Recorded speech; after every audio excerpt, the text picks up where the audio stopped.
starting here any minute. I don't know where everybody's at. So the other thing. Actually, I know, I don't know. I just know that.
I don't even have my clock turned.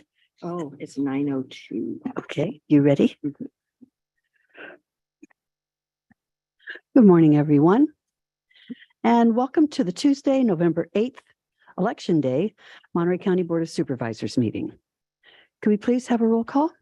Yes, good morning. Let the record reflect all supervisors are present, with Supervisors Adams, Phillips, and Root Askew appearing in person, and Supervisors Alejo and Lopez appearing via video conference. Thank you very much. Are there any additions or corrections to closed session? There are none today, Chair. Thank you very much. So closed session then will be items number 1A through E. Is there any member of the public who would like to comment on closed session today? I see no hands raised. And no persons in chambers. So we will now just recess the Board of Supervisors for Monterey County into closed session, and we will resume at 10:30. Thank you.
Testing mic 5.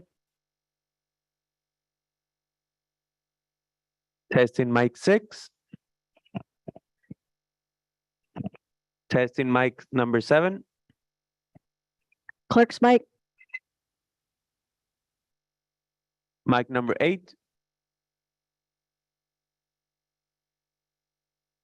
Mic number 10. Diego's mic. Mic number 11.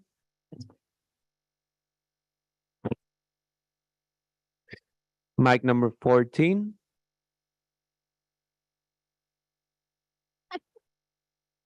Wireless 2.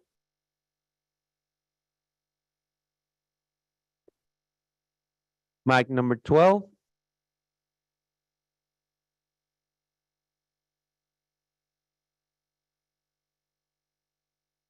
Staff mic 1. Staff mic 2.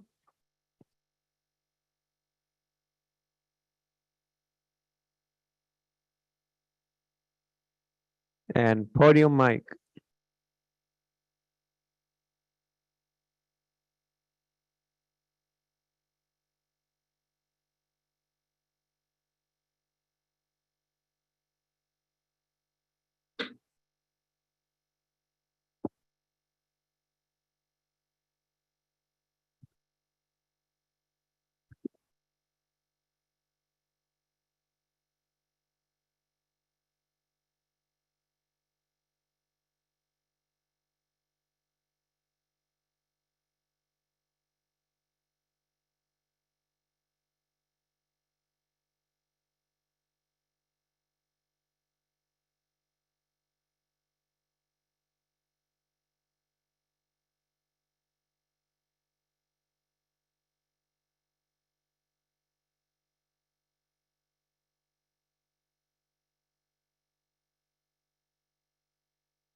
got that extra resolution for item 20. OHA. It was attached to the errata, but we also sent the Word document over to you guys. Yeah.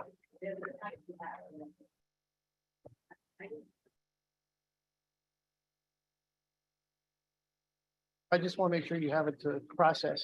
Oh, yeah, Okay. yeah.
We're just waiting for two more colleagues to join us here today.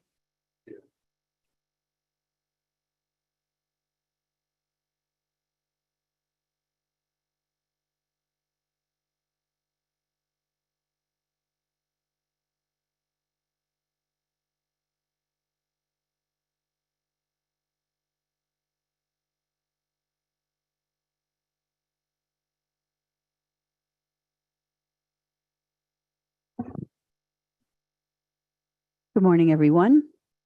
It is my pleasure to reconvene the Monterey County Board of Supervisors meeting for today, Tuesday, November 8th, 2022. Could we please have a roll call? Good morning. Let the record reflect all supervisors are present, with Supervisors Adams, Phillips, Lopez, and Root Askew appearing in person, and Supervisor Alejo appearing via video conference. Thank you very much. If we could please have our announcement from our Spanish interpreter. Muy buenos días a todos. Mi nombre es Diego Celis. Seré su intérprete de inglés-español y de español-inglés para la reunión de hoy. Si usted está planeando hacer un comentario y necesita el servicio de intérprete, por favor, hablar lenta y suficientemente fuerte para que yo lo escuche. Hacer una pausa al final de sus oraciones para asegurarse de que tengo la oportunidad de interpretar. Muchas gracias. Thank you, Mr. Celis. And now we come to a wonderful part of our agenda when we do the Pledge of Allegiance. And today, in honor of the ceremonial resolutions included in our agenda today, specifically the National Family Caregivers Month, I've asked Deborah Seiler to lead us in the Pledge of Allegiance. Deborah Seiler has been an IHSS provider since 2009 and has provided care to more than 20 different IHSS recipients. She is drawn to caring for those in general cognitive decline. She enjoys coming up with creative and fun ways to engage with and mentally stimulate folks for whom she is dedicated to provide care. So thank you, Deborah, for your work. And now if you could come forward and lead us in the Pledge of Allegiance.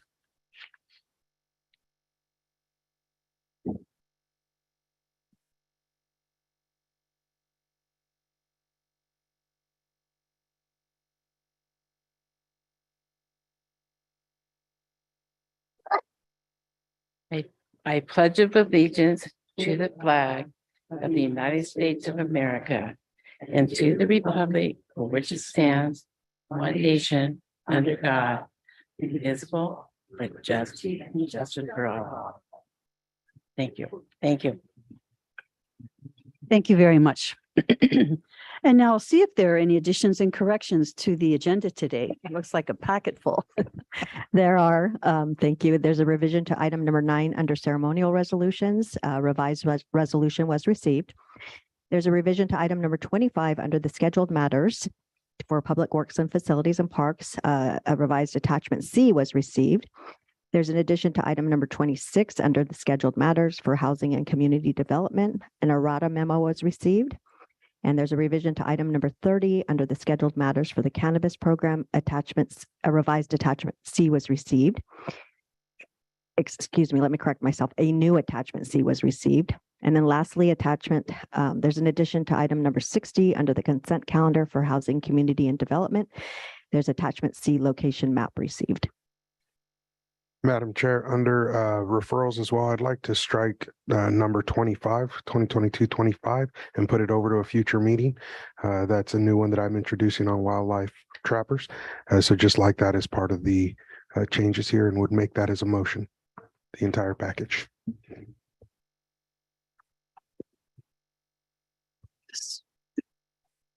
Did I hear? I'm sorry, Ms. Askew.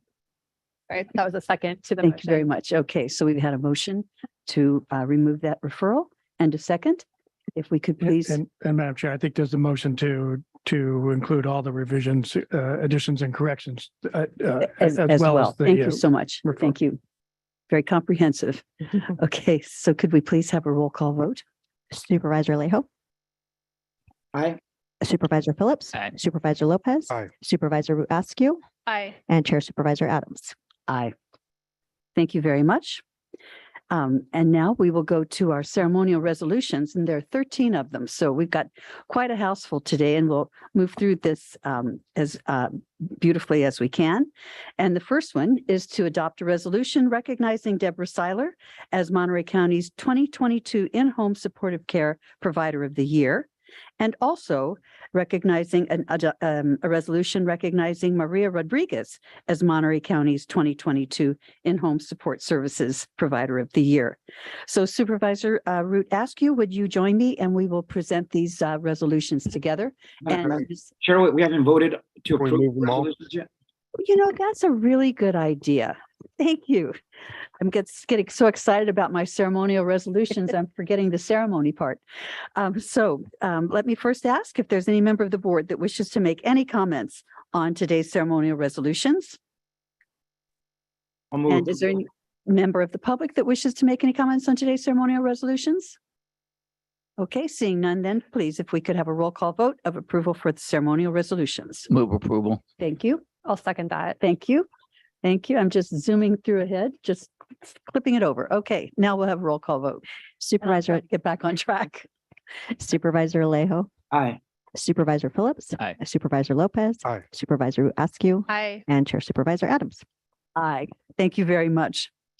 Okay, so perhaps now we can get back to normal. And I will ask Supervisor Root Askew to join me at the podium, and I will ask Ms. Rodriguez and Ms. Seiler to please come forward to the podium.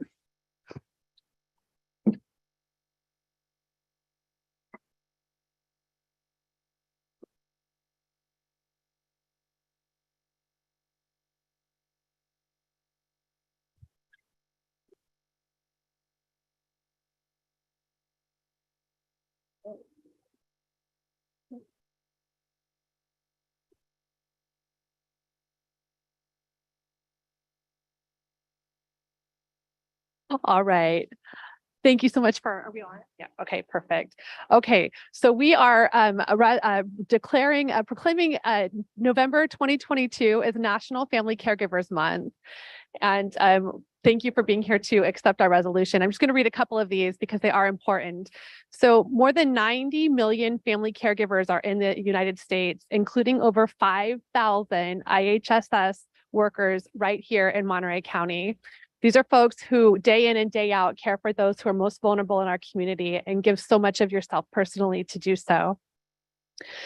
This resolution is honoring Deborah Seiler, who's provided care for 20 different IHSS recipients, modeling what it means to be a caregiver in Monterey County.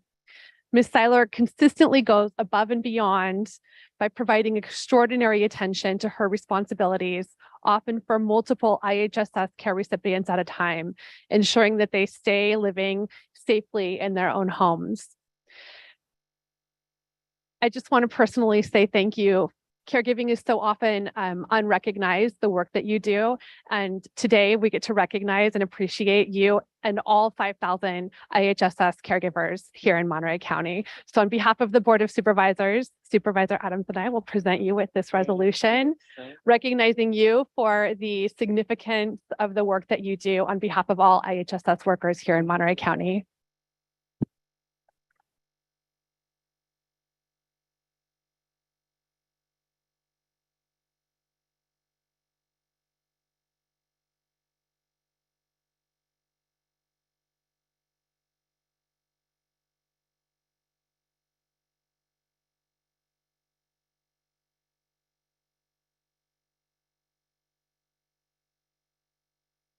All right, next we've got Maria online. Okay, Maria, wherever you are online, hello.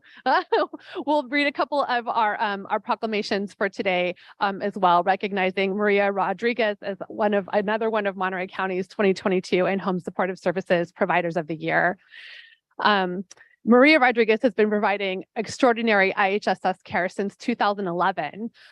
Primarily through the Public Authority Registry, which means she must initially meet and build rapport before providing care to each IHSS recipient she works for. Ms. Rodriguez's care, those who Ms. Rodriguez has provided care for have conveyed their appreciation and reliance on her patience, her compassion, and her attention. It's an honor to recognize Ms. Maria Rodriguez today as one of our honored family caregivers through IHSS. And we have a beautiful resolution for you here that we will make sure gets presented, delivered. Thank you. And I think are we able to pull Ms. Rodriguez up on the video? I'm not sure if we've got that. Just via phone. Okay, fabulous. All right, thank you. Yes. All right.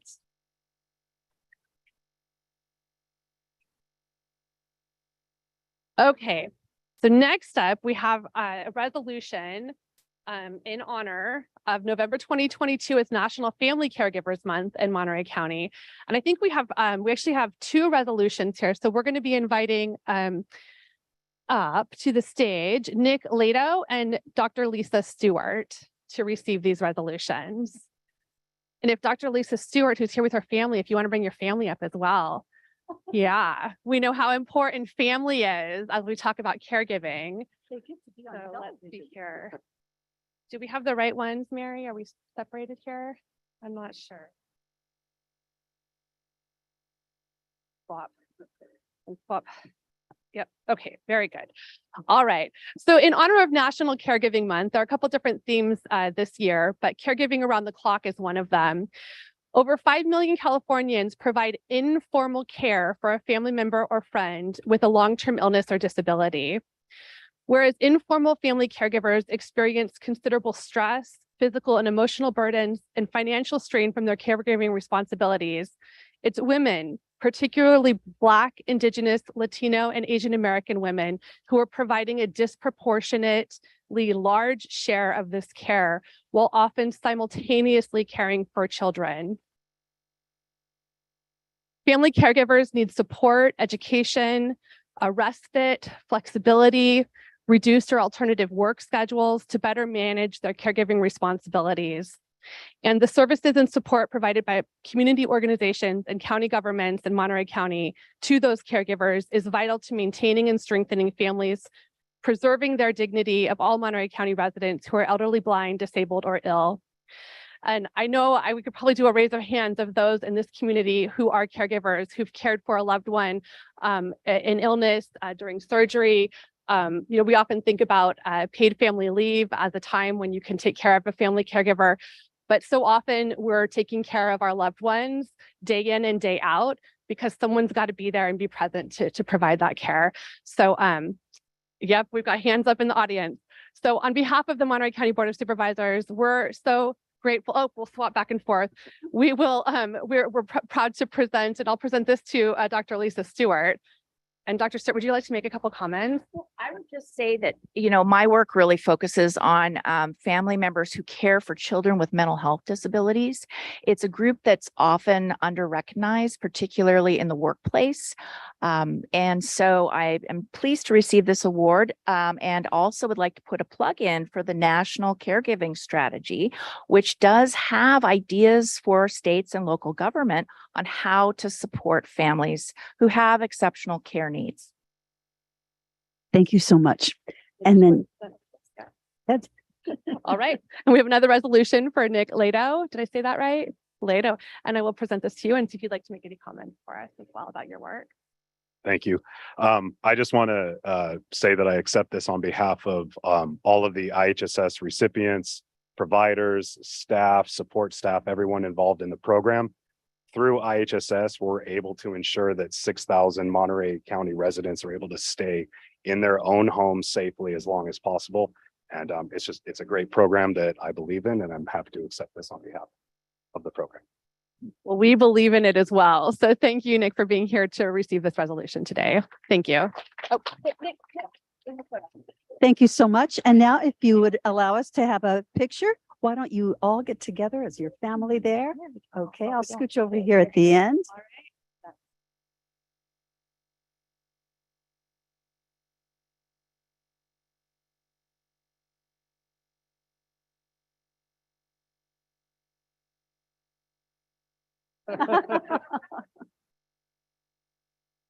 Thank you all so much. Thank you for allowing your mom to do such great work. Thank you. Let's see, we have one more that is not going to.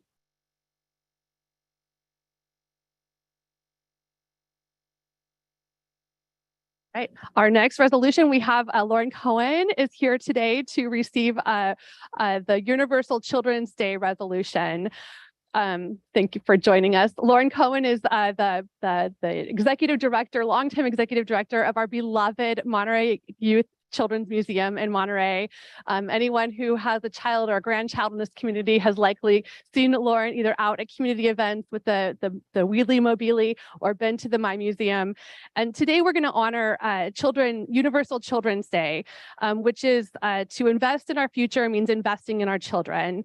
And we think about climate change, education, mental health, ending racism and discrimination. Children and young people are raising their voices on these issues that matter most to their generation. And they're calling on adults to create a better future for them and their friends and their peers. It is known to everyone that children are our future and future of the world, and investing in their education and care is essential to a better and sustainable future. So on behalf of the My Museum, I'm going to have you receive this as someone who is investing in children and helping us all find the joy of playing and growing together. Lauren, thank you for being here. Thank you for being here. Would you like to say a few words? On behalf of my museum, we just want to thank everyone for their continued support. We've been in our county for 25 years now, so we're seeing generations. We're hiring that next generation to work for us, and we're just grateful to be in a county that really cares about kids, and we continue to all do good work for the next generation. Thank you, Lauren.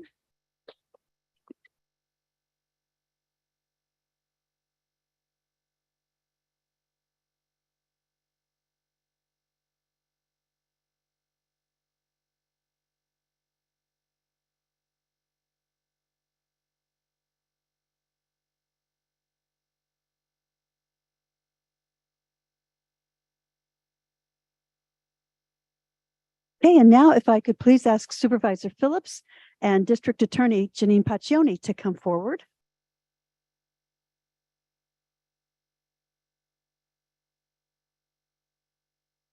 And I'll be turning the microphone over to them as we adopt resolutions recognizing Doug Matheson and his 37 years of service with the Monterey County District Attorney's Office, and Pam Patterson for her 43 years of dedicated service to the Monterey County District Attorney's Office. So if you'll both join us up here, and I will give Supervisor Phillips the microphone. We'll start off with Doug's.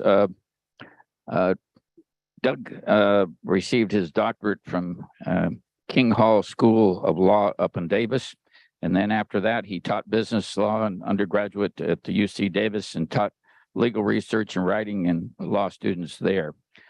He was hired by the district attorney's office in 1985. And I remember that because shortly before he was hired, I was up for what we call a lifer hearing at someone you sent away to prison for life. And he was representing the guy that they were trying to get out so he could go out and commit more crimes on it. And so we got,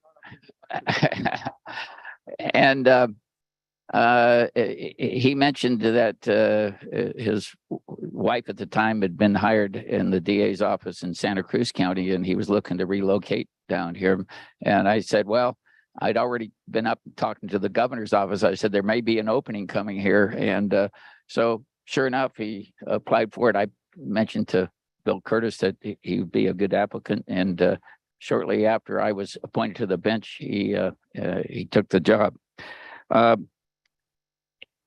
He went through the ranks. He was hired in consumer environmental protection and ended up over the years, 37 years, came out as assistant district attorney. One of the most recognized cases he tried was in 1987 when he prosecuted an individual who was not putting fire sprinklers up, but instead was just putting up a little plastic indication so he could save all kinds of money. That was Dennis Fry, and he tried that in my courtroom. And it was a big case, a lot of national attention and everything. And he ended up, it was a tough case, circumstantial evidence. He ended up sending him to prison for 3 years. And then the federal government got a hold of him and he went away big time. For 37 years, he's worked incredibly at admirative assignments, including consumer fraud, environmental protection, felony products prosecution, juvenile filing, child sexual assaults, workman's comp, insurance, welfare fraud, domestic violence, and as a lead prosecutor in the King City division. He's a member of the DA golf team and the softball team. He'll have a little more time for golf. I take it this time. And his wisdom and trial skills help create and train some of the young people. And I think I asked to have this added on, his sense of fairness and justice. When I was in the DA's office, I think the guy who had the best sense of what was fair and right was Gary Meyer, who was a longtime Salinas guy and then ended up being Judge Meyer. And the years after that, I thought Doug was the person that really just naturally had a good sense of what was right and what was things. So, and his sense of fairness and his sense of humor has carried him well. So on behalf of all of us, we thank you for the 37 years of what you've done for the county and the remarkable part of just a great team that's been developed over the years. So congratulations, my friend. And his wife is here, and she was in the district attorney's office shortly after. What year did you start in the DA's office? 72. So, Doug. You know, when John recruited me and got me down here, I felt after I found out how important and influential he was, I had to do a good job because I didn't want to let him down. But I've been surrounded, you know, not only but you know, trying to make good with John, and he became a judge, and the bench up there was really good. And I learned so much from the judges, and I was surrounded by staff. I see some of them out there, and they help me. Investigators, I could name 10 or 12, but we got time. We don't have time. And then the colleagues and supervisor Janine Paccioni, Burke Brannon. They really were mentors to me and helped me, you know, get where I am today in retirement. But retirement is better than advertised, and I appreciate everything that Monterey County has done for me, and I hope to give back a little bit in the future. Thank you so much. Thank you.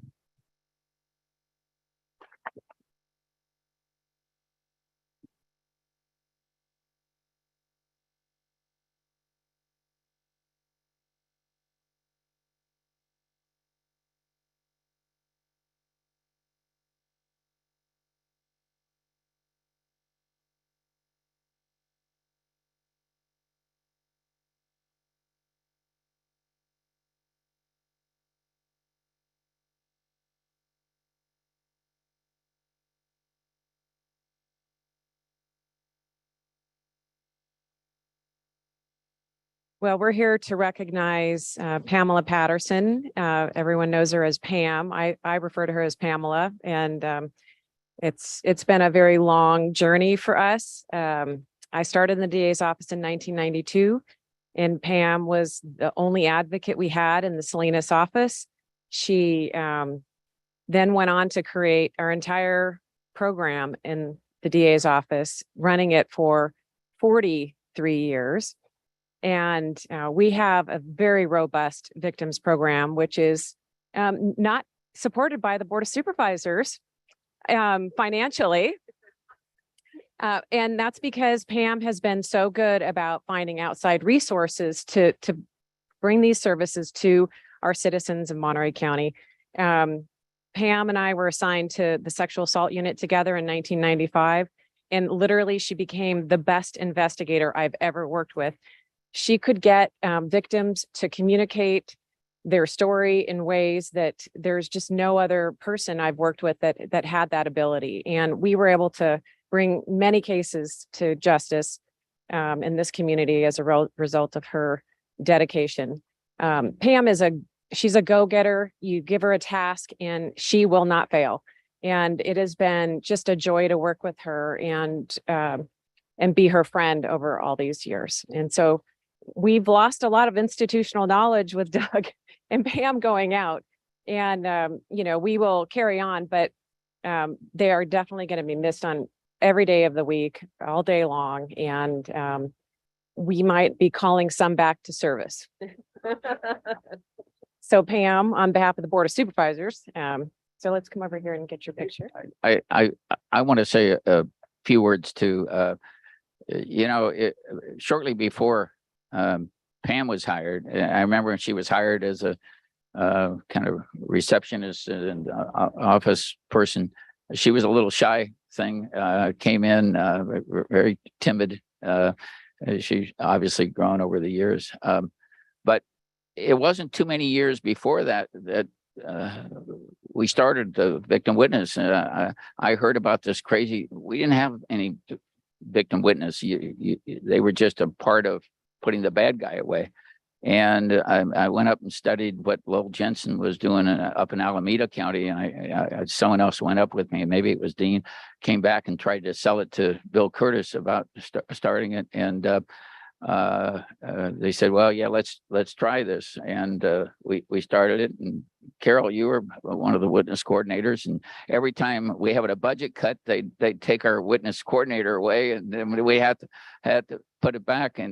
And Pam took it to another level and really did give victims a voice. And I think that was the most important thing I think of. And when you think of the DA's office, with all due respect, you think of Pam walking out of the courtroom embraced with a victim. And so she really has elevated and brought a lot of warmth to victims who really struggled on it. So thank you for all the years you've done. I'll hold that. Okay. Thank you. Thank you. It's been quite a ride, and it's the best career anyone could ever have. I don't know why I always have to cry. And, I know that with my staff that I leave in this unit, they're going to do, much bigger things than I ever did. And Janine and I, when we worked together on cases, and I've said to her numerous times, it was one of the best times in my career in working with an attorney that we worked so closely together and accepted me as on the same level as she was in order to, tackle these horrific cases. But I've been retired for a week and I really, I'm enjoying it. And it is all that it's cracked up to be. And so thank you all very much.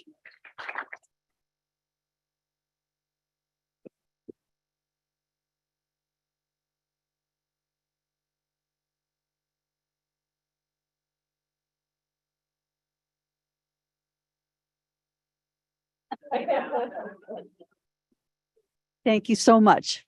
Such wonderful accolades for so many fabulous people with us here today. And we have one more resolution that's going to be presented, and that's going to be presented by Supervisor Alejo virtually. It is to adopt a resolution recognizing the Monterey County Veterans Employer Resource Group, the VETS ERG. And I don't know if there's anyone in the audience. They're online, all online today. Thank you so much. Then I will turn it over to you, Supervisor. Thank you.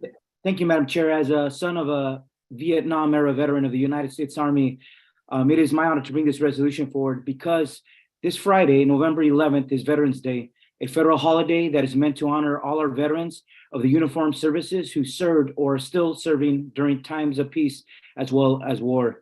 Veterans Day had its origins at the end of World War I, when at the 11th hour of the 11th day of the 11th month of 1918, the fighting ended with the signing of an armistice.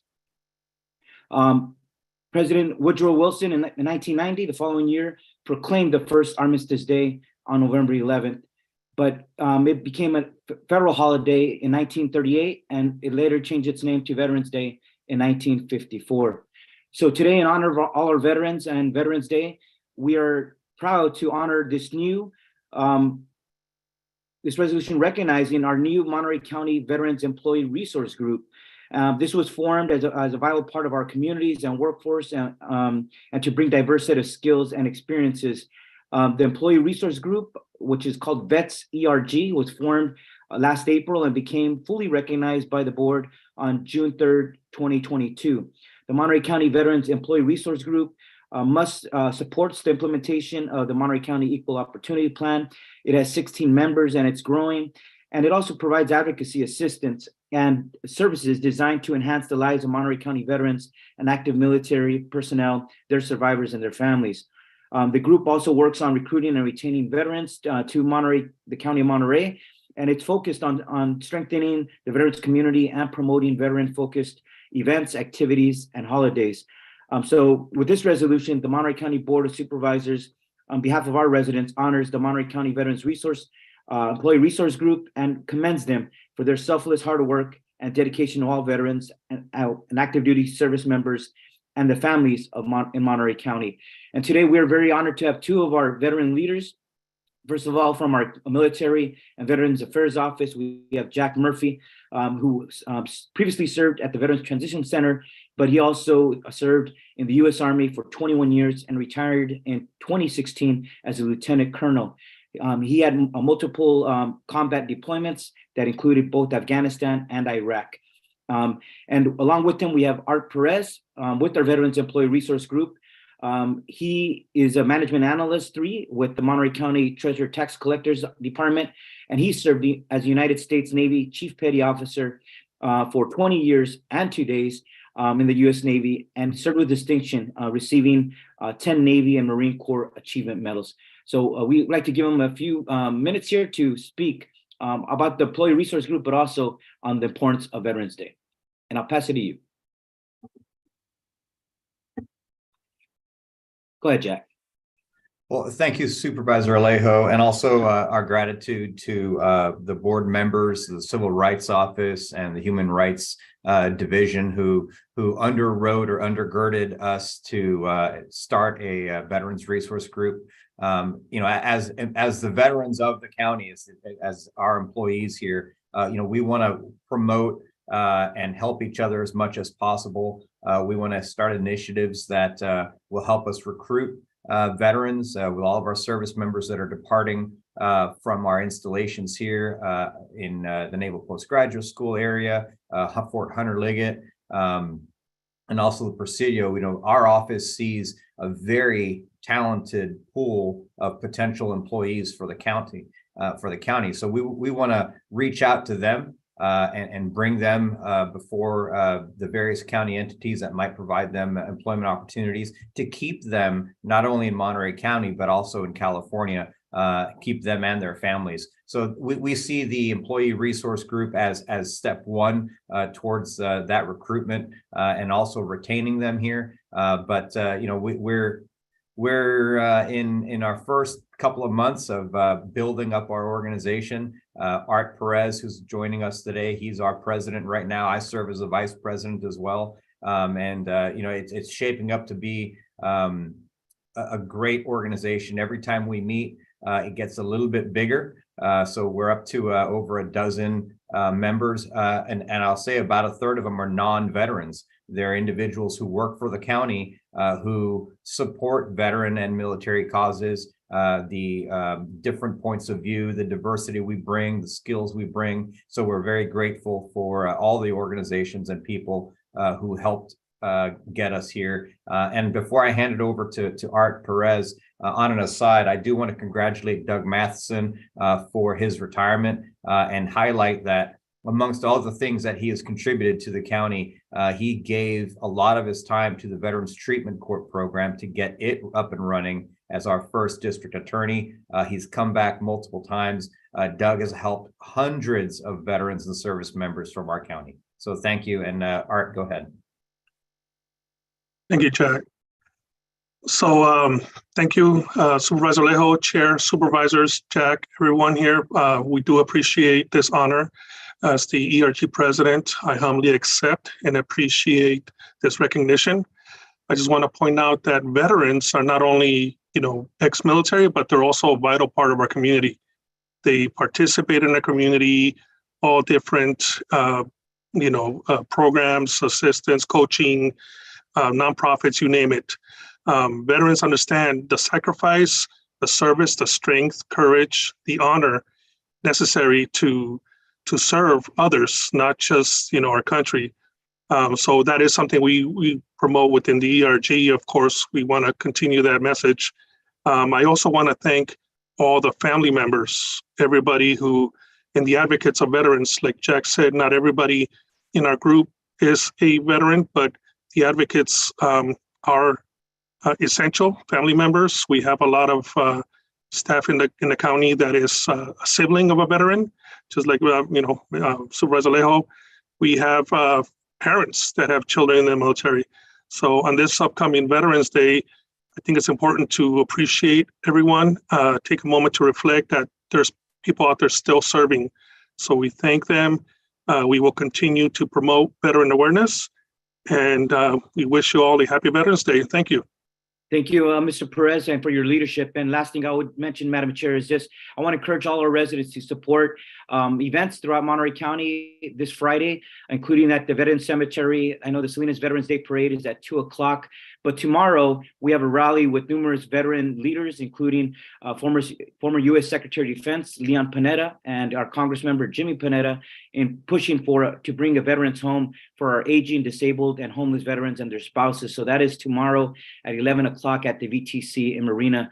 Everyone is invited to support all these events throughout our county. Thank you very much, Madam Chair. Thank you, Supervisor Alejo. Thank you very much. We will now continue to move forward.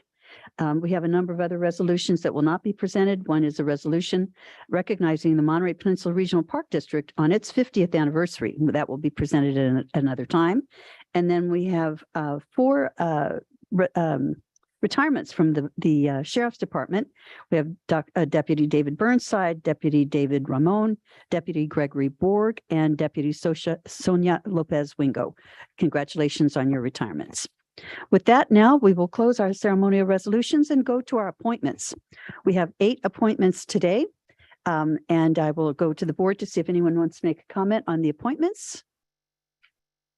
I'm not seeing any hands raised. Any comments? Is there any member of the public who wishes to comment on the appointments today? Move I'm approval. not seeing anyone coming forward. Thank you very much. We have a motion to accept, and we have a second. If we could please have a roll call vote. Supervisor Alejo. Aye. Supervisor Phillips. Aye. Supervisor Lopez. Aye. Supervisor Root Askew. Aye. And Chair Supervisor Adams. Aye. Thank you very much for that. Moving forward, we will now go to our consent calendar. We have 32 items on consent today, and I will first go to the board to see if there's anyone who wishes to pull an item for discussion or vote. Phillips. Yeah, for discussion, 48 and 65. Okay, thank you for that. Supervisor Phillips, Supervisor Lopez? None. Supervisor Root Askew? Just a question on 67. A question on 65? 67. 67, okay. Madam Chair, a comment on item 46. Okay. Okay, now let's take it out to the public and see if there's any member of the public who wishes to pull any item on our consent calendar today for discussion or comment.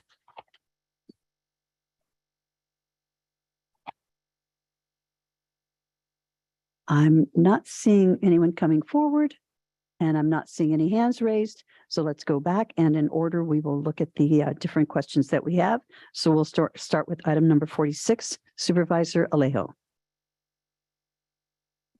Thank you, Madam Chair. This is a comment for staff. This is regarding the next round of the HAP Homeless Services Fund. For round 3, the state was indicating the county would get a little bit over $3 million, $3.381 million. But they also indicated that we would be receiving less because our point in time count showed a reduction in our homelessness numbers in Monterey County, and that's the second time. And so I just wanted to raise this as an issue with our staff that I hope that our county could push for legislation next year to change the formula that is based on the point in time count so that cities and counties that are making progress, that are reducing homelessness in their respective communities, that they are not later punished for doing the right thing, and which is making progress towards reducing homelessness. And the way the formula is now, we get punished, we get less money in future years. So this is the second time after the second point in time account that Monterey County is losing out on resources for doing the right thing. So I hope that our staff could work with our legislative team to perhaps flag this as an issue that needs to be addressed through a bill being introduced to fix this problem in 2023. Thank you, Madam Chair. Thank you, Supervisor Alejo. Supervisor Phillips, number 48. Yeah, I just see that's the one that we're looking to make the emergency management department a department head. And I remember when this was firstly discussed, and Supervisor Alejo had some concerns about it increasing cost, and we were kind of assured, well, it wasn't. And then I see in there here that this year it'll cost 151,000, and next year it'll be an additional 281,000. And so I guess my question is this money strictly for salary and benefit increases because the individual now will be a department head versus a manager? Madam Chair, I don't know if Mr. Chulos is on. I'd like him to take a first shot at answering that question. Mr. Chulos, are you available to respond to this question? Yes, I am. Good morning. Thank you. Good morning. Good morning. To answer the supervisor's question, yes, those are related to salary and benefits. Those costs.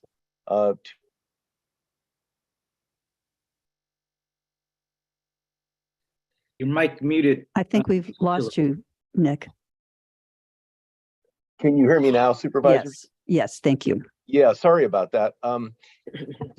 Those costs are for salary and benefits. That is correct. To add a department head position to that budget unit. Okay, thank you. You're welcome. Okay. Thank you for that. Moving forward then, Supervisor Phillips, you have number 65. Yeah, just a comment. I appreciate the work that the Public Works Department, Randy and his people have done because they did an analysis on San Miguel where we get so much traffic and there's an area there that really needs to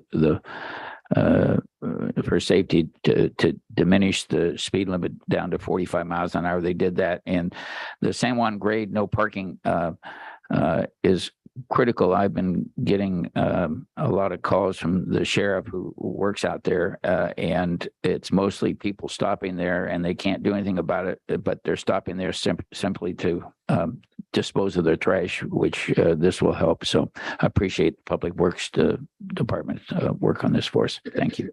Thank you for that. And now we will go to item 67. Supervisor Rudescu. Thank you. So item 67 is a facility use agreement out at Laguna Seca Recreational Area for an event, music festival, silent disco. And I was contacted by a member of the community who wanted to know what kinds of plans for ensuring safety as people leave the venue, given that there would be consumption. I assume we oftentimes have consumption of alcohol at the venue, but given the way that this event was described, if someone could explain what the safety plans are for ensuring a sobriety of those leaving the facility. You see, we have Mr. Brian Flores coming forward to answer that question. Good morning, Supervisors. To address Supervisor Askew's question, in the agreement on Section 6, Item H, Stonefish shall be responsible for securing all life and safety services as required by the county, to include private event security, sheriff, highway patrol, Delray Oaks Police, medical personnel, ambulance, fire and rescue. So that will all come out when we go to the special event task force and is signed off by all the different agencies. Thank you, Mr. Flores. And any other questions, Supervisor? Good. Okay. Well, with that, then we've already asked for additional board or public comments. So now if we could please have a motion to approve the consent calendar. I think I'm going to ask for a special vote on 48. On 48, a separate vote for 48. Okay, if we could please have a motion to approve the consent calendar for all items except item 48. So moved. Second. Thank you. Okay, so if we could please have a roll call vote on that. Supervisor Leho, Aye. Supervisor Phillips. Aye. Supervisor Lopez. Aye. Supervisor Askew. And Chair Supervisor Adams. Aye. Okay, thank you. And now we will take a separate vote on item number 48. And I will make a motion to approve that. Thank you. So we have a motion and a second. If you could please do a roll call vote. Supervisor Leho, And this is the Office of Emergency Services. Yes. First reading. I'm a no. Supervisor Phillips, No. Supervisor Lopez. I'm okay voting yes on this, but just for the first one, I have questions, but I think it's going to take additional meetings. So I just want to be clear with that about that before we go to the second on the hearing. Thank you. So I'm a yes. Supervisor Askew. Aye. And Chair Supervisor Adams. Aye. Thank you. With that, the motion carries. And we will close consent item and move to general public comments. Is there any member of the public who wishes to comment on anything that is not on today's agenda? So you have someone from the audience coming forward.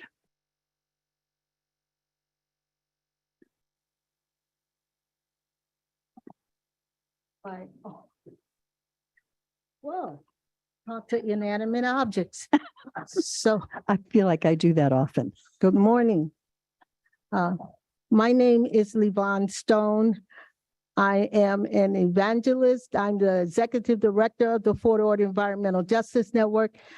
I just retired as a county commissioner. And I hope that I will have a chance to stand before this body and other people in the community that I have represented for 11 years, which was the low-income people. I hope that our vote today will encourage our policymakers to look at enlarging the field of equality in Monterey County. I know we have some important people that have done a lot of great things, but what about the people that have done great things in the dark and have not been brought up and recognized before the whole body of Monterey County? And I hope we can do that. What we have now is a very disgraceful process dealing with our internet services, our phone services. We're talking to people in other countries and we are paying for these services here and we can hardly get anybody on the phone. Ever since the COVID, we have been marginalized in that area. Right now, we have had outages with our internet services. We're told that everybody in the whole wide world need to be on the internet, but there are no technical people been assigned to us, and we have to find our own way around.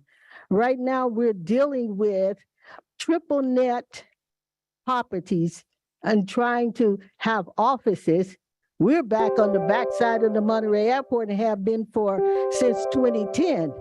We need help just like everybody else need help. We're working free. We need funding like everybody else need funding and need to be paid to do their jobs. Our veterans, it's wonderful to see that we have a group that is now concerned about employment for our veterans. And I hope that I can meet some of them because it has not came down to the level where the veterans that don't know about these things. Thank you so much for your comments. They're valuable and we've heard you.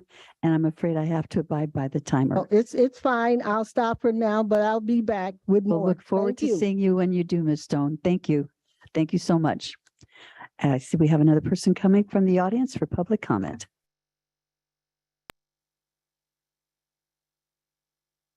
So good morning, Board of Supervisors. My name's Eloise Shim, and I want to comment that making sure that the cannabis merchants, growers, and manufacturers stay solvent is in helping the permanent housing situation. People can get strung out on cannabis just like any other drug, and they do. I ride the bus and I see them at various transit centers struggling with homelessness. The weather is getting colder and the homeless are looking for warm and dry places to pitch their tents, but there aren't any in Monterey County. Governor Newsom recently froze $1 billion allocated for helping homeless because the data shows that local governments in California have not been aggressive enough to quell the rise of homelessness. The decisions this board makes have not been wise or helpful for the homeless. Making multitudes of positions for homeless remediation is not money well spent. Using those dollars for tangible things like tiny homes and communities would be better and more useful. Thank you for being with us today, Ms. Shim.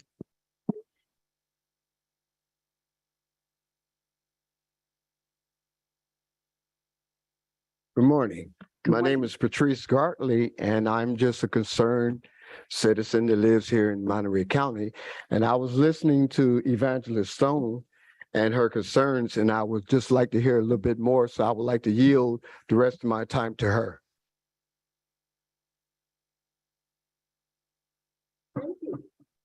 You know, that actually that's not a practice that we do here. I understand what you'd like to do, and while we appreciate it, I'll look to my county council for advice on this. Chair, the policy of the board is that it's per individual and there's no seating time to other individuals to continue. That's not what I remember. I've been here for a very long time, and I have seen that done many times. As a matter of fact, I should be up there because then I can get paid and we can get more things done for the people that are being left out here. Ms. Stone, I so appreciate what you're saying. I hear your sentiments, and I'm afraid I have to follow like I said, the guidance, but thank I'll you be so back much. because we need some fairness and some more equality here in Monterey County. It has to be done. Thank you. Thank you very much. Thank you. Is there any other member of the public who would like to speak to any item that is not on today's agenda? I see no hands raised, nor do I see any other members coming forward.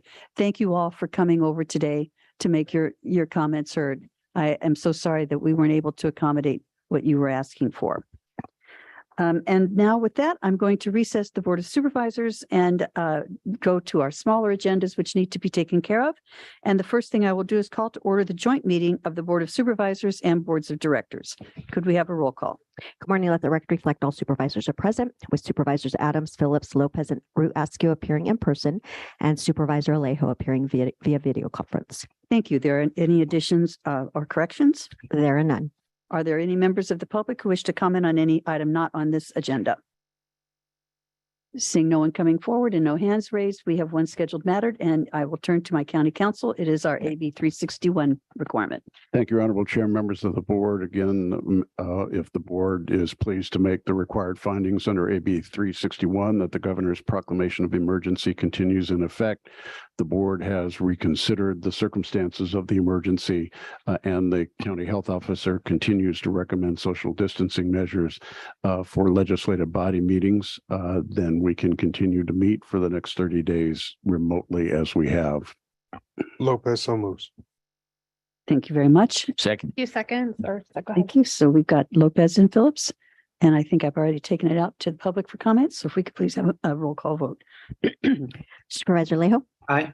Supervisor Phillips. Aye. Supervisor Lopez. Aye. Supervisor Askew. Aye. And Chair Supervisor Adams. Aye. Thank you. I will adjourn the joint meeting of the Board of Supervisors and Boards of Directors, and I will open the joint meeting of certain Boards of Supervisors standing committees. Good morning. Let the record reflect all supervisors are present, with Supervisors Adams, Phillips, Lopez, and Askew appearing in person, and Supervisor Alejo appearing via video conference. Thank you. Are there any additions or corrections? There are none.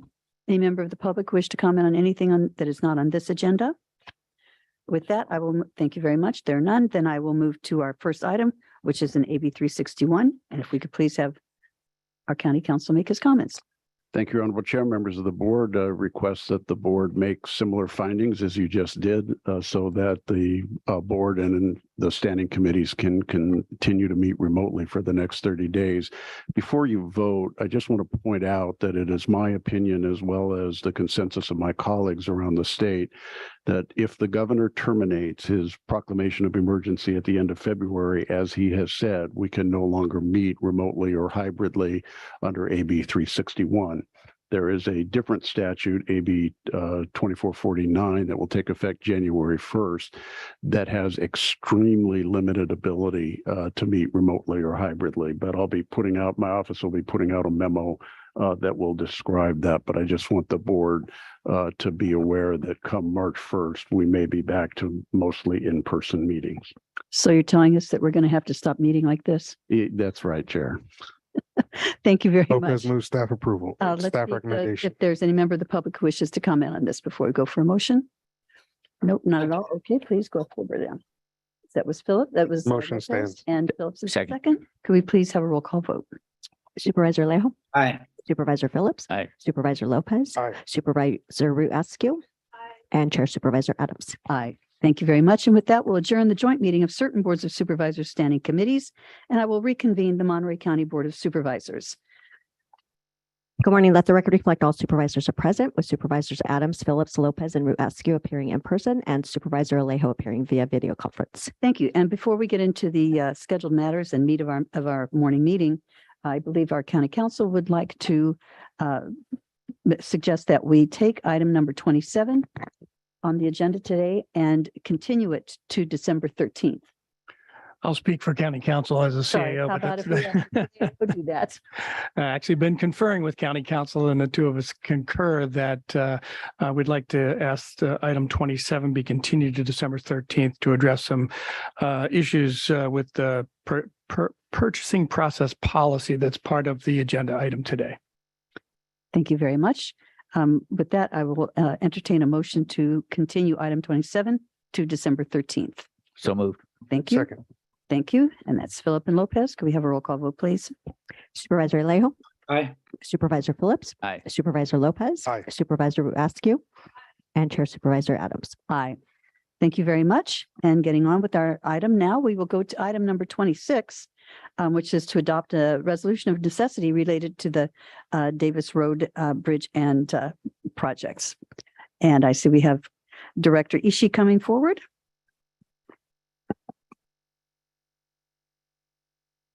Thank you, Chair. Good morning, Chair and members of the Board of Supervisors. I'm Randy Ishii, Director of Public Works, Facilities and Parks, as introduced by the Chair.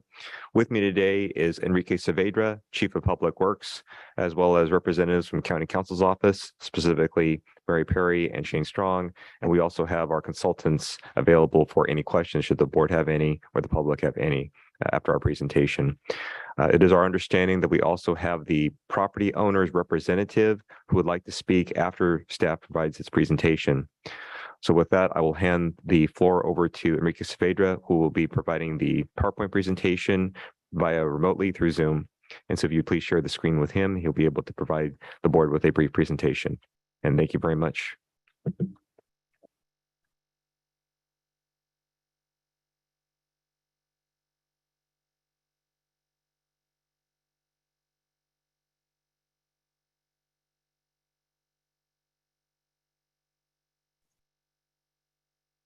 Good morning, supervisors. There we are. This is Enrique Saavedra, Monterey County Public Works. I'm here to help present this item. So I would like to, if possible, share my screen to show us a slideshow. And Permission granted. thank you.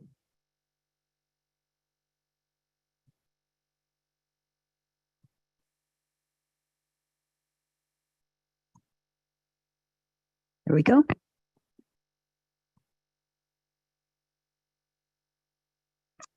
Actually, let me move my screen. Let me stop the share. Fix my screens here. We had you there for a minute.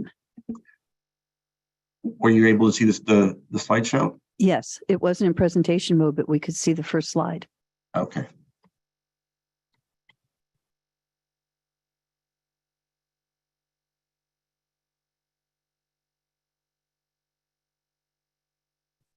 And let's see here. Okay. And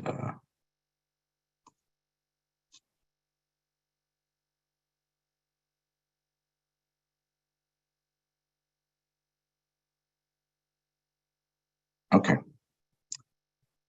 There we go.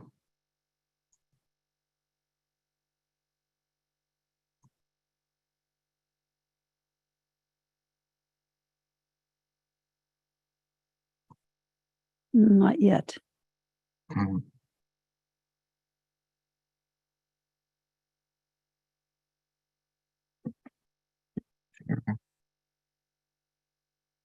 There we go. Thank you. There we Hold go. on. Perfect. Great. Sorry for the little. It's okay. kind of- Not to worry. You're here now. That's good. Again, good morning, Board Supervisors. I'm here just to present some slides to help illustrate the project and what we're asking the board to do this morning. So again, we're asking the board to conduct a public hearing for this item and get the public's input on the item. And I'm also going to give you a brief background on the project and give you some brief description of what the Public Works project is about. And we'll present the staff recommendations for this morning. And I'll also talk about the resolution necessity that we're asking the board to adopt for this parcel that's owned by California Utility Services Holdings Trust, or CUS Holding Trust. So in terms of the project that we're trying to build is a project to widen Davis Road from essentially from Blanco down to Reservation Road and build a bridge over the Salinas River. There's also some intersection improvements along the way at Blanco, Hitchcock, and Foster, and Reservation. We're also providing some amenities for future transit use along the corridor, like bus queue jump lanes. In order to construct the project, because we're widening and making some intersection improvements, there's a need to get some additional right-of-way from neighboring parcels. And we identified 16 parcels that are need to get easements from. We've been working with them for a couple of years in this right-of-way phase. We secured 5 total parcels, or right to over 5 parcels, and we're working on a number of other ones to secure them as well. This map here is just an overview of the project limits I just described. Here on the north is the city of Salinas, and down below here is Reservation Road. So Davis, this segment of Davis goes from Reservation over northerly towards city of Salinas, and the project, like I said, includes improvements of Blanco, Hitchcock, Foster, the bridge over the river, and Reservation Road. This particular parcel that we're looking to get the resolution necessity adopted for is this parcel that's right here in this red outline in red. It's parcel 207.042.005. And the easement that we're looking to acquire are fronting Davis, denoted by this blue line here. And this is the particulars of the dimensions of that area we're looking to get. Of note, I just want to also point out that now talk about this further, is this, we identified this other piece of property from a neighboring parcel that we're proposing it to be used as a replacement area, or used by CUS as a replacement area for them. And that's down here in the corner here.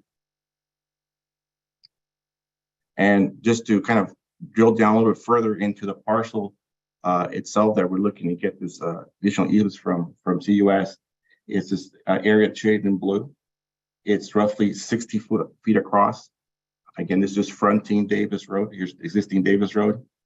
Then existing, as you know, Davis Road is 2 lanes, so we widen to 4 lanes. And then this yellow area, the temporary easements, is the area that we're looking to acquire just to be able to construct a bridge and place the future power pole lines along here for PG&E.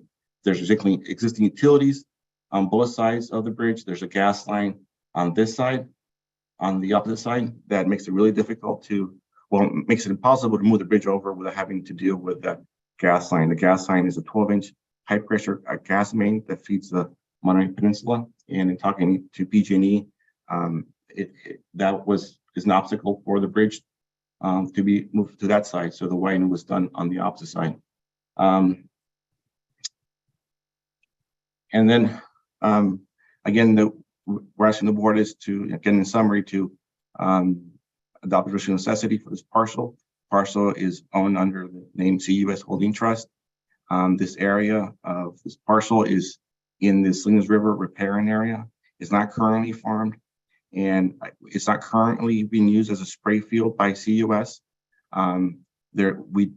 Based on our field investigations and our site visits, we did not see any infrastructure facilities that's being used by CUS in this area as well. And so the project would not require any relocations of any facilities, pipelines, or other items from CUS that are located on this strip of land we're looking to acquire for the project. I also want to point out that in addition to us working with the property owners and the property owners attorneys, we also hired a consultant from Overland Pacific Cutler, OPC, and to help us deal with the documentation and the paperwork for the project. The project is federally funded.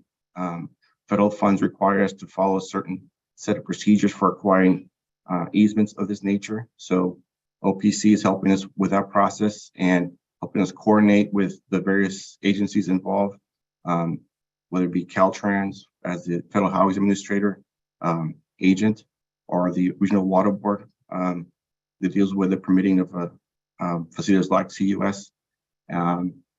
And also in talking to the neighbors or neighboring parcels.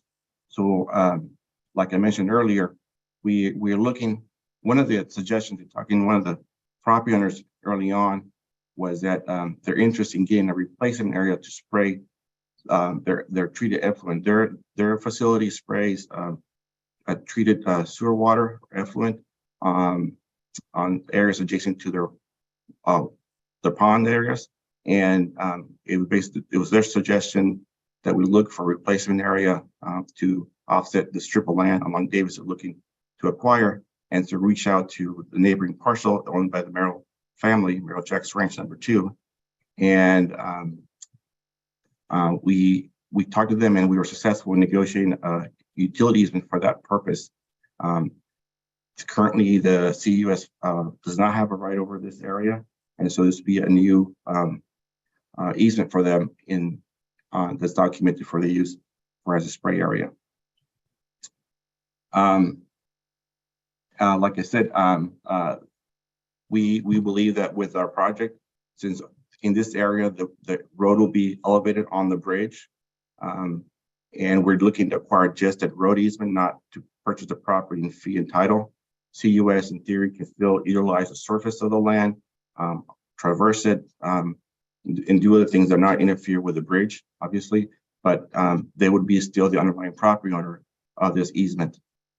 We're asking the board to take this action also because time is of the essence with this project, and the federal fundings do have a limitation on time, and we need to get these funds programmed. And in order to do so, we need to go through this action of resolution of necessity, because we have taken over a couple of years in trying to negotiate with property owner unsuccessfully.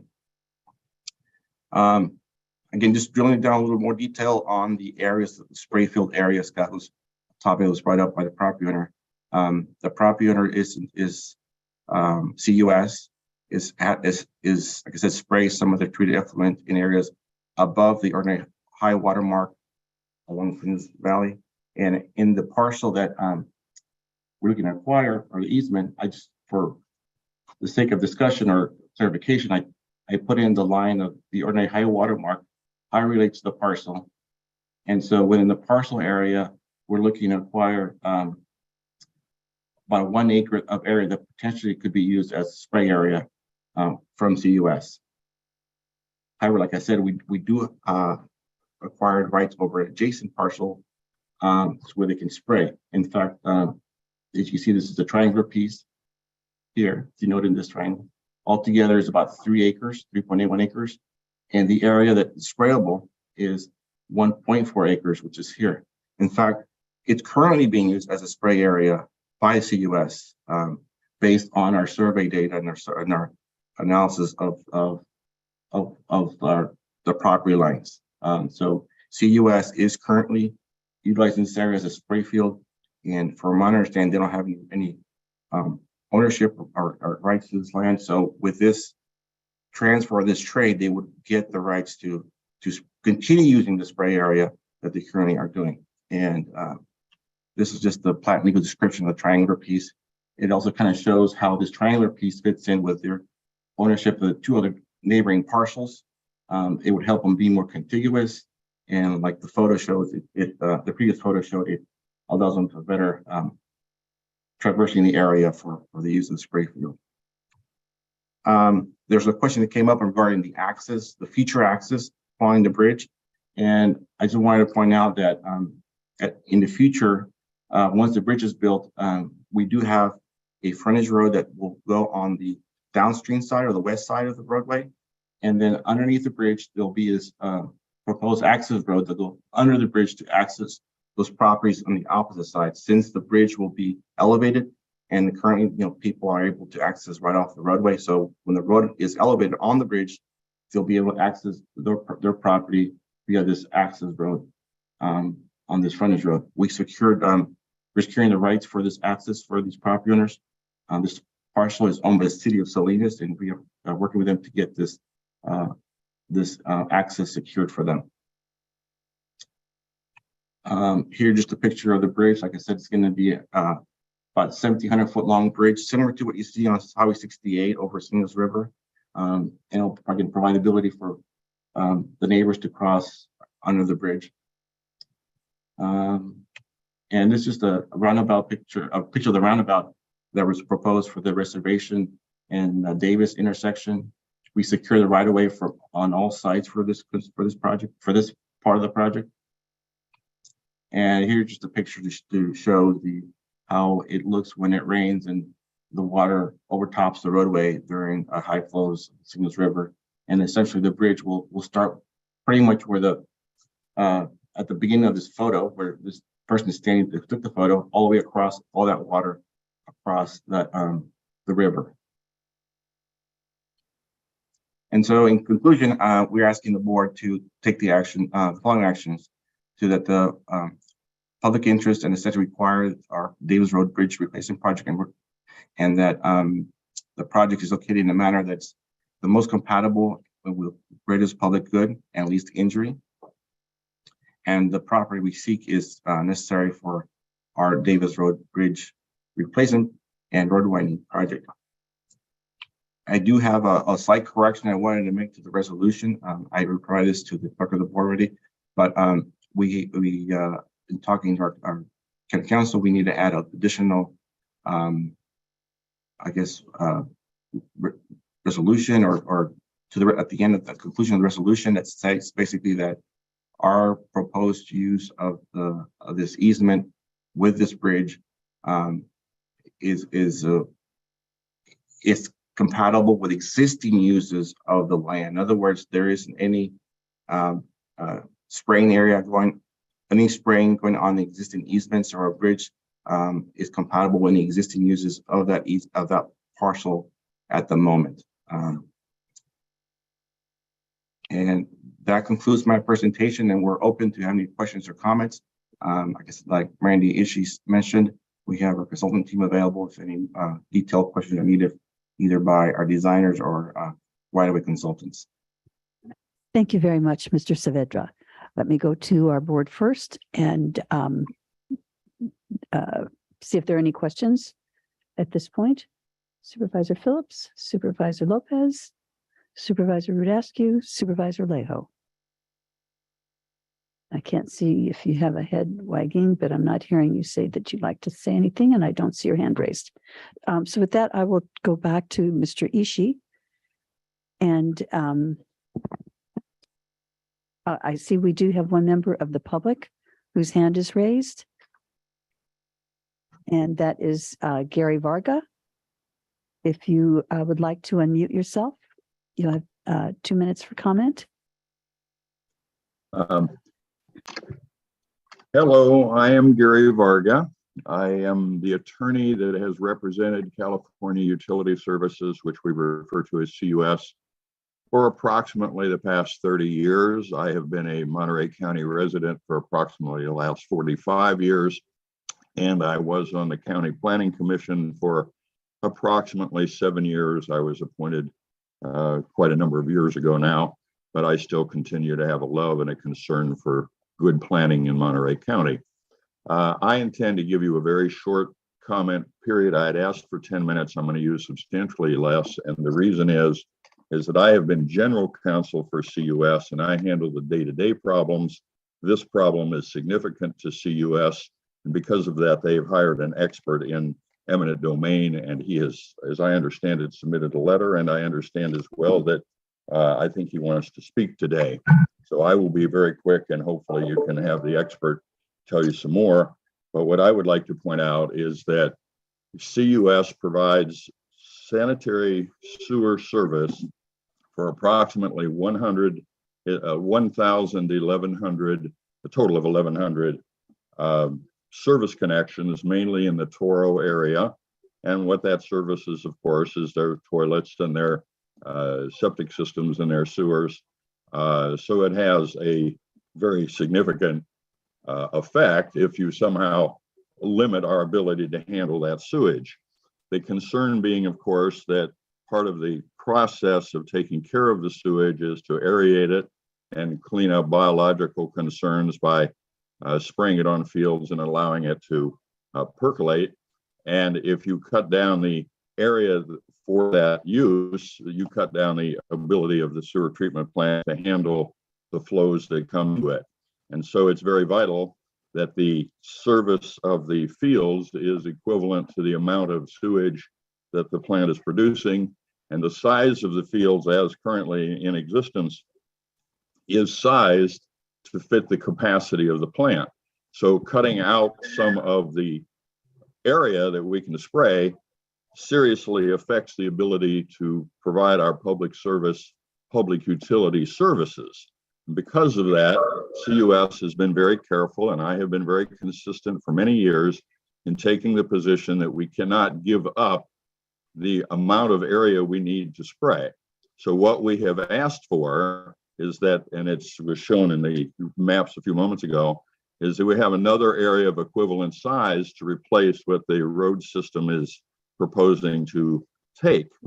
And what has happened is that the county wants to offer us that alternate location, but only as an easement.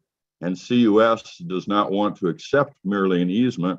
And it's not because they have some strong legal attitudes about easements or otherwise, but it is because of public safety, because you cannot go into those spray fields safely. Those are areas where if you're going to go in, you might use a hazmat suit or stay out of them primarily.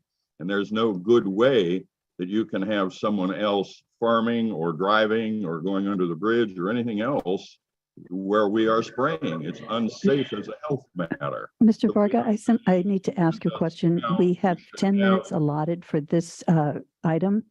And I know that the other person wishes to make some comments as well, the other attorneys who is here. So I don't know if the two of you have made an agreement on how much time goes to whom, but I just wanted to make the comment that if we want to split the time evenly, you have less than a minute left in your comments. Right. And I would thank you for that, Madam Chair. I want to just make it clear that we are a public utility and you have to make a determination that the public utility, there's some higher and better use to have PG&E take over our area. We're saying we're not trying to avoid PG&E. We're trying to cooperate to allow the bridge, to allow everything that PG&E needs, but we need an alternative area and it needs to be in fee because it's not safe to have people coming through it as an easement. We need to control that and keep it safe. With that, I will say thank you for your time and attention and ask that the expert who is in eminent domain hired by CUS make his comments as well. Thank you. Thank you. Okay, so now I'm afraid I do not know could you stop the clock, please? I do not know the name of the other person who's going to be doing the presenting. Hi, Rick Freese. Okay, all right. Sure. So there you are. Thank you very much. I was wondering who that Thank you. was. Got it. All right. Well, good morning, everyone. My name's Rick Freese. I'm an eminent domain attorney with the Allen Matkins Law Firm, and I have been retained by California Utility Services and its property holding company, CUS Holdings, the holding trust, the actual owner of this property, in this matter. As you saw from the staff's presentation, they are attempting to now toss in some findings regarding the existing public use. This property is already put to a public use. Aside from Brown Act violations to try and put that in, there's nothing in the staff report. This has not been studied. One governmental entity can't simply condemn an existing public use without making specific findings.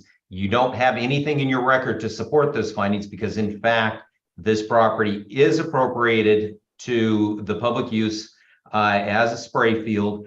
Spray field under the permits requires, as part of the public use, at least 100-foot setback, because we cannot have people walking within 100 feet of where this spraying is. As Mr. Varga pointed out, what the county is proposing to take would put people within that area. That would violate our permits. That would then cause us problems. We could lose our permits. You could shut down a sewer treatment facility that again serves many homes and businesses. This needed to be addressed up front, and because you haven't made those proper findings, detailed them in my November 4th letter to you, if you attempted to adopt a resolution of necessity today, it would be invalid. We'd wind up in court litigating about this. There's not a conclusive presumption when you're taking a public property that's already devoted to a public use. So the county needs to step back, re-engage with us. As Mr. Varga pointed out, an easement is not adequate replacement property, because an easement, you can't typically have an exclusive easement. So that would mean the underlying owner would be in that space, can't be in the space with the spray. We'd be violating our permits. So all of this is a fundamental problem. It's addressable, but we need the county to not at the last minute throw in some language in the resolution necessity, but to actually work with us to work through these.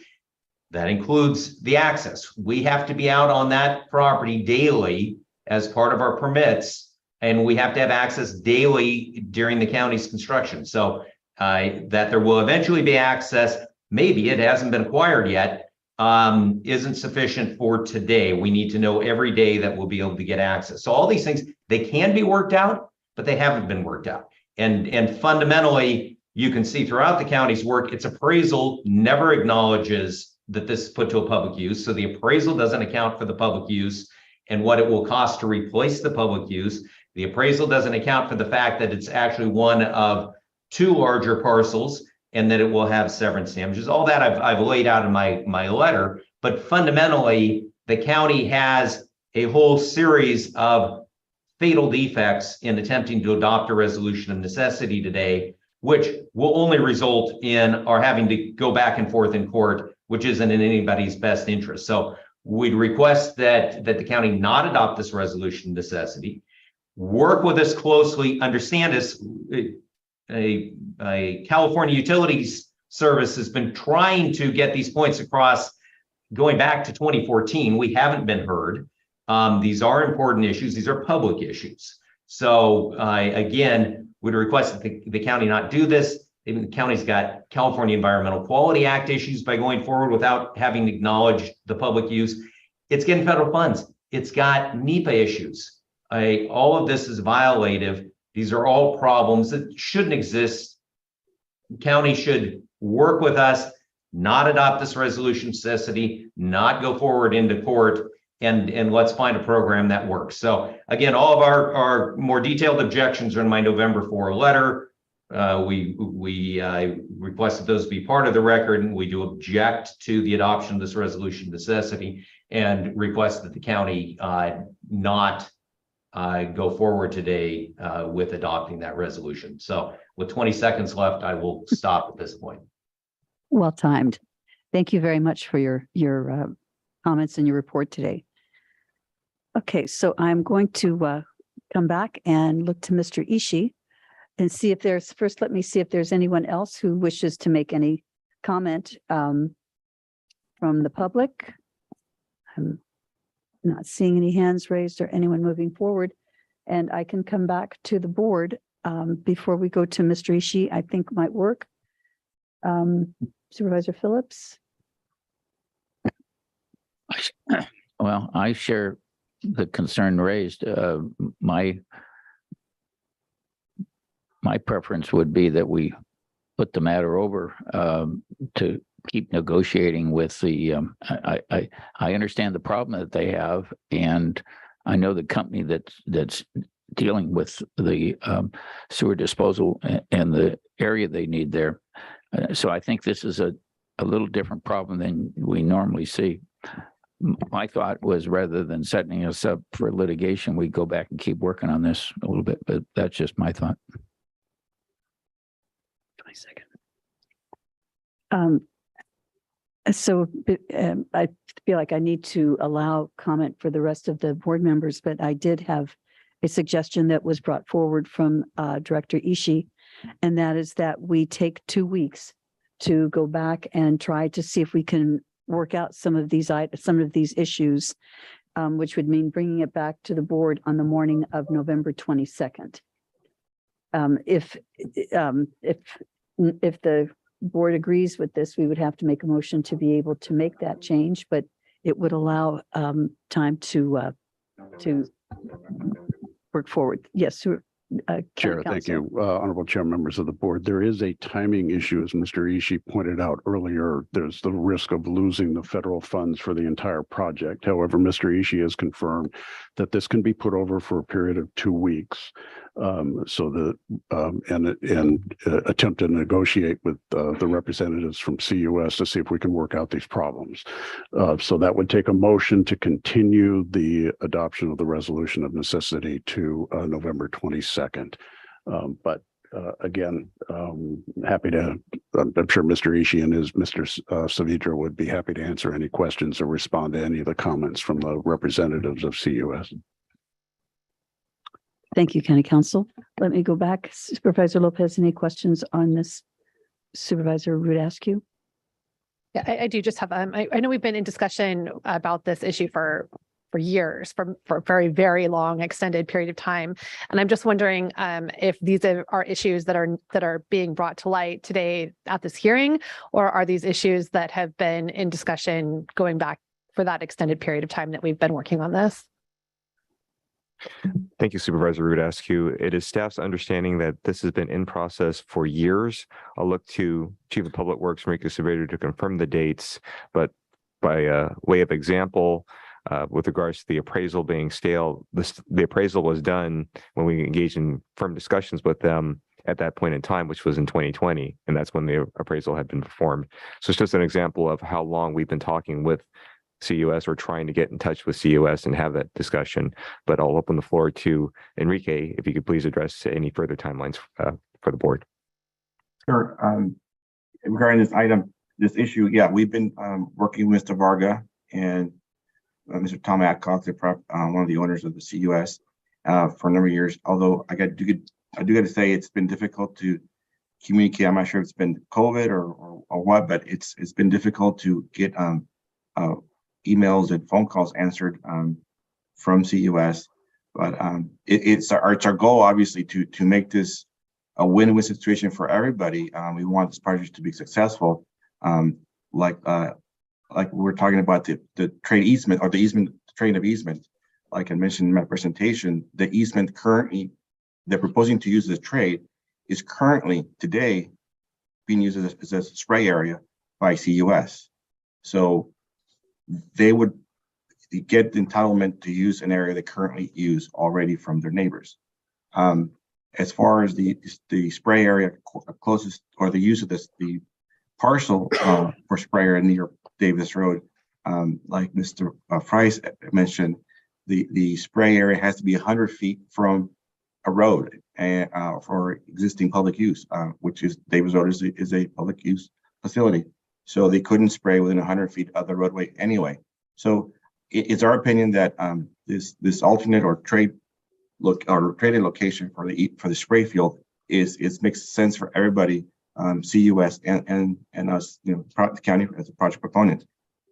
And we propose to, as part of the project, to provide access to the property owners throughout the duration of the construction of the bridge.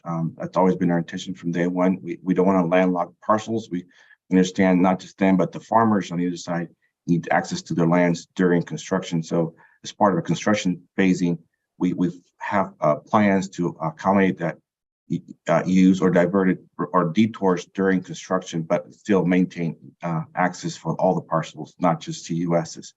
So okay, no, that's helpful. I just wanted to, because I know this is not a new discussion, and we now have it sounds like full engagement from the property owner.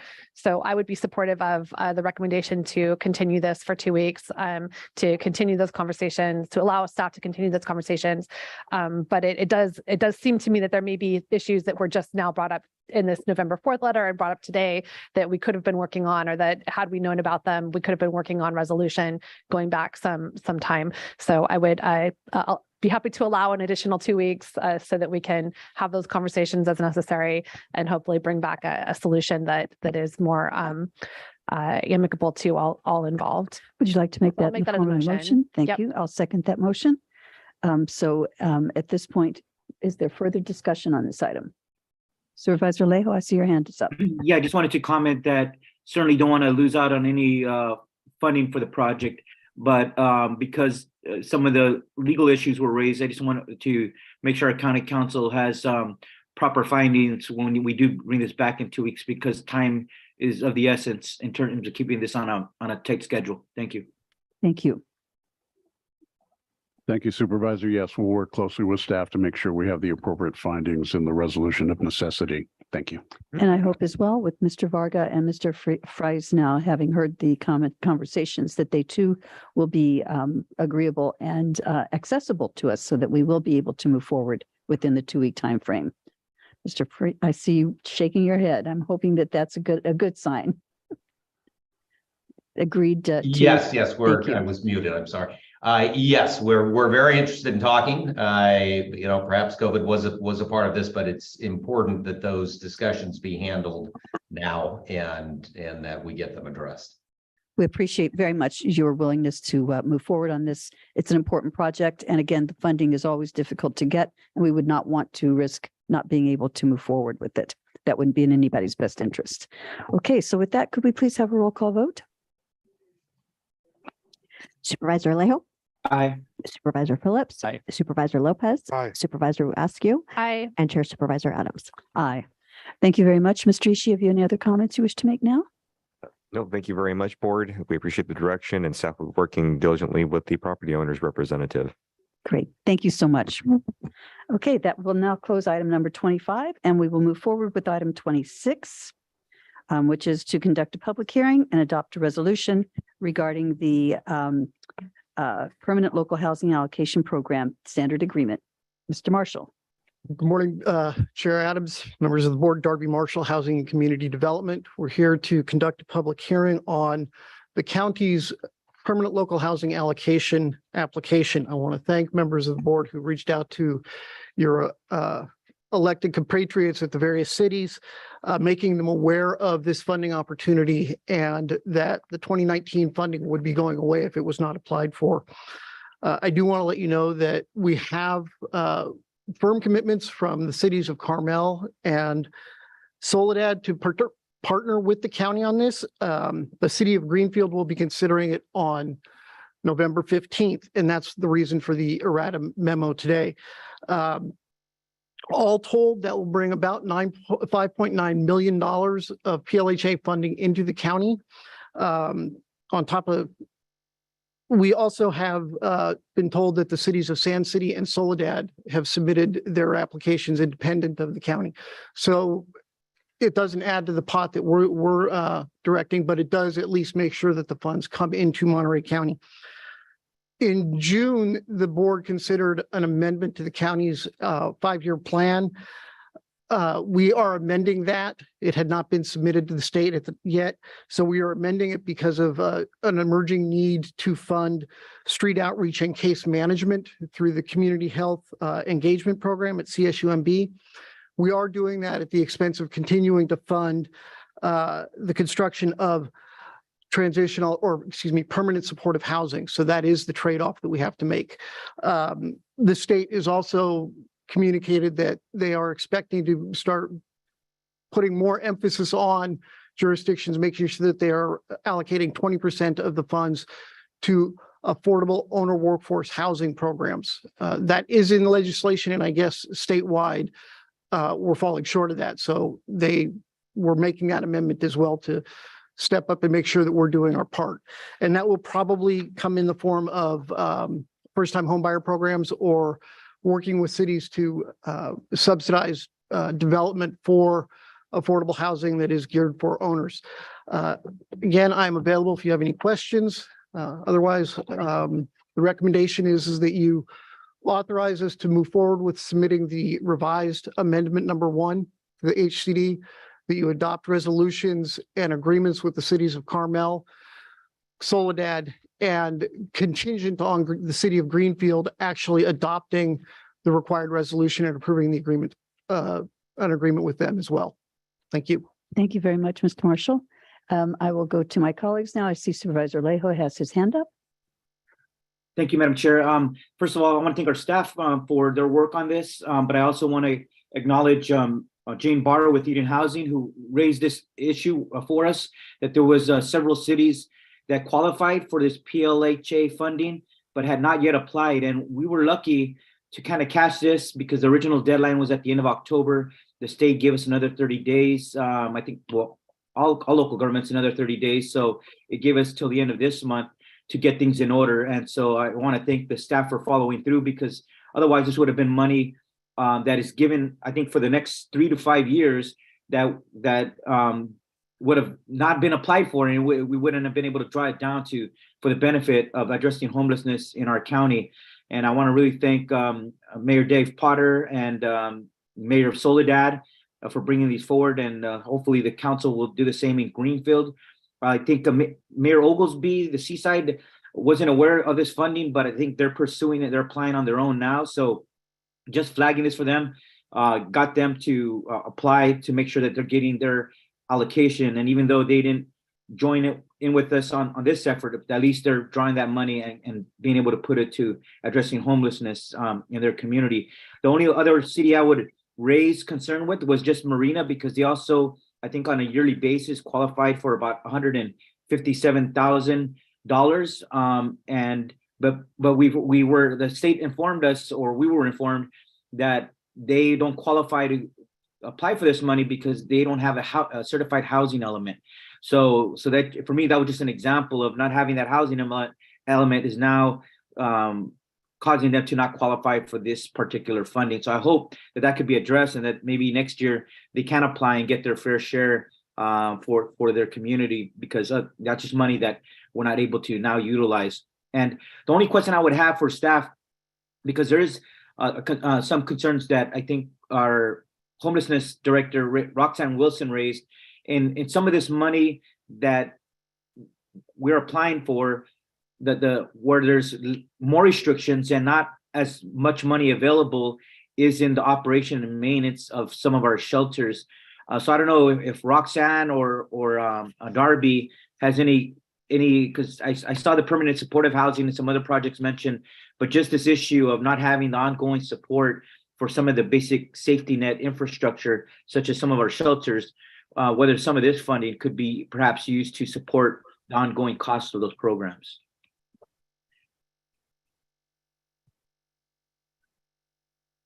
That's a question for Roxanne or Darby. I think we've got Darby here. Yeah. So we are providing funding for navigation centers on an annual basis. Over the 5-year period, where it's going to total just about 1.6 million. About 1.2 million is allocated specifically to the Salinas Share Center, and we will have to work with Roxanne and the Coalition of Homeless Services Providers to figure out how we want to allocate the balance. Social services has told us that there is a tremendous need. It's just figuring out where to fund it. And then, as I mentioned, we are going back and funding the infrastructure that the county uses for its homeless outreach through CHE. So and that is another approximately $800,000 over the 5-year period. Thank you, Mr. Marshall. And the only thing I would add, I want to thank those communities that are allowing us to apply together, but then being able to utilize it, funding that they would have otherwise not applied for. We're now able to use it for some of these critical services. So this, for me, was an example of some of those communities now having skin in the game. They're contributing, they're being part of the solution in terms of pulling these small amounts of money together. But as a whole, they do turn out to be a very significant amount over numerous years. So thank you to all the team for doing this work. Great. Thank you very much. Supervisor Phillips, have you any questions or comments? Supervisor Lopez? Nope. Supervisor Rudascu? So, and I think echo many of Supervisor Alejo's comments. The one, and I'm pleased that we were able to get so many cities, 3 of these cities, and I support Greenfield being added to the resolution to partner with us. And I do think that there could be opportunities in the future to continue building the coalition so that we can make very clear and strategic requests as a county-wide application. In the conversations that I had with Seaside, they were moving forward. They have a very active homeless commission.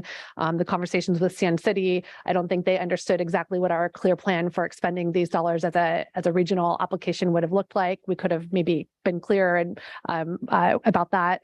Marina has its work cut out for it to be able to apply in the future. But I think the other just message that I wanted to put out, we now have a homeless coordinator position in the county. And I think that this application and this process was an example of how we can continue to have that homeless coordinator position work with all of the different departments, so that as this plan was being developed, that we are adding in things like street outreach, so that the funding that we get from this PLHA program will go towards the aligned effort and to achieve the goals that we've set forward through our action plan to reduce homelessness. So I'm hoping that we can continue moving and working beyond our silos, both within the county and with our partner cities. And I would be happy to make the motion with the amended resolution to include Greenfield and Carmel and Soledad per the staff recommendation. I'll second Alejo.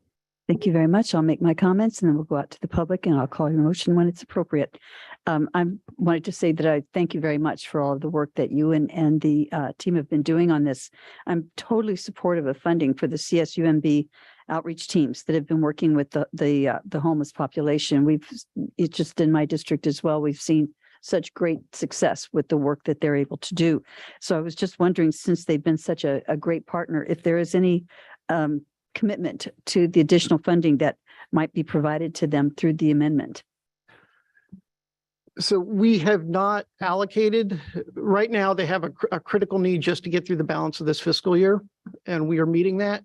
We will have funding in the next 2 years that will be available for continued case management, street outreach. I don't know how social services wants to handle that, but we do have that in the budget. Thank you very much for that. And now I will take it out to the public, and I see that we have one hand raised. T. Kinnison Brown, your hand is raised, and if you can unmute yourself, we'll be able to hear your remarks. Thank you very much. Thank you very much. Can you hear me? Yes, we can hear you perfectly. Great. Thank you. Yeah, I'm Tavin Kinnison Brown. I'm Community Development Director for the City of Gonzales. I'd like to ask Mr. Darby Marshall to clarify the City of Gonzales's participation in this program. Thank you. Thank you.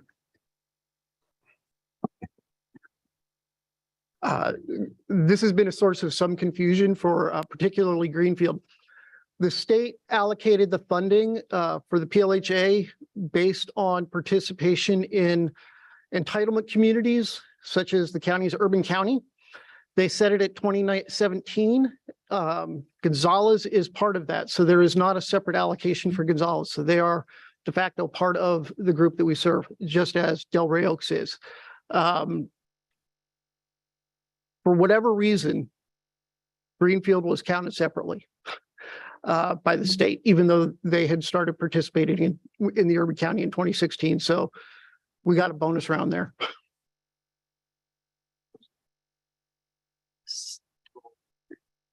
So thank you, Supervisor Lopez, if you'd like to make that comment. Yeah, happy to do it. So we get this confusion often when we deal with the CDBG projects as well. So Gonzalez is rolled into the overall county approach, and that is because they participate with us in that pool of funding. Greenfield was an odd one out this year, and that's what Darby was mentioning. So it took a little work to get them caught up to where we are today. But overall, it's understood that the programs that we build in order to address these issues will also include the city of Gonzales, and we'll seek participation as we build a plan moving forward out once these dollars are received. Thank you, Supervisor Lopez. I hope that answers your question, Mr. Brown, and thank you for being here with us to ask it. So I do not see any additional hands, and we have a motion and a second. If we could please do a roll call vote. Supervisor Leho. Aye. Supervisor Phillips. Aye. Supervisor Lopez. Aye. Supervisor Askew. Hi. And Chair Supervisor Adams. Aye. Thank you very much. And now we will close that item, number 26. We have continued item 27, and item 28 was moved from a scheduled item to consent. So with that, we're going to recess the Monterey County Board of Supervisors to reconvene at 1:30. Thank you very much for being with us this morning.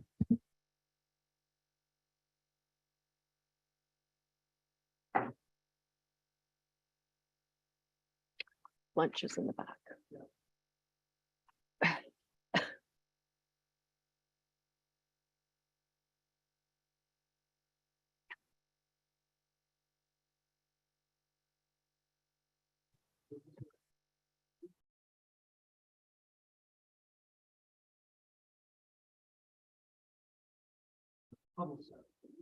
He mentioned that.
Mic 4 test, 1, 2, 3.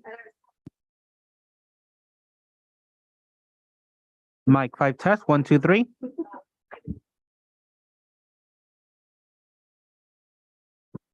Mic 6 test, 1, 2, 3. Mic 7 test, 1, 2, 3.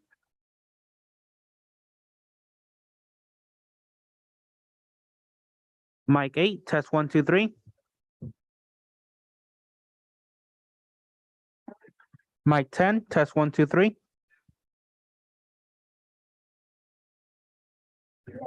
Mic 11 test, 1, 2, 3. Mic 11 test, 1, 2, 3. Hey, Joanne, how are you? Mic 11 test, 1, 2, 3.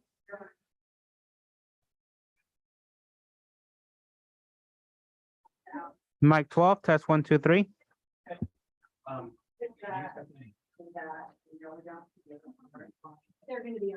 Staff 1 test, 1, 2, 3. Staff 2 test, 1, 2, 3.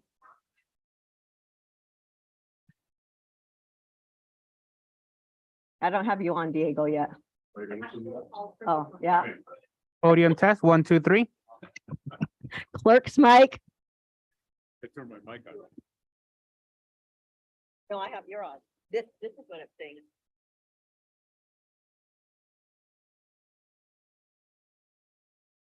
Diego's mic? Wireless mic 2, I believe.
We ready to go?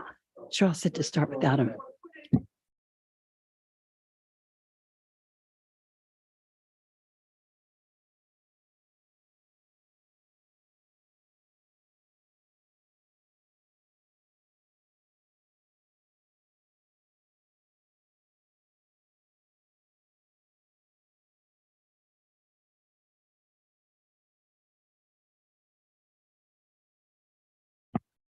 Good afternoon, everyone. I am calling to, I'm reconvening the Monterey County Board of Supervisors for Tuesday, November 8th, 2022. It is 1:30, and could we please have a roll call? Good afternoon. Let the record reflect all supervisors are present, with Supervisors Adams, Phillips, Lopez, and Root Askew appearing in person, and Supervisor Alejo appearing via video conference. Thank you. And could we please have our announcement from our Spanish interpreter? Muy buenas tardes a todos. Mi nombre es Diego Celis. Seré el intérprete español-inglés, inglés-español para la reunión de hoy. Si planea hacer un comentario y necesita servicio de intérprete, por favor, hablar lenta y suficientemente fuerte para que lo escuche. Por favor, hacer una pausa al final de sus oraciones para asegurarse de que tengo la oportunidad de interpretar. Muchas gracias. Thank you very much, Mr. Silas. And now we're going to go to our first scheduled matter, which is to receive a status report on the sustainability program's exploration of REACH codes to reduce greenhouse gas emissions from new construction. So we will turn it over now to our two presenters, Ashley Paulson and Cora Pantron. Hello, can you hear me okay?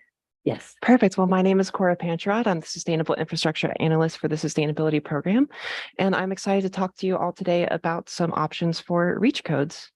So to jump into this, we are presenting the status update on our exploration of REACH codes to reduce greenhouse gas emissions from new construction during the 2022 building code cycle, and to bring these options for you to consider and direct staff on which options to further develop and then return to the board, and then provide further direction as appropriate. So we're going to have a brief introduction of the options that we have before you today. We're going to talk about what are REACH codes, why are we looking at REACH codes, what does the public think so far, staff's recommendation, and then a brief conclusion. So the options that we have for you are fourfold. And the first one is to bring forward a county ordinance prohibiting the expansion of natural gas infrastructure in new construction and to require new construction to be all electric. The second option is the same all electric provision, but with the additional increased requirements for electric vehicle charging. The third is to only move forward with electrical vehicle charging for new construction. And the fourth is to provide further guidance to staff and then postpone the adoption of REACH codes pending further exploration of engagement of these concepts. Now, so what are REACH codes? They are an informal term for any local code or ordinance that goes beyond or reaches above the standard state code. This is most commonly tied to the Building Code Title 24, Part 6 and 11, which is the Energy Code and the Cal Green Code, respectively. The most common issue areas that we see with REACH codes are for all electric or electric preferred new construction, and then additional requirements for energy efficiency, EV charging, solar, and water efficiency. And in the last code cycle, over 60 plus California jurisdictions did pass some kind of REACH code to limit natural gas. So there's a lot of precedent for this kind of climate action. There are some basic requirements to do a REACH code. If you go through the energy code, they must be as stringent as the state energy code, so you have to save energy. They must also include findings that are based off of our local climatic, geological, or environmental concerns. Our climate action work does count for this requirement. We cannot exceed the federal preemptions for specific appliances. If you go through the energy code, they must legally be demonstrated to be cost effective. And if you go through the energy code, that has to be approved by the California Energy Commission, and anything that goes through the building codes has to go through the Building Standards Commission. So a quick word on the timing of this and why we're bringing it forward right now is that we have our Community Climate Action and Adaptation Plan, or our CAP plan, that we're hoping to adopt early 2023 at this board. And we know that REACH codes are going to be a strategy that is included in that CAP. And we know this because building emissions right now make up around 21% of our greenhouse gas inventory. And we want to be able to align with the building code adoption as much as possible, just so that we limit confusion for developers and people who are working to create more housing in the county. Additionally, there are other opportunities in the 2022 code that makes going all electric easier. The main one is the electric ready pre-wiring requirements that you see in the second column here, which essentially means that for new homes, they are required to have a larger panel size with dedicated circuits to go all electric in the future. So that's for all end uses like water heating, space heating, cooking, ovens, dryers, you name it. Additionally, in the code, we're seeing that solar and storage has expanded for pretty much every building. So really going all electric, the 2022 code has done pretty much 99% of the work. So an all electric reach code is really just putting that last 1% over the finish line. We're also seeing heat pumps be introduced as the new standard for some climate zones. And there are some other developments that are happening statewide that make this more of a natural follow through. The first one of these developments is the end of the gas line extension credits that came through the California Public Utilities Commission. So there's no longer a tax subsidy for developers who want to build new construction with natural gas infrastructure. So that makes it more expensive. Another thing in the CPUC in their strategic implementation plan draft right now is the 2030 zero emissions water and space heating ban. So in 2030, if your water or space heater breaks and you have to replace it, you have to go with an all electric version based on this rule. And going all electric now really reduces the amount of residents that have to go through that headache and go through the additional cost of capping that infrastructure in their homes later. Additionally, we have the Inflation Reduction Act, which provides 10 years of the investment tax credit for a lot of these different technologies that we see going forward with all electric homes. And when we talk about the big whys of REACH codes, the first one is a health reason. And the pollutants from indoor air pollution that come from indoor gas use really are substantial. What we see is that children who grew up in homes with gas stoves are 40% more likely to develop asthma. This air pollution disproportionately affects marginalized groups. There are a number of different pollutions that come from these emissions. And even when off, these gas appliances leak about 2 to 3% of what they are using as fuel into our homes directly. If these emissions were outside, then they would likely be illegal if we were monitoring them from a power plant. But in our home, this is not something that we currently monitor. The second aspect about this is resiliency. And there's a definite perception that gas is more resilient in the home. And I think this is because people are really used to being able to boil water on their stoves during an emergency. But what we see is that gas appliances do need electricity to function. Even with the stove example, you are able to boil water, but then the electric vent hood isn't working. So the pollutants that we just mentioned are going directly into your home without ventilation. Also, with modern gas appliances like space and water heaters, pilot lights are now illegal. So they are controlled with an electric ignition, and trying to light those by hand is extremely dangerous. We also know that gas is responsible for around 20 to 50% of post-earthquake fires. So there's that disaster resilience concern. And really, all electric is a lot more resilient, especially when you pair solar power with battery storage and electric vehicles and vehicle-to-building charging. That is now pretty mainstream.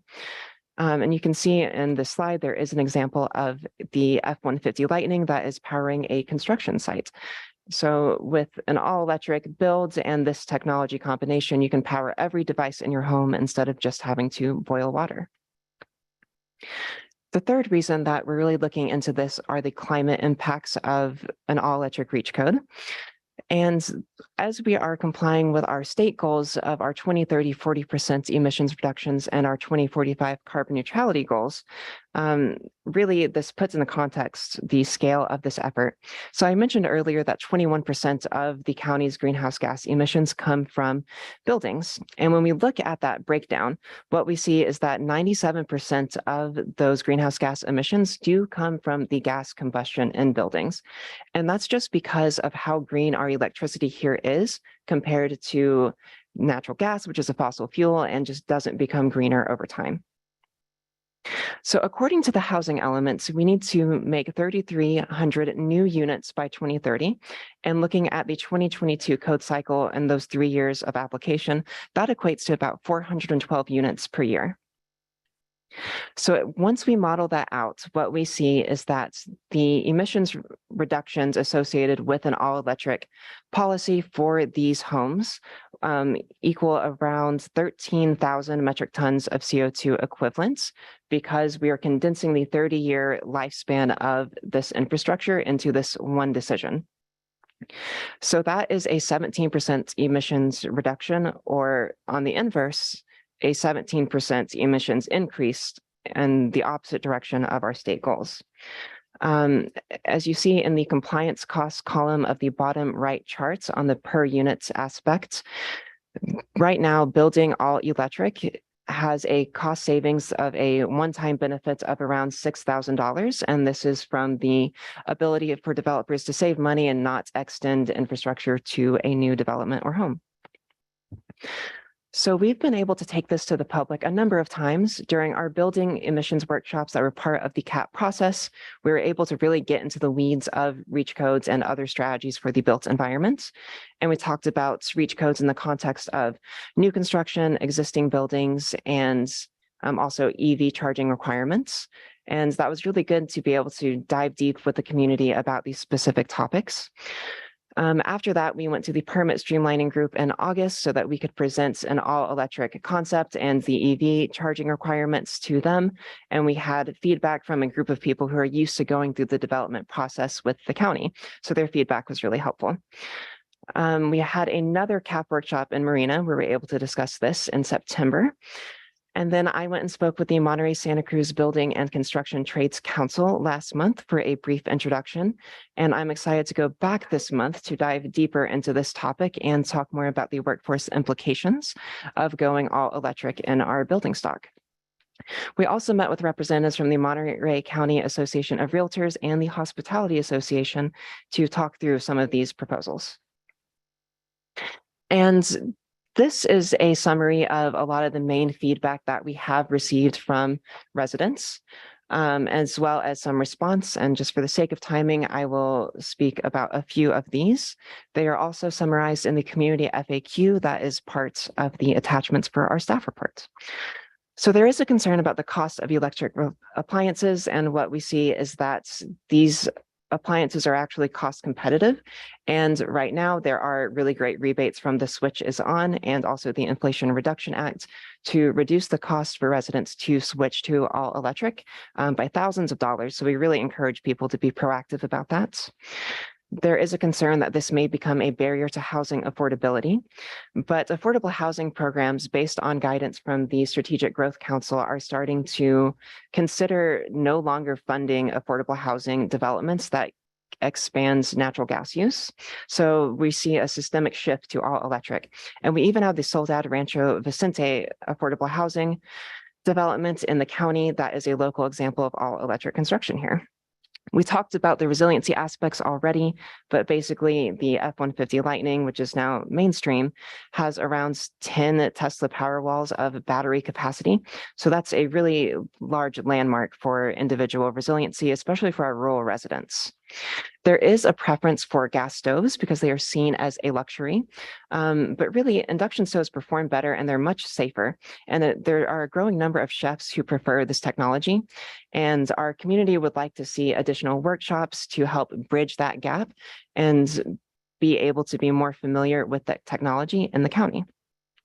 The last point that we hear about is grid stability, and PG&E supports these all-electric policies because they help them better plan to meet our demands as we try to meet our climate goals. So they can know in their planning that they need to increase our infrastructure to serve our all-electric residents. So the overall takeaway is that all electric makes sense for new construction and that the writing is really on the wall for gas and development. That the building code is already tough enough as it is, so adding additional efficiency measures could make it difficult for developers to build housing, and that there's an equity concern that we shouldn't increase utility costs, especially for renters. And I think that this feedback is overall quite supportive. And the reason why is because it boils down to everyone's favorite kind of policy, which is that it stems from the idea of not to make your life harder than it has to be. And no one wants to go and have to deal with a retrofit later and have this other added cost when they're just trying to live in their homes or sell a home or something like that. For existing buildings, there is the perception that the county is not ready to mandate existing building electrification. There's also equity and housing affordability concerns there that we need additional programming to work through. For EV charging, especially with the 2035 100% EV sale in California, there is definitely the belief that we need more EV charging in the county and that increasing these requirements are reasonable. So this feedback really informed our goals and ultimately our recommendation to move forward with an all-electric health and safety ordinance for new construction in our local code. And then also to add that all-electric ordinance into Title 24, Part 11 of the Cal Green Code. And with the Title 24 edition, there would also be high power EV charging requirements that we would add into Part 11. And this would need to be approved locally and then by the California Building Standards Commission. The program does have its eye on potentially increasing solar requirements in Part 6. We are awaiting further guidance from the state to know if we need that to ensure cost effectiveness for the on-bill aspects of our residents. And a quick word on the EV charging, since we haven't gotten too much to that yet, is that in the 2022 code, what we see is that essentially 40% of spots in a parking lot for a multifamily resident have to have some kind of EV pre-wiring or wiring requirements. And what we're proposing to do with the high power EV option that you see on the far right is to increase that to 100% of the parking lot and available spaces.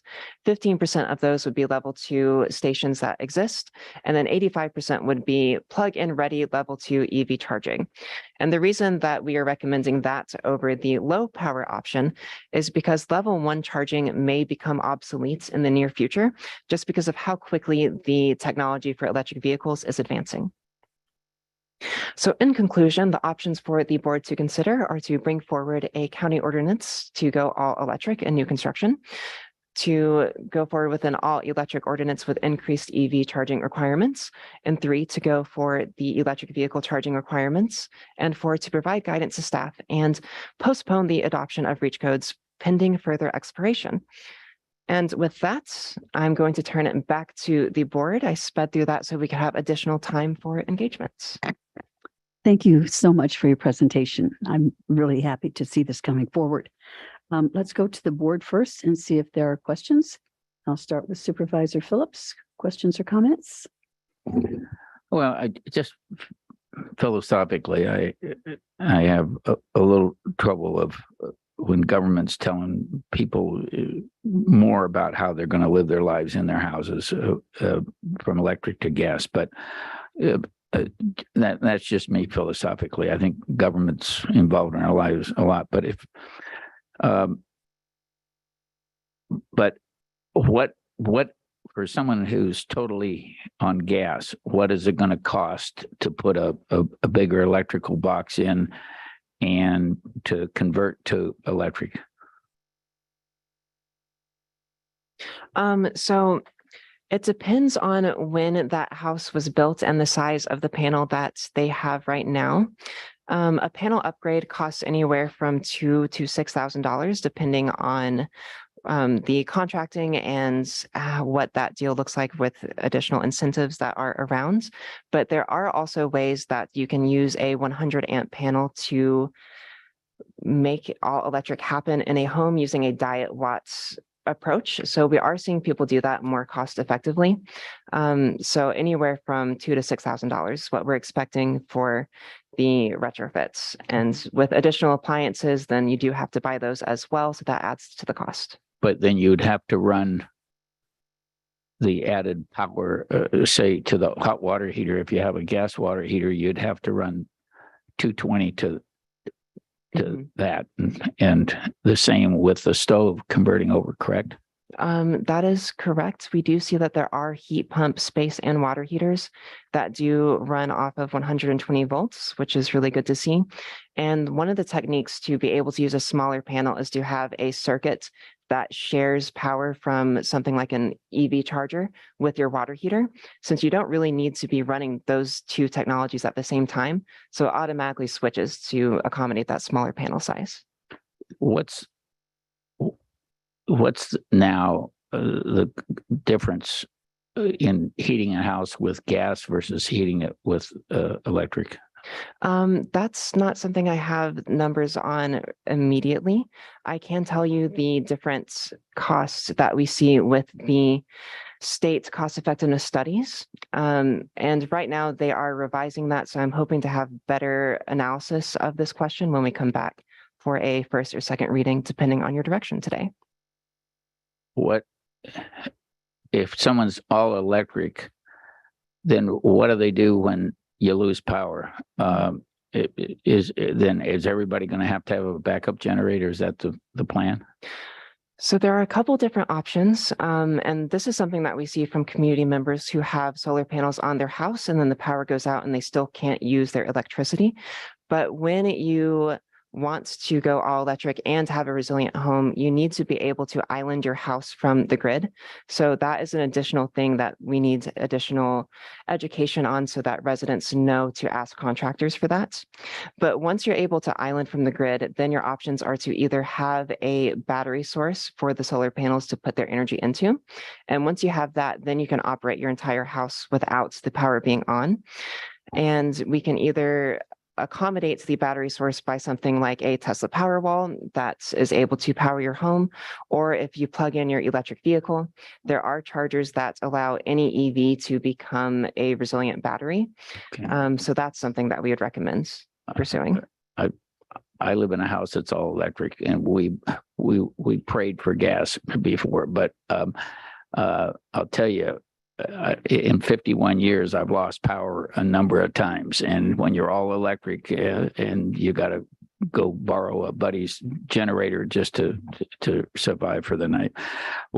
I guess my other concern is whether we're going to be able to handle this when we convert all our cars to electric and we convert all our houses to electric. And then I am assuming we're going to be converting all our businesses. I know all our restaurants have gas stove. None of them that I know of have electric stove. But are we going to be able to have enough electric power to handle all that? Is that the plan? Yes. So PG&E and other utilities that are our demand serving institutions, they are aware of the all electric transition. So they're working overtime to make sure that we have the transmission and the generation capacities to handle this. And really, we're hoping that in the next 20, 30 years, we are able to roll this technology out in a way that is more resilient and also decreases the amount of energy that people need to use. Especially in the restaurant industry, we see that some of these technologies are not very efficient with gas. As someone who has worked in a restaurant, are a lot of ways that we use stoves now that induction stoves are much better and more energy efficient. So we're hoping that that is a benefit that materializes soon. Thank you. Thank you, Supervisor Phillips. Supervisor Lopez. I have a lot of really strong opinions, as we found out during AEE, but I'm going to hold those until after the questions portion. I do have one question, and that is, in the list of folks that you've gone out to, were there any strong reactions against this concept? So the strongest reactions that we had against this were not for new construction, but for existing buildings. And really that reaction is that if we are adding additional costs that make it more difficult to sell a home or a building, then that is something that we don't want to do. And that's really the main point of contention, but that doesn't apply to this ordinance. Okay, thank you. Mm-hmm.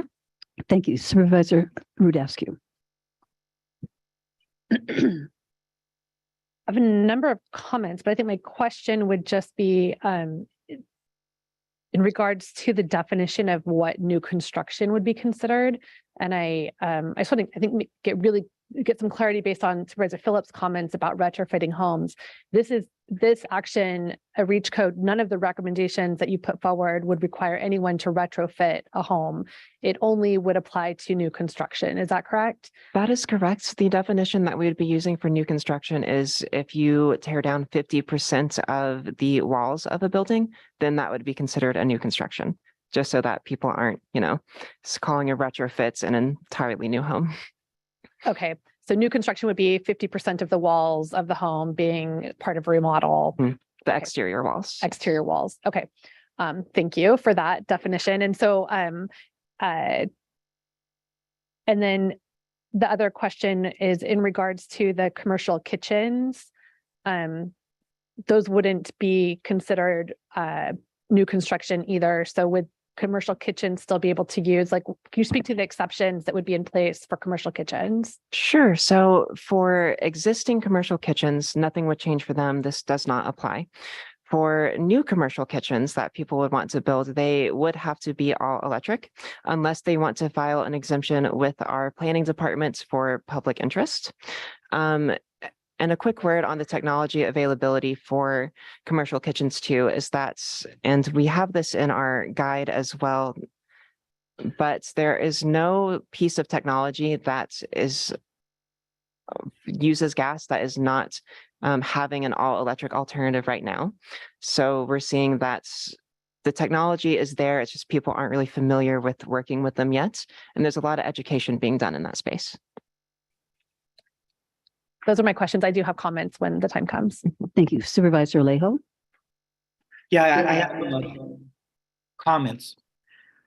Well, first of all, I appreciate our staff bringing this forward. The discussions around reach codes, it's new for a lot of elected officials and communities, residents. Folks who work in this area are obviously much more familiar with what this means for updating our codes that go beyond what state law requires.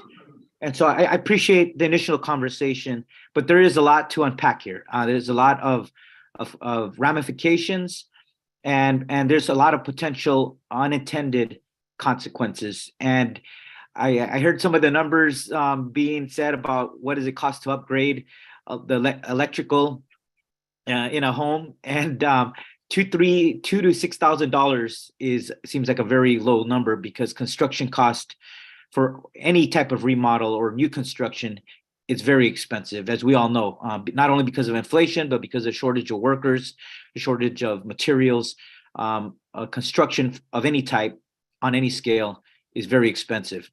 And we also know we have a housing crisis. So in trying to do something good, we don't want to also create new barriers that make housing more difficult or more expensive as well. But I know the goal of reducing carbon emissions and being more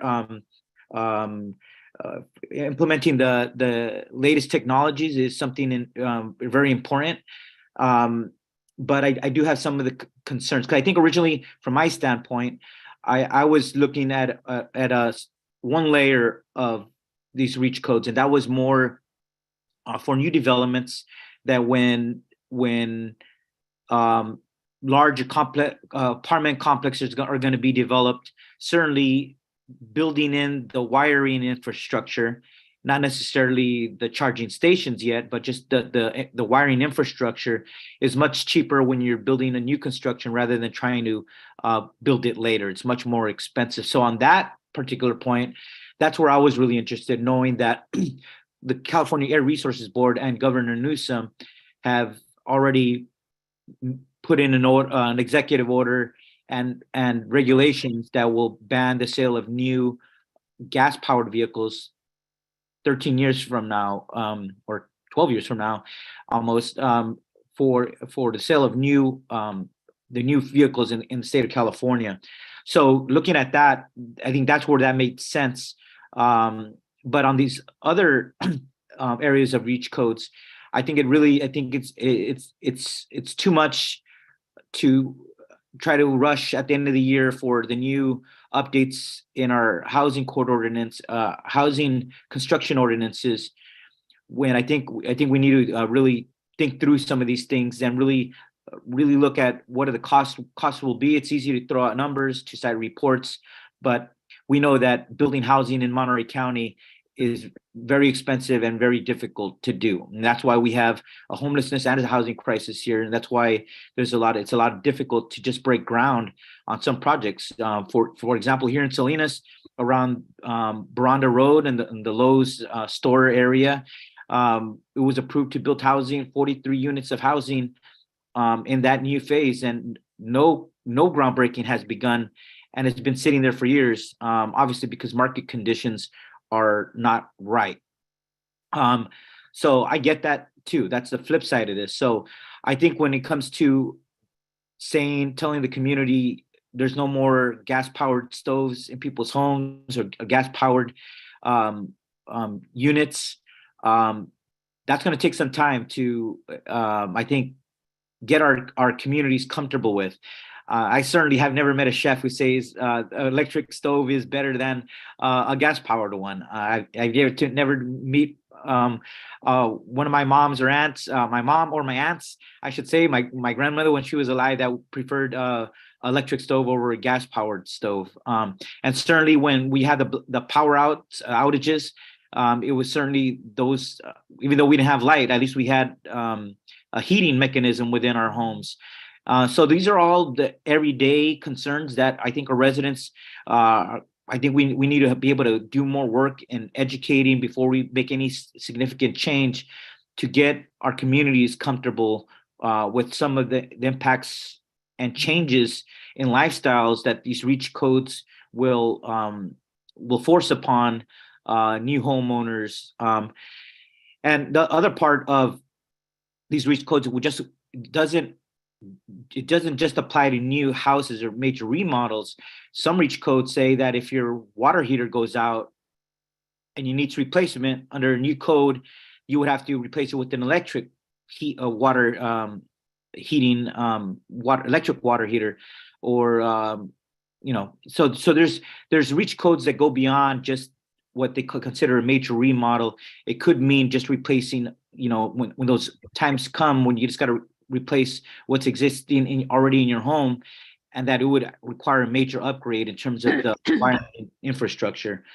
So I think so I'm hearing this. I know staff came around and talked to made presentations to the community and to individual supervisors. But I think some of these, it's just going to take, we might eventually get there, but it's going to just take some more time to educate our communities of what these really mean, and for us to really understand. I think being able to get some more evidence and data on what potential impacts or unintended consequences they have had on communities in building additional housing, I think it merits us to be really cautious on proceeding, because we do know we have a housing crisis, and there's already so many impediments, and there's so many legal challenges, and there's so many costs that have really been the major factors why new housing hasn't been built in large scale. And the Salinas example is a very real one. And I know we have some other housing units coming on the potentially coming in the pipeline for us to consider. And I just want to be very cautious that we're not creating additional burdens and those unintended consequences. Thank you. Thank you, Supervisor Lopez. Supervisor Alejo. And thank you both very much for your presentation. Our county has committed to reducing carbon emissions from all sources by 40% by 2030. And, that's less than 10 years away. I don't know that we have the luxury of putting things off, quite frankly. I appreciate very much the notes in their board report about working with the health department and the housing and community development department to ensure that you had their input and their support on the REACH codes. I really thank you for that very much.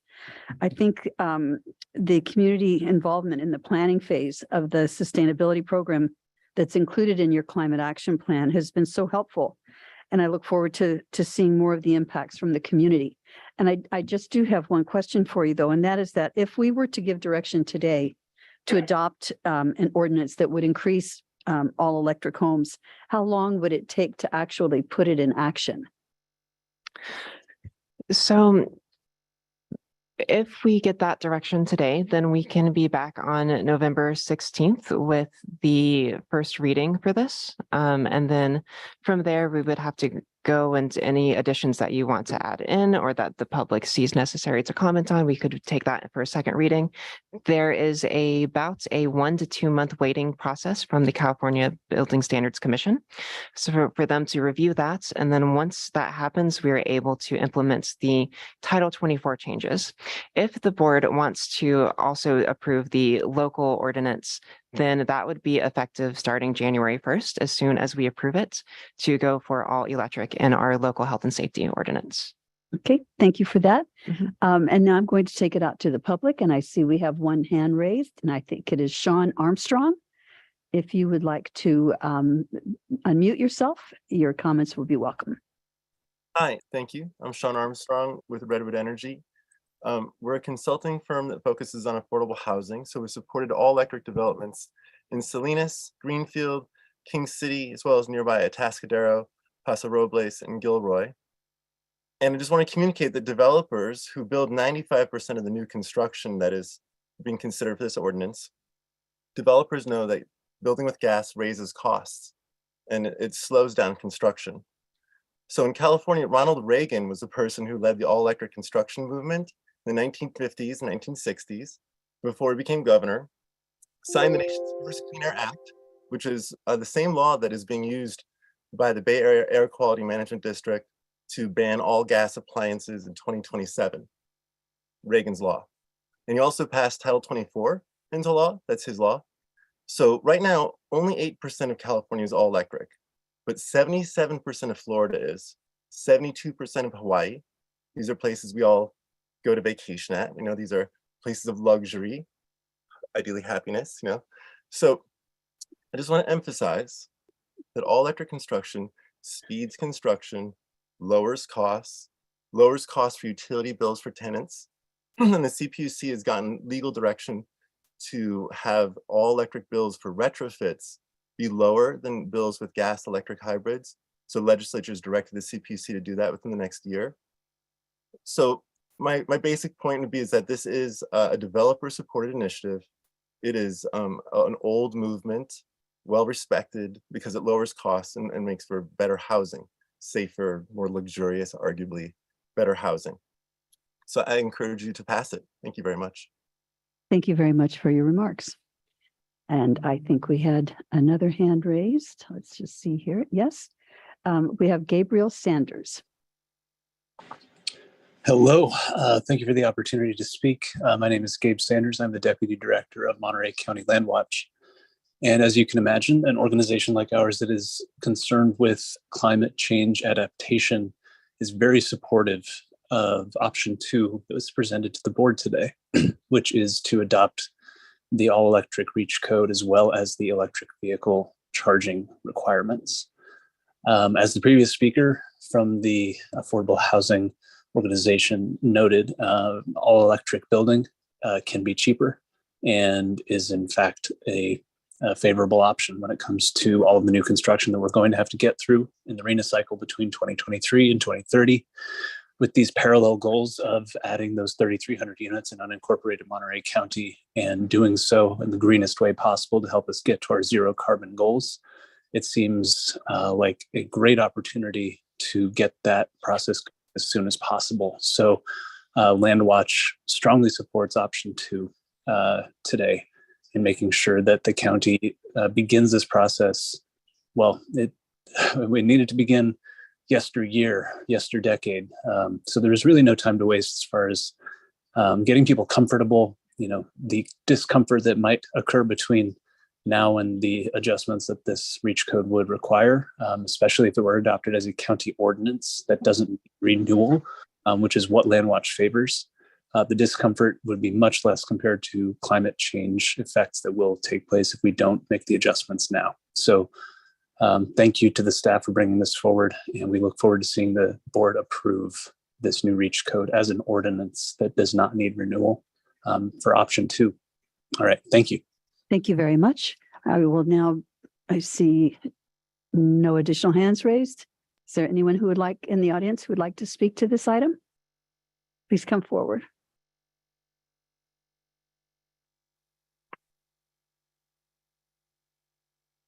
Can you hear me okay?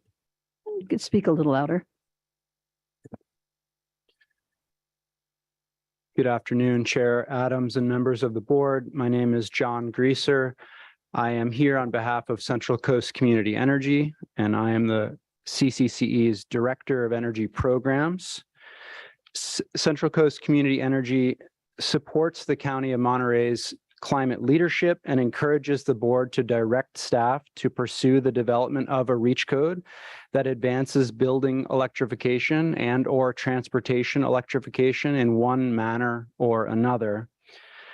Central Coast Community Energy is a California community choice aggregation load serving entity. It is our local generation utility whose mission is to provide reliable, affordable, clean electricity and electrification programs to reduce greenhouse gas emissions and strengthen our local economy. In 2017, the County of Monterey Board of Supervisors voted to join Central Coast Community Energy as a founding member agency. We have several electrification programs that are and can continue to support County of Monterey residents, businesses, and the county itself, including a REACH code program that is being used right now by staff to provide technical assistance prior to today and with your direction following today. I also want to highlight our new construction electrification program, which I think is relevant if you pursue a REACH code focused on new construction. That program provides affordable and farm worker housing developers, as well as homeowners building accessory dwelling units with incentives to build all electric housing. To date, Monterey County developers have leveraged our new construction electrification program for 4 projects, receiving nearly $600,000 to help build 254 new all-electric units within the county. Approximately $450,000 of those incentives will help build 183 all-electric affordable housing units. I'll have to stop you and thank you for your comments. If you would like to submit the rest of your comments, we can ensure that they get in the record. Thank you, and I have. Oh, good. Thank you very much for that. Is there anyone else in the audience who wishes to speak to this item? Nope. Okay. Thank you for that. I'll take it back to the board for comments. I have 2 eager speakers over here. Thank you, Chair. If I could, I thought I heard staff say come back on November 16th. That's not that's not going to happen. The ordinance hasn't been reviewed yet, and there is no meeting on the 16th anyway. So the 22nd. If the board wants to give direction to staff to come back when it's ready, that would be the appropriate Great. Thank you motion. Very much for that. Thank you. Supervisor Phillips. Well, I'm not prepared to move forward on this. Number one, I don't think there's been the type of outreach that there should have been. And I don't know of any outreach that's been out in my district. And I think I would have heard about it if there had been. So I'm not, I think we ought to take some time and look at this, but it's kind of a full court press. And I don't like to make decisions when I'm getting a full court press on me. So I'm not prepared to move forward at this time. I'm not saying down the road I wouldn't be, but I'll be down the road. So the road's coming to an end, dude. Okay, thank you, John. Supervisor Lopez. Yeah, so I'm not going to be able to support this today for a lot of reasons. I'll share just a couple. The first is obviously we're talking about homes being built in the unincorporated portions of Monterey County. With that, we're talking about people living rurally. I live rurally. I converted my house from electric to gas just based on desires, needs, and the realities of today's electrical grid system and its inability to keep up with the needs of our rural residents in southern Monterey County. I lose electricity regularly, at this point 2 to 3 times a month. If I don't have electricity, I'm not feeding my child for the night because with a gas stove, I can turn it on, light it with the match, and make him some mac and cheese. But without that, I'm not feeding my kid. And so I'm not prepared to tell others how they need to live when I can't honestly live that way in my own home. And these are the realities in rural communities with folks who are far from being the first served when power goes out. We've had days on days on days without power in southern Monterey County recently, especially in King City, including this morning. And so I am not prepared to move forward as somebody who has been an early adopter of electric vehicles and a lover of my EV. Many of you have heard my recent story that my EV now requires a $10,000 repair when it's worth about $4,000, still runs, but I'm not allowed to drive it in California because the check engine light is on. Even though it runs efficiently, effectively, and is a beautiful car, I am going to be forced to sell that vehicle, and it's going to be transferred out of state where somebody else will get to enjoy my car. And that doesn't feel right to me. So I don't think we're in a position today, based on the current grid that we live on, to make these changes and force them upon other folks, especially people who live in southern Monterey County, which is where the majority of new development, I think, will be in the next 10 years for unincorporated communities. So it's not the right choice for my community. And for that reason, because I can't stand up for it myself, I can't vote for this. I do want to say thank you to staff. I know you put in a lot of work and we talked through that process. I know I was clear about where I stood, but I appreciate the work you've put in. I do think this is something that we will get to eventually, but based on where technology is and the costs today, having recently remodeled the home I live in and several others, the numbers were not, in my opinion, reflective of what it actually costs to do business in Monterey County, specifically putting in a new panel, rewiring power walls, all those things. When I look at that package, we're talking upwards of $75,000 to $100,000, and it just doesn't make sense to say in a time when we don't have enough housing, we need to go force folks to actually pick a less cost-effective option. And to me, that is the reality I've seen as I've looked at some of those projects in my own home, and I cannot, in good conscience, put that on the rest of the community. Thank you, Madam Chair. Thank you, Supervisor Lopez. Supervisor Radescu. Thank you. So just this morning, we adopted an ordinance in recognition of Universal Children's Day. And we talked about the fact that children raised in in homes with gas stoves are 40% more likely to develop asthma. It's alarming information. I understand there's new research coming out of USC that's proving air pollution has long-term impact on brain health, seen most acutely in children and women of color over the age of 60. The last meeting we were here as a board, we took action to reaffirm our commitment to govern for racial equity. This is exactly the kind of policy that demonstrates our commitment to those words. Supervisor Adams and I met recently with young adults who are working with the Green Cadre Workforce Development Program. And these were young people who offered compelling testimony about their concerns, about the concerns that they have about the way that climate change is going to impact our world, and that concern is compelling them to take and pursue career paths that are to be a part of the solution. We have a commitment, we made a commitment to reduce carbon emissions from all sources by 40% by 2030 and to reach carbon neutrality by 2045. This is a policy, this is action that allows us to move forward towards that commitment. Limiting natural gas in new construction, increasing EV charging requirements, and expanding rooftop solar requirements are key actions that we can take now to better prepare our communities for the future. We have an opportunity today to be a leader. We have an opportunity to be on the forefront, to protect our residents, to protect our children, to protect the health of women of color in our community who spend more time in kitchens with gas stoves, and to advance our climate goals that we say we care about. It makes sense to take this action today in alignment with the statewide adoption of new building codes.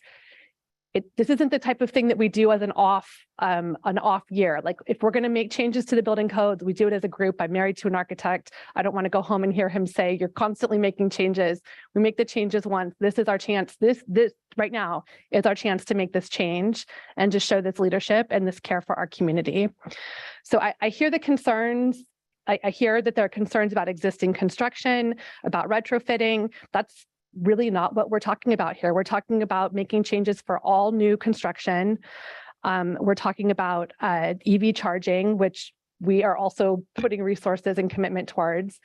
And so I'm prepared today to take make the motion to adopt option 2, which would be a county ordinance prohibiting the expansion of gas infrastructure in new construction, requiring new construction to be all electric with increased requirements for electric vehicle charging. And I would be happy to second that motion when the time has come to bring a motion forward. Supervisor Lejo. Yeah, I think if there's any place in the world that is making major steps to address climate change, it's here in California. And our local communities and our state are doing more than anyone. But on some of these new areas of policy, I think it's important to bring our community along, to get their input, to let the technology develop.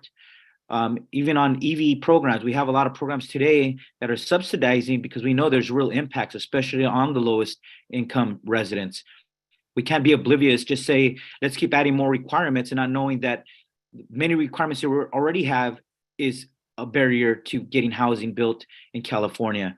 And guess what? When in East Salinas, where I have the most overcrowded housing anywhere in our county, yes, I learned as a policymaker that we need to make sure we do our due diligence, get our community input, and bring and have them be supportive of the policies rather than passing a policy and later them finding out that what we approved has major consequences on their lives and their future opportunities. So I want to acknowledge that our county is moving. We just moved our entire county fleet to move electrical. We're one of the early adopters to support the 3CE, so we could procure our own energy that was renewable. We've done a lot of things that many other counties in California have not done. But on some of these areas, we need to do our homework and making sure that we're reaching out to our communities, letting them know what these policies are, rather than trying to say we're trying to rush it because we're at the last couple of months of the year and we're trying to get it in. And without really understanding what long-term and unintended consequences it will have on building more housing in our community, or the cost that would have on our families when we know housing is very expensive. So I'm supportive of moving on number 3 today on changing our codes to increase electric vehicle charging for new construction. But I think on the other options, I think we need to have some more time to do more of our homework, not have full meetings where only less than 20 people showed up to give input when it has an impact on the 435,000 residents that call Monterey County their home. So I'm supportive of a portion of this to move forward, but knowing we're going to have ongoing discussions on the other aspects down the road. Thank you. Thank you, Supervisor Alejo. I just wanted to ask a quick question. Can you tell me about how many events you have had as far as outreach and the numbers of people that you've been able to reach as far as, throughout the entire county? I'm just going to grab you the exact number of events. Excuse me, I'm sorry. I couldn't quite hear you. I couldn't hear you, Ashley. Cora's going to pick up the exact number of events. At the community workshop where we talked about this, there's about 100 folks there. And then through the climate action plan process, we've engaged with about 300 businesses and individuals. I don't know how many people were at the building trades talk or the streamlining task force, but we tried to reach kind of your major stakeholders through these processes. So we've had 5 public meetings. We have another one coming up this month with the Monterey Santa Cruz Building and Construction Trade Council. And then we had the 2 separate meetings with the Monterey County Association of Realtors and the Monterey County Hospitality Association. Okay, thank you very much. But no particular outreach in the various districts at this point yet? Other than the Marina workshop, no. Okay, thank you very much for that. I think I have made my opinion heard. And, I just feel like it's time that we just start thinking globally, thinking a little bit beyond just, what we feel and what we worry about. And I am probably one of the guiltiest person in the room as I look at the car that I have outside that is a total gas hog, but I did have an electric vehicle charging station put in my garage when I had to do some remodeling on it. So I feel like all of us have to do something to keep moving forward in this direction. But at this point, I will go back. We've already had public, and we have a motion on the floor and a second. So if I don't hear anything different, then we will take a roll call vote on that motion, which was to adopt item, essentially option 2. I would do not, I'll substitute motion. I don't know if I'm gonna have support on this, but to move forward on the county ordinance establishing increased electric vehicle charging requirements for new construction, option number 3 only. Is there a second to that? That's what I thought there would be.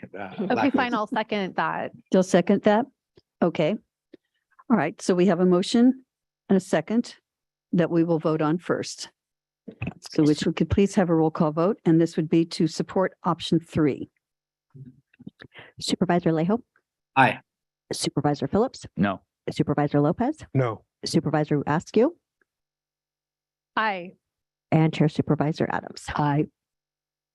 Thank you very much. So we got something. I appreciate your work so much, and I know both of you are indefatigable. So I look forward to seeing you coming back with additional work on this. All right. Thank you very Thank much. you so much. Thank you. Through the chair, I guess, Yes. so we'd also be providing some direction to continue community outreach and to continue the conversation, keeping us informed as additional outreach occurs. I think that would be inherent in their. Yeah, I think we can work on that without specific direction from the board. Can we, on chargers or all of the concepts? On the concepts of reach codes. Yeah, I couldn't support that. Not even just have outreach. Basically. Not at this time. If we're not moving in that direction, which I'm hearing we're not, then now's not the time. I don't think it's going to be in the next couple of years. So saying staff needs to dedicate time to that doesn't make sense to me right now.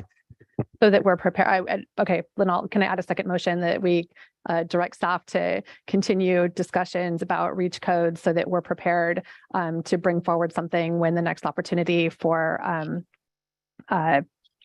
statewide adoption of new building codes comes forward. We'll be prepared with the community outreach and conversation and comfort level that needs to happen so that we can reconsider this conversation then. I'll second that. If I could speak to the motion, Madam Chair. Yes. I have no opposition to community education because I think some of this work does need to happen in phases. I think if you look at state law, there's been numerous bills over several years that have kind of eventually got us to where we are today. It didn't happen all at 1 year. It didn't happen overnight.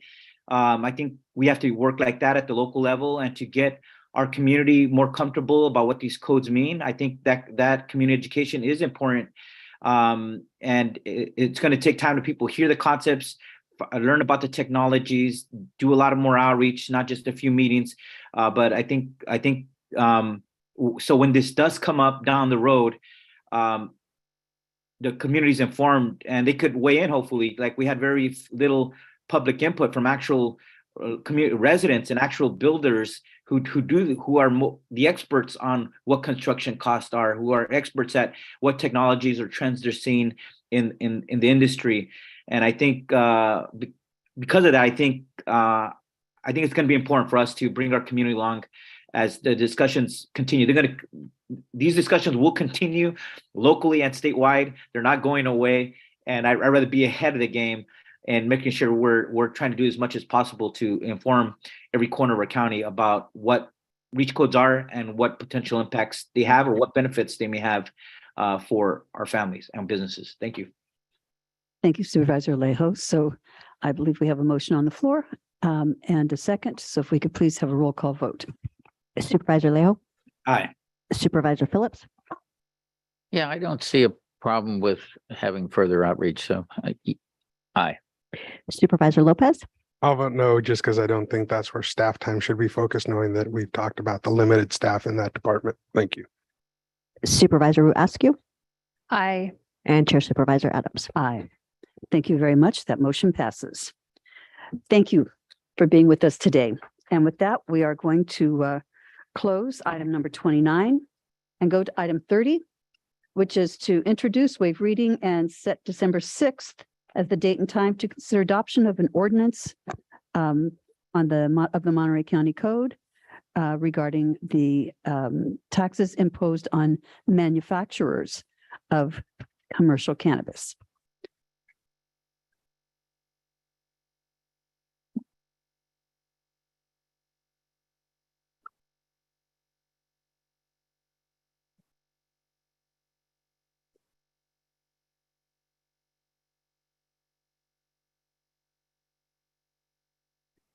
Good afternoon. Are you ready to go, Ms. Iwamoto?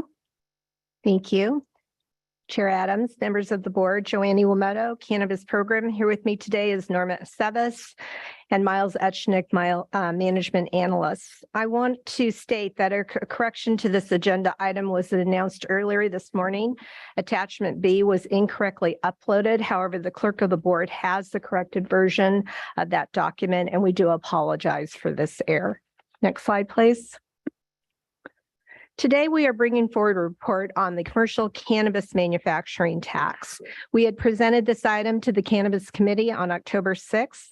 The committee received the report and directed staff to present the report to the full board, and they agreed with the recommendation. On your screen is the history of tax rates for manufacturing activities since July of 2016. As you are aware, our industry is comprised mostly of cultivators at approximately 81%. 2% of our industry makes up manufacturing.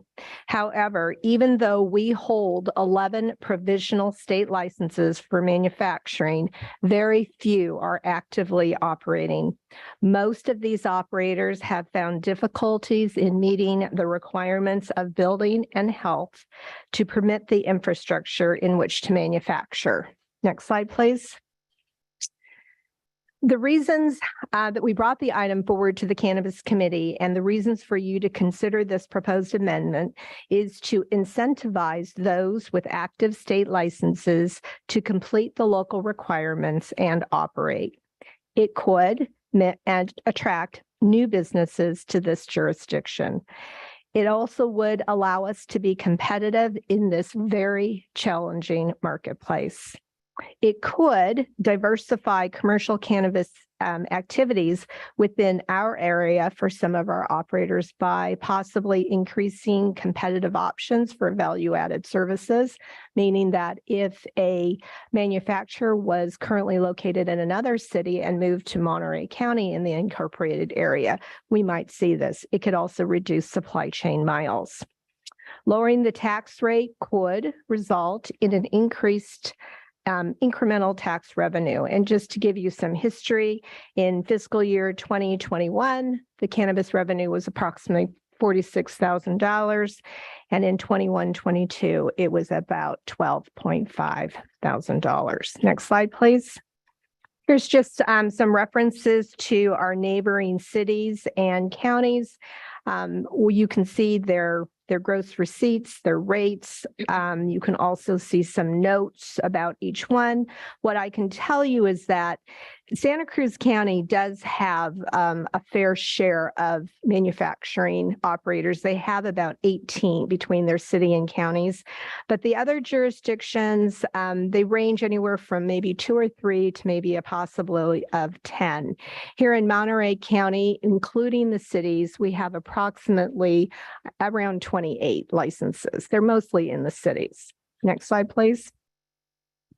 So the recommendation is staff is seeking the board direction to introduce, waive reading of, and set December 6th as the date and time to consider this adoption. And that would be to reduce the gross receipts tax from currently 3.5% to 1.5%. And that concludes our presentation, and we would be happy to answer any questions. Thank you very much. Is there any member of the board who has questions at this point? Okay, I don't think that we have any questions at this point. So let's go out to the public and see if there's any member of the public who wishes to speak to this item. And this is regarding tax base for manufacturing of cannabis.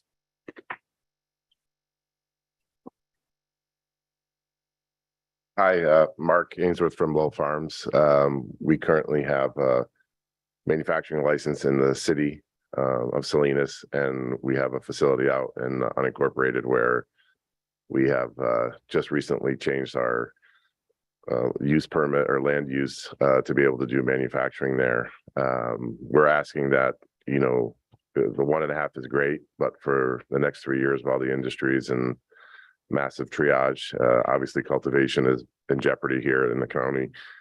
And we're still not sure how many are going to survive through the end of the year. But if you capped it at 100,000 for 2 or 3 years, just to give us a chance to pay something, but at least get off our feet, that'd be great. Thank you very much for being with us today. Is there anyone else who wishes to comment on this? Let's go on, look and see if there's any hands raised online. I'm seeing no hands raised. Okay, we'll bring it back to the board for any additional questions or comments. None. Supervisor Rudescu. I'm just pulling up the staff report again. This was something that the Cannabis Committee is recommending. Yeah, this one came through committee quite quickly. It wasn't something there was a ton of conversation around based on the simplicity of it. Okay, and then the second question I think in the staff report talked about having one company in particular that was looking to come here. So by making this reduction, we would essentially be providing subsidy to incentivize one company to come into Monterey County. But do we have any guarantee that that company would come here? And how would this be different than just offering some other subsidy to a company to come set up business here in Monterey County? So I think it's really looking at where the industry is across the board for me. And that was part of the reason that we got behind it. There was one company who expressed interest as we started the process, but overall, there's going to be a shift in the landscape, and where people end up is going to be dependent on several factors. One of the key ones, though, is the tax structure. And as we look at some of our competitors, even within the county, I think we have space to improve in order to remain competitive.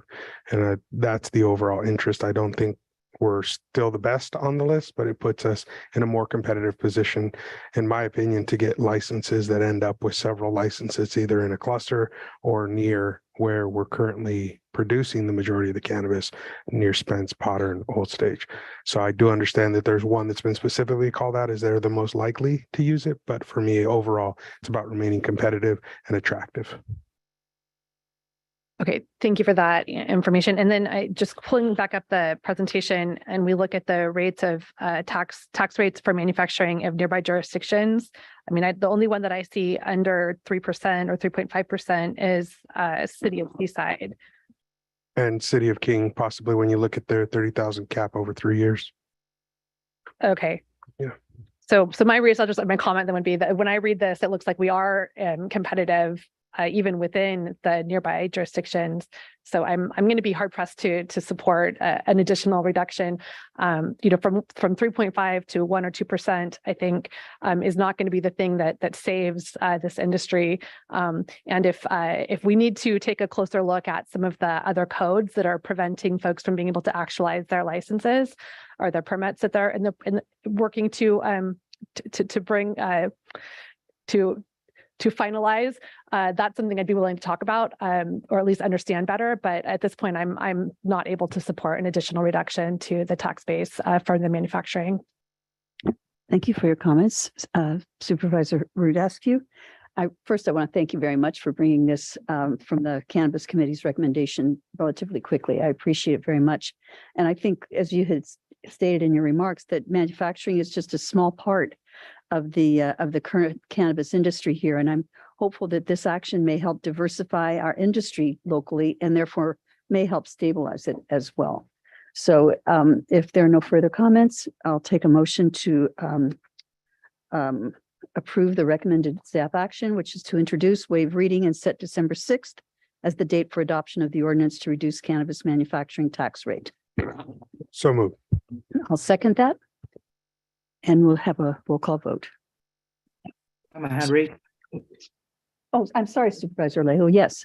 Yeah, no, I just wanted, I'll be brief. I just wanted to mention that, this is a very small amount of taxation that is generated so far, but I think I agree with Supervisor Lopez is that we made some other changes in our other taxation structure just to reflect the trends that we're seeing in the industry. Obviously, if the industry was in much stronger shape, I would agree with Supervisor Askew to keep things where they're at, but we have recognized that there's a lot of downward trends in the industry, and it is making it difficult to sustain cannabis business in our county. So, but because it's this particular area of tax generation, it's like as the staff put the numbers on the screen, it was a relatively small amount. I could support this today. Thank you. Thank you very much. So we have a motion and a second, and I think we're ready for a roll call vote. Supervisor Leahy, Aye. Supervisor Phillips, Aye. Supervisor Lopez, Aye. Supervisor Askew, No. and Chair Supervisor Adams. Aye. Thank you very much. I think that's the quickest cannabis item we've ever had. So with that, let's go into another one right away. Okay. So we will now move on to item 31, which is to, receive a status report on the commercial cannabis industry's ability to pay delinquent and current taxes due on or before January 31, 2023. Consider commercial cannabis business cultivation tax items. Consider a formal commercial cannabis business payment plan, including requirements and actions if the payment plan is found to be in default. Authorize the treasurer tax collector to record liens for commercial cannabis cultivation business tax for the period of fiscal year 21-22, quarters 2 through 4, and fiscal year 22-23, quarter 1, to be released upon payment in full. Try to say that again. And to reaffirm the authority of the Director of Housing and Community Development and authorize the director to deny cannabis land use permit applications without prejudice if they have remained incomplete for a period of 6 months or longer, and provide further direction as appropriate. I wanted to read everything because we're going to have to hear it more than once to keep track and to follow it through. So thank you, and I'll turn it back over to you, Ms. Iwamoto. Thank you, Chair Adams, members of the board, Joanne Iwamoto, Cannabis Program. As you are aware, the cannabis industry has and continues to face very challenging times with saturation levels across the state and beyond, demand versus supply issues, the declining wholesale price points that have not recovered since early 2021, pressures to sustain a business in a very new industry while trying to meet their overhead costs, including labor, and our local requirements to transition to state annual licensure. And I think it would be very good to note the majority of our operators have spent tens of millions of dollars to improve the infrastructure at these sites. I often think back when the program began and the governor's office stated the commercial cannabis industry will take at least 7 to 10 years to stabilize. We have been witnessing changes and challenges through these first 4 to 5 years of trying to reach a sense of a stable industry. Today, we are presenting a board report with critical decisions for our board. The decisions made today will be a turning point for this industry. The program was directed to review with you the cultivation tax rates and a payment plan for outstanding commercial cannabis tax. Next slide, please. Monterey County's commercial cannabis industry consists today of 104 business operations. 12 businesses are inactive and have not begun their operations. 92 are operational, with 7 being those 7 retail business operations. In this calendar year, 2022, 15 businesses have closed. In total, since calendar year 2019, 35 businesses have closed their operations. As previously presented over the past year, many of our operators are failing to pay local and state cannabis taxes. On Friday, November 4th, the program was the host for the quarterly Cannabis Business Forum. The forum consists of 12 other local jurisdictions, and it was very clear that each participating county is facing the same challenges with business closures and the inability to pay the local commercial tax. And we can provide additional information if asked. In speaking to numerous business operators, they are meeting almost daily to review their internal accounting controls and make decisions on which invoices to pay first. Many are reprioritizing this task on a daily or weekly basis. To reflect, Monterey County has collected approximately $77.3 million in commercial cannabis tax revenue since fiscal year 16-17, of which $63 million has been allocated to county programs and services. Unlike other jurisdictions, we did not see the delinquency rates spike until fiscal year 21-22 quarter 1. Today, we will be focused on that formal payment plan to address fiscal year 21-22, the amnesty period, which is quarters 2 through 4. That balance is approximately $2.8 million. We will also seek direction from this board on the delinquent balance for fiscal year 21-22 quarter 1 and before, which equates to approximately $1.3 million. Next slide, please. Your board has continuously provided various forms of relief throughout the year, and the industry is very appreciative. You approved 2 canopy modifications per fiscal year. You have amended the commercial cannabis business tax rates. You've amended Monterey County Code 7.100 to remove automatic tax increases. And you have waived penalties and interest and extended due dates for tax payments. Given the situation and the lack of monthly payments prior to the due date of January 31st, staff was directed to return to the board with this formal payment plan. Next slide, please. On your screen is a review of the approved and proposed tax rates since March 2022. As you can see, in March, the board approved the rates as shown on your screen. In August, the cannabis industry and the Monterey County Cannabis Industry Association had proposed additional rate decreases for cultivation. And finally, on September 2022, the board did approve that final rate change to where the current rates are today, and that is $3 for indoor and $2 for mixed life. The industry will continue to comment that the past reductions were not sufficient against the challenges as discussed in the introduction of this report. Next slide, please. So I will review at a very high level the details of a proposed payment plan. The payment plan will be implemented and monitored by the cannabis program with payments collected by the treasurer tax collector. The operators would be required to submit a form to enable the treasurer tax collector to communicate tax information to the program. The formal payment plan proposed is for the duration of December 1, 2022 to June 30th, 2023. This will require staff, if approved, to return to the board to extend the conditional waiver of penalties and interest through June 30th.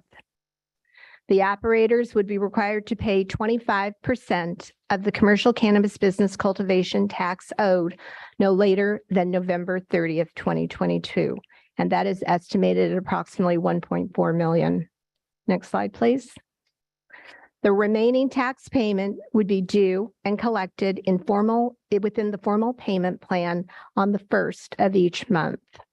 That estimate is approximately 4.2 million.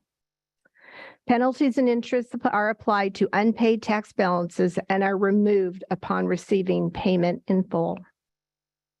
The treasurer tax collector shall record liens for this fiscal year 21-22 commercial business tax to include penalties and interests. The liens will be released upon full payment of the cultivation tax. And the treasurer tax collector shall record these liens as a contingency if the amounts are not paid as agreed upon. Next slide, please. If defaulted, all unpaid commercial cannabis taxes could be collected through a litigation process if directed by the board. Next slide, please. Although the program is presenting this formal payment plan as directed, as a recommended, staff did create a few options for this board to consider. Number one, there could be a reduction of cultivation taxes to zero for the remainder of fiscal year 22-23, or to include the remaining taxes due for this year in the current payment plan. The cultivation tax revenue for quarters 2 through 4 is estimated at approximately 5.4 million. The commercial cannabis, as we have stated many times, remains saturated. The market is saturated and the price points have not improved. It is very likely that if the remaining payments for 22-23 are not included in this payment plan, we will likely be back where we are today, asking for another form of relief. Option 2 is that you could waive up to 50% of the cultivation taxes owed for fiscal year 21-22. It is important to note, though, that if you chose to select that option, there would be significant staff time to process those refunds. Next slide, please. And actually, I'm going to be turning this over to Miles to talk about the cannabis spot index, the wholesale pricing. Thank you, Joanne. Good afternoon, Madam Chair and members of the board. Miles Natchanek, Management Analyst 2 for the cannabis program. While staff typically provides our local pricing figures, we have zoomed out and prepared pricing figures from the Cannabis Benchmarks website. It should be noted that these figures are comprised of 18 states throughout the United States and are split out by the cultivation type. You see annotations have been added there, one which marks the beginning of the COVID-19 pandemic in March of 2020, where you can see the prices begin to trend upward. And another is added for July 2021, where our local operators began to report the declines in the wholesale pricing, where you can see that those prices began to decline. And although these pricing figures are at the total U.S. level, these trends align with our local pricing figures, articles published on the state of the industry within the state of California. And this would suggest that the broader cannabis market is facing similar market conditions. And this has been attributed in part to oversaturation stemming from a lack of cultivation license caps there at each respective state's level. I just wanted to give some context here. So in September 2022, our mixed light pricing was $312 per pound and $730 nationally. And those are down 62% and 44% relative to July 2021. And indoor pricing was $9.15 locally and $12.31 nationally, which are down 46% and 39% respectively from July 2021. Next slide, please. On this slide here, we are comparing the outcomes of our weekly NCS Transparency Report newsletters. And as a refresher, the California Cannabis Authority is a joint powers authority that the Monterey County has been a part of since January 2018. Through its partner agency, NCS Analytics, the CCA maintains a data analytics platform in support of data-driven decisions which protect the integrity of the licensed cannabis supply chain.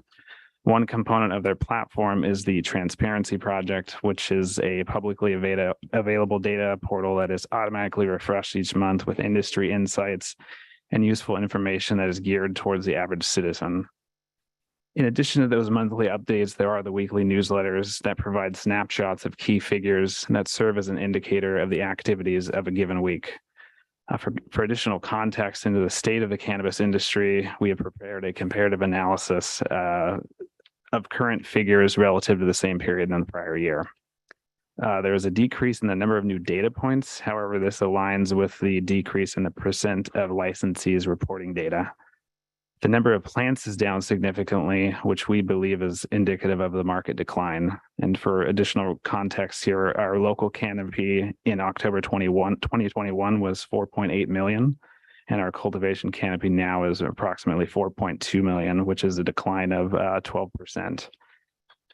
The alerts have increased, and we believe that may be driven by staff turnover or layoffs, and that is compounded by the steep learning curve associated with metric. And lastly, the percentage of new licensees reporting data is lower, but the sales are actually higher and in the same period in the prior year, and we're still trying to determine the root cause of that. We'll turn the presentation back over to Joanne now. Thank you. Okay, thank you, Miles. So now we're shifting gears. We do need to gain direction from the board on redefining permissions to operate. Per Monterey County Code, the Program and Treasurer Tax Collector's Office considers operators delinquent if commercial cannabis business taxes are not timely paid. There are multiple sections of the code that prohibit operations while delinquent.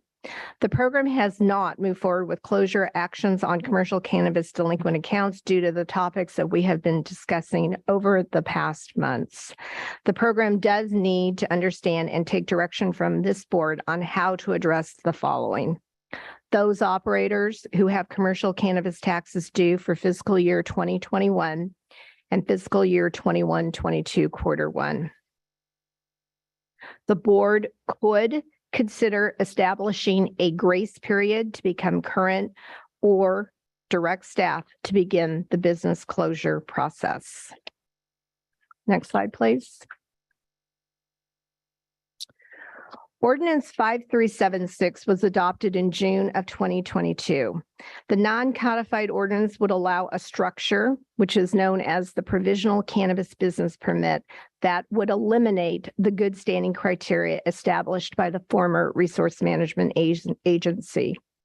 As you may recall, the good standing criteria was established to allow commercial cannabis operators the ability to operate while they continuously worked and made significant effort to meet local requirements. The program did not administer the provisional cannabis business permits in July of 2022 due to the current issues that we're talking about today. The program, however, is in the process of meeting with all operators and issuing this permit. The program is quite concerned with 29 of the 30 operators who cultivate more than 22,000 square feet of canopy. The land use permit entitlement, as you are aware, is the critical milestone for them to reach. To date, of the 30, 15 remain incomplete or in a resubmitted status. 3 are complete and are set for hearing or pending approval. 11 are in condition compliance and 1 is in a cleared status. Those numbers, as I am reading to you, do suggest that a significant progress has been made since December of 2020, when the majority of the land use permits were incomplete. On your screen is section or criterion 3 from the good standing criteria. And because it is so detailed, depending on the board's actions today, the program will work with the Treasurer Collector's Office to revise criteria 3 based on your decisions today. Next slide, please. One of the good standing criteria also requires the operator to be current with all local taxes that would include the Monterey County Regional Fire District tax.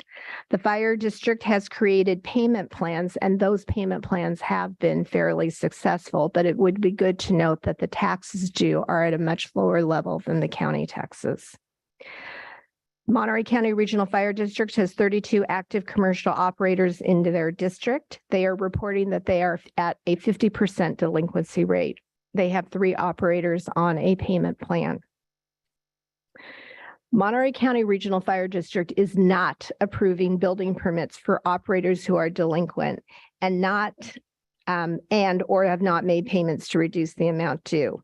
And this is another example of how an operator needs to manage their financial commitments and prioritize what will be paid first. Next slide, please.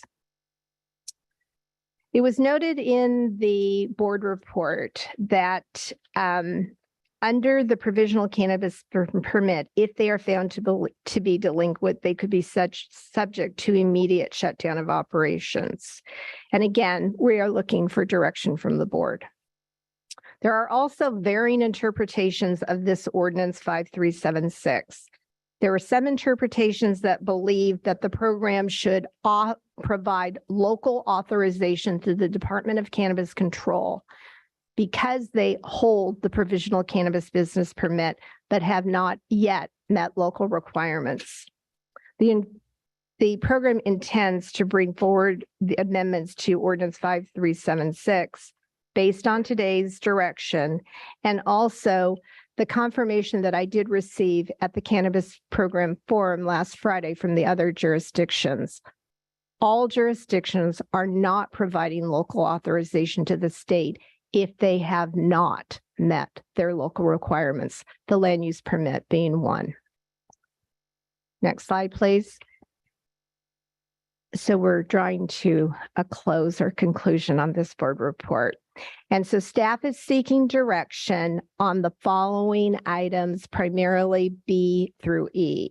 And there is a lot of items to discuss and a lot to review. So what I have done, if you would like, is I've broken down each recommendation into a separate slide so that it can be discussed and reviewed. But before I go there, I would like to thank the board for listening to the rather lengthy presentation, but it is a very difficult time. And it is a challenging one for you as the board to make these decisions. So that concludes our presentation, and we'd be happy to answer any questions. Thank you so much, Joanne. And thank you as well, Miles, for bringing all of this to our attention in the clear way that you did. So the first thing I'll do is go out to our board and see if there are questions or comments from any members of the board at this point. Supervisor Phillips? Same. Supervisor Lopez, Rudescu, wait for public comment. Supervisor Alejo, wait for public comment. I see public comment is standing up as we speak. So let's go ahead with public comment. Thank you, Madam Chair and members of the board. I'd like to acknowledge you have done a lot over the years to address changing conditions in the cannabis industry, but given the magnitude of the crisis, I mean, it's just, it's tough. I don't know that you could do anything that would save all the businesses. So this report has a lot in it, and I'm glad you have some slides to try and focus your decision making. But when I see this type of a broad range of choices, I worry it did not go through the cannabis committee. You might want to refine some of these choices before you and bring them back for final action. I'm a little concerned about the liens. If you put liens on property, I wonder what's going to happen with that if the property owners find that they're going to be made to pay for the taxes of their tenants, and their tenants are still in the property. If I was that landlord, I'd be getting that tenant out of the property, and it's going to cause litigation. There's lots of litigation going on. Everyone's trying to sue to get the money they think is owed them, and that would just throw more fuel on the fire. I like the reducing, I like option one, which is what everyone was recommending on July 26th. I like the idea of reducing the total tax burden. I like the lower rate, either retro or going forward, just to reduce the size of the mountain that people need to climb over to have maximum survival and allow as many people as we can to get their conditional use permits or land entitlements. You should be thinking to the future about our competitiveness. Someday this industry will stabilize and people want to come back. And I think our tax structure still remains uncompetitive. And I think our regulatory environment has a bad reputation. So, why are they going to come here? So be thinking for the future, get as many land entitlements as you can, maximum survival rate of our existing businesses, and look to the future to be competitive to draw new business back into Monterey County. Thank you. Thank you, Mr. Roach.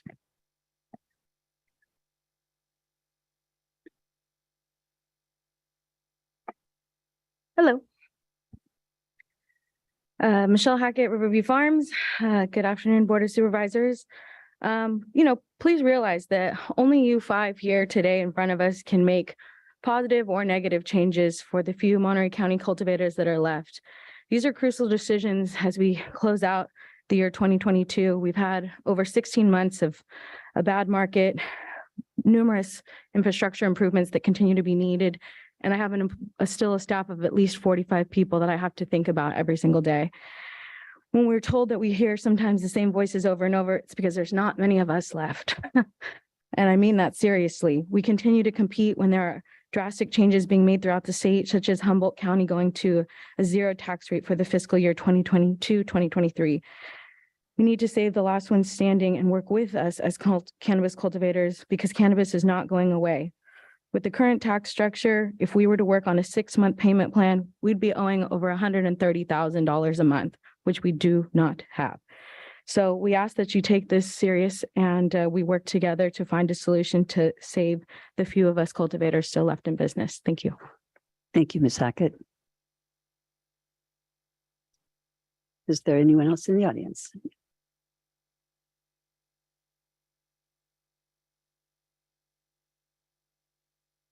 Hi, Mark again from Lowell Farms.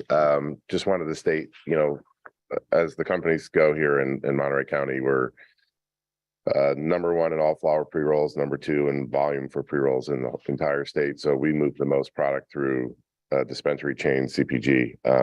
Right now, bulk sales is about 40-50% of our business, and every transaction is at a loss. So moving more through dispensaries is where a route to profitability could be, and being able to pay taxes. Current CDTFA, they don't support helping retailers pay their bills, and the California Distribution Association just put out a recent survey that average distributors have $22 million in AR, and 50% of that is past due over 60 days. So not only we just can't get paid. Like, we spend all of our drivers, we have a 15-to-1 delivery to cash collections ratio. So not only we don't have cash, we don't have banks, we can't use banks. So we have to send a car with a person to get cash. COVID, we had 370 hours in Q4 last year of COVID sickness in our distribution, which stopped us from being able to go and pick up cash. So if you look at the situation, it's not just, we're not bad operators, we're not bad business owners, we're not, it's the whole industry throughout the state is in deep, problem. So, we're asking for as much help as you can give us, even some more relief. It's one of the options is reducing the tax. So thank you. Thank you for your comments. Is there anyone else in the chambers? Here we go.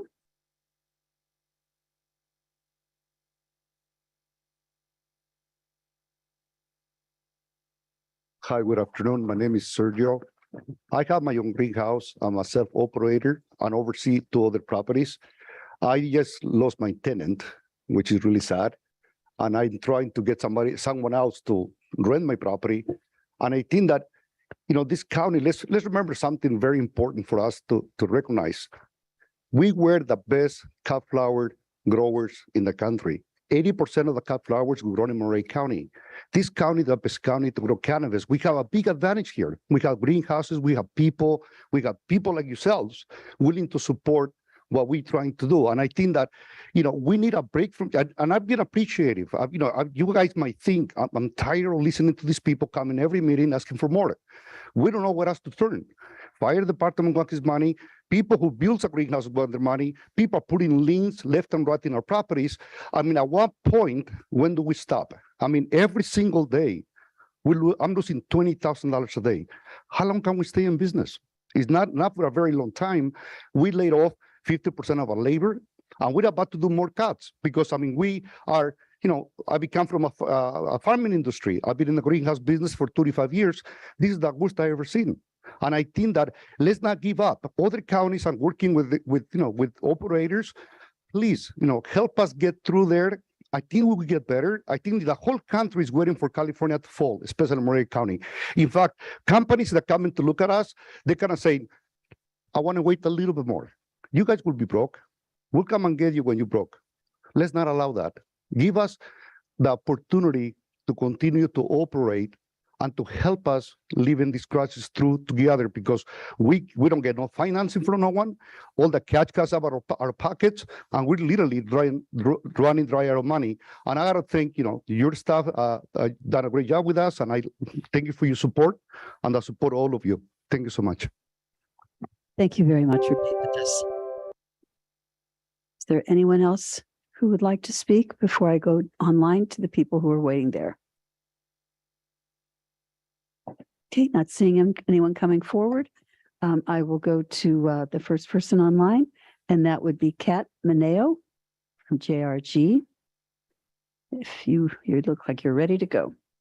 Can you hear me? Yes, we can. Thank you. Thank you. So Kat Mineo from JRG on behalf of some of the operators here. I do think that the state of the industry is obvious both to the board, to the program, and to everybody involved. As Michelle mentioned, the Board of Supervisors in Humboldt County recently voted to cease all of the cultivation excise tax for the 2022-2023 cultivation season. So to be clear, this is not any delay or deferment. It's a complete relief because I think they understand the state of the industry and they are willing to find alternatives to pay for the cannabis program. The operators here in Monterey County, as well as this board, we've repeatedly discussed that the cost of the cannabis program and the need for its adjustment. I think as a number of operators have shut down, it would probably follow that staffing should also decrease. In other jurisdictions, we're seeing them drop their budgets and personnel accordingly. I do want to acknowledge, the estimation of time with respect to implementing a payment plan, including refunds, but my suggestion there is why not use what we have and implement a credit system. The record of payments made by operators right now is readily available. So instead of a refund procedure, we might consider a credit for those operators who have paid. I'd like to join, Bob in saying that we do not support the proposal of a lien procedure. I think it's clear that it would be burdensome from an administrative and operational level, but it really does place further obstacles for cannabis operators who, quite frankly, need to make business adjustments today based on the market. And then with respect to, the denial of the cannabis use permits after the 6-month timeframe, I don't see that as reasonable given the industry conditions. As I understand it, HCD is authorized under the county code to deem incomplete applications as inactive. So I understand that applicants aren't always responsive, but if it's possible to allow them to continue their application or reactivate it without a new application fee, that seems relevant because right now folks need time to recover and people who haven't invested in properties, it would be a huge detriment. So thank you. Thank you very much for your comments today. The next person is someone whose phone ends in the last 3 numbers of 103. 805. Hi, good afternoon. Hello. Hello, good afternoon, Supervisors, Chair Adams. This is Chris Boggs with Wave Rider Nursery. And I don't want to repeat everything that's already been said, but obviously it's a bloodbath still right now. It has not improved one bit.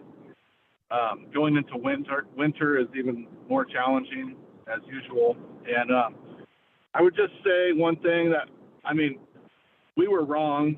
The growers were all wrong. The county was wrong. The state was wrong. Everyone was wrong in how we looked at this industry and what the potential was. And I think we just need to shift the focus more off of the tax situation and how much can we be taxed before we go out of business, and start focusing on how we can keep jobs in Monterey County, because that's really all we have to offer at this point is jobs.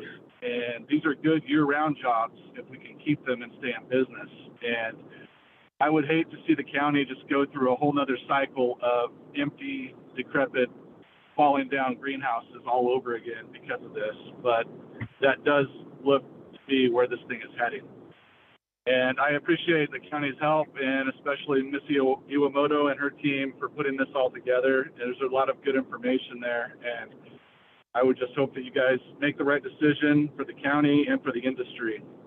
And I thank you for your time. Thank you very much for being with us, Chris. And I see that we have Eric Lundquist with his hand up, our staff person. Would you like to speak, Eric? Thank you, Chair Adams. I just wanted to let you and the rest of the board know that I'm here for any questions that you may have. I did hear one speaker speak related to a provision that was brought in front of the board this afternoon related to denial without prejudice of applications. I think it was conveyed in the presentation that that would be the director denying without prejudice those particular applications.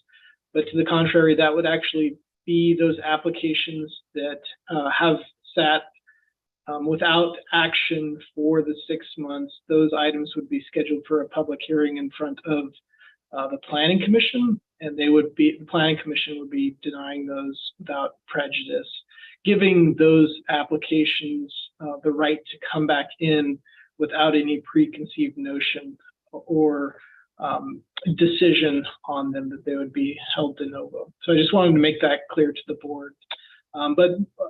And part of this recommendation was that often we're bringing applications in front of the board, with status updates, and there's a large number that have remained in the incomplete status, which some are diligently working towards addressing all of those incompleteness items, but there are some that haven't, that are just sitting without much action. So it was means to clean up our records and remove those applications that aren't proceeding in any fashion. So I just wanted to make that clear to the board, that recommendation. Thank you. Thank you, Mr. Lundquist. Okay, I don't think we have any other panel members ready to speak, and I'll go to see if Supervisor Lopez would like to speak. Well, I think at this point, we're at a juncture where John's going to put up, I think, some slides for us to go decision by decision, understanding that together they have to form. The hope is that together they will form some sort of relief that is helpful for industry. I know I've advocated for this from the dais and committee and and during full Board of Supervisors meetings as well. To me, the long-term solution is creating a structure that comes down to a tax when prices are below a certain point that is break even for the county, specifically covering the cost to operate the program and ramping up as industry sees more success over time. As the price rises, then the tax rises. I think that's the fair way to structure something long term. I know that will take work. We've started some of that work, but really that direction hasn't been given from the full board. And I hope that someday that's the way the structure works, because I did read the decision out of Humboldt. I understand they are no longer taxing for the next 2 fiscal years, but they didn't give up past taxes. They were extremely clear that those would be put into payment plan structures that would still be covered at 100%. So there's several different requests and asks here that, again, county by county has to be different in order to meet the needs of industry here. I agree with Mr. Boggs's comment that my focus has been from the beginning, and as he stated it, about the jobs. These are jobs in an area that for a long time was not useful to Monterey County, even on our tax rolls, not necessarily on the cannabis end, but just as property, right? Real estate tax. And so I'm looking at what we need to build long-term rather than continuing to come back to this board to look for solutions one-off each time that there's a concern. And to me, that's what that looks like. But understanding where we are today, I'm prepared to move forward slide by slide and give some direction to staff, hoping that at the end of the day, it's enough to save. I know we're not going to save them all. Even if we got rid of taxes and did everything else, there's still businesses that would not survive in Monterey County, given what the industry is facing. And so, but at this point, I hope we can build something today with these different decisions that will save some. And so that's where I stand at this point. But thank you, Madam Chair. Okay, let's hear from the others, and then we'll go with the slides. Supervisor Phillips. No, but I think when we're shrinking and we're losing building, maybe we have to shrink our staff a little bit too. And we've talked about that before. So, but I'll take the lead from Supervisor Lopez. He's on that committee, has worked the longest on this. So. Thank you. Supervisor Askew, any questions or comments before we move to the slides?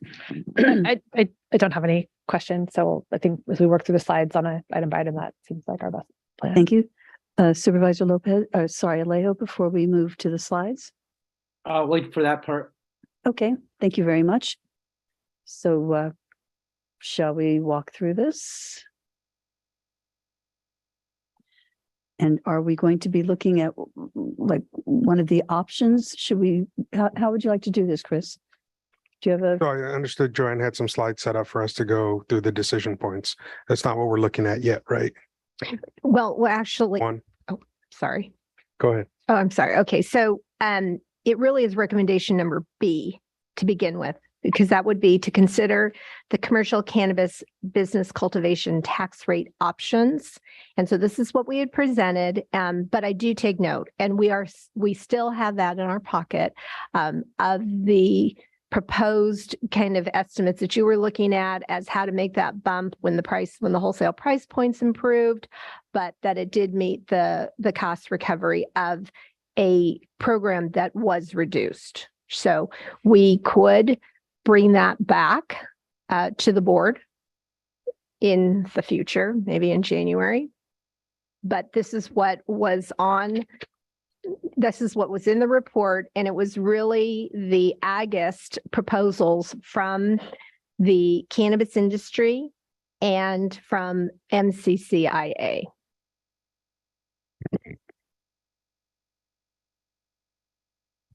And I did receive confirmation that the numbers that we have been working on, they're pretty close to really either of them is probably more closer to the MCCIA proposed rates. Okay, so the decision we're looking at this point is on the tax rate. So given what's in front of us, I guess the question would be to the majority of the board, is there a willingness to move the rates today, or is there a willingness to look at a structure over time that moves with the price point in order to always at minimum break even on the cost of the program? I think that's a flag. It just sounds like that's going to be kind of hard to do. But we won't do it here today. We'll Oh, agree no, to no, send back God, no. staff to put that together if that's something we're willing to do, which we have not stated as a full board that we are. Right. Chris, could we look at option one? Just, that was one of the things that we had as something that we could look at that might move us forward just a little bit. So don't. So do you want to go to the options, or do you want to go through the recommendations first? I think the options would be preferable at this point. yeah, I'd like to see option one. Okay, all right. Norma, could you move to slide 26, please? And I think, Chair Adams, these are the options you're speaking of, correct? Right. I think I was looking at the staff notes, and option one was listed with a number of opportunities. It was fleshed out more than just the formal payment plan. It was as an example, option one was to reduce the cannabis cultivation tax rates to zero for the remaining of fiscal year 22-23. And actually it was for all of 22-23. And then with the 25%, rather than having that as payment now, it would be rolled into the payment plan that would be brought forward.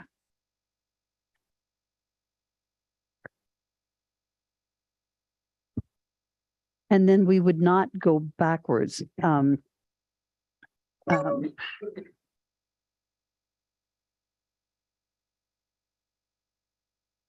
Right. This is similar to what the previous staff recommendation had been that was made by the program and supported by the treasurer tax collector at the July 26th meeting to waive the cultivation taxes for 21-22 quarters 2 and 2-4. But that would be difficult because then we would have to go back and pay that back, or pay back people who had already paid their taxes. I'm not explaining this terribly clearly, which makes it a little bit difficult for people, but nor am I seeing the information that I was attempting to refer to. But what we could look at is a payment plan plus options like option one. But to me, option two would be too complicated to continue to go back and do refunds. And then how would we deal with delinquent operators and provisional business permits? And then the incomplete land use permit applications with more than 6 months without action by applicant. What would we be able to do with that?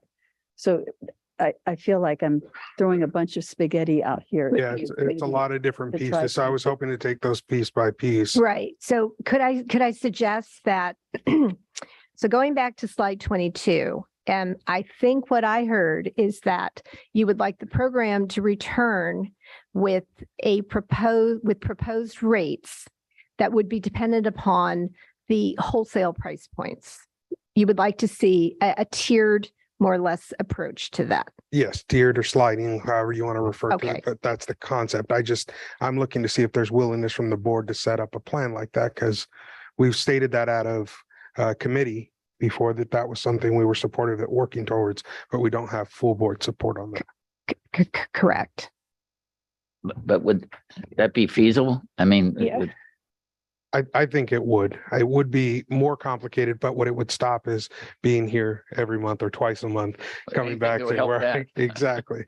That, in my opinion, but So Wendy, yes. Yeah, thank you through the chair. So as of right now, so we're talking about item B effectively on the staff recommendation, which is page 22 here. So that's consider commercial cannabis cultivation tax rate options, which is what's in front of us. I'm really struggling with the request to go lower than where we're at right now, given the public vote that was taken. So moving forward, I think that what you're outlining, Chris, potentially makes sense, except I still struggle with the reality that we are not operating, and Monterey County does not operate in isolation of the rest of the state.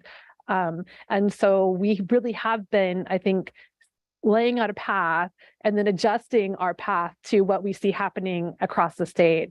So unless other folks were also going to look at, some sort of tiered based on price points, tax rate, we would potentially find ourselves in a situation where other counties have rates that are lower than what we have, which would then disincentivize us. And we'd be right back here having the conversation because maybe our tax rate is higher because the price point goes up, and we're then being asked to reduce it. So I struggle a little bit with sort of how we map forward within the broader landscape, but I'm clearly we're going to need to remain flexible for some period of time.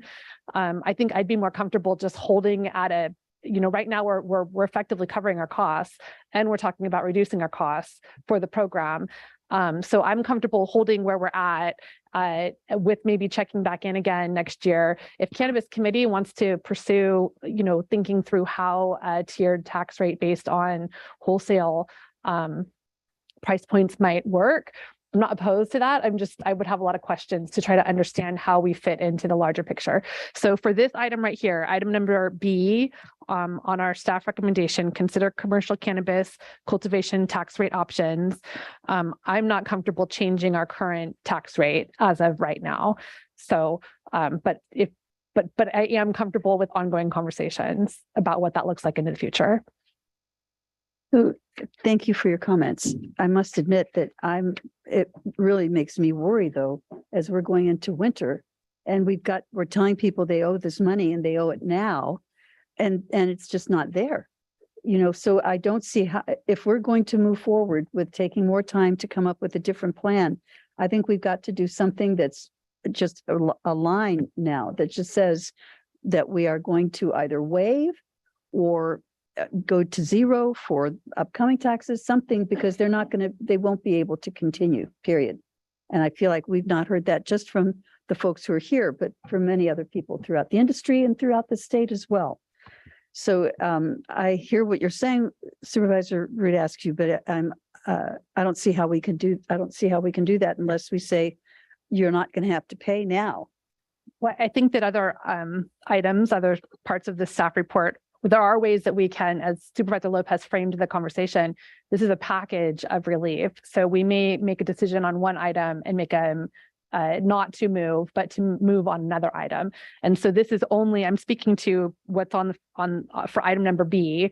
We have, I think there's how many different, so we can still talk about, and I would be supportive of moving on some of these other items, A through F.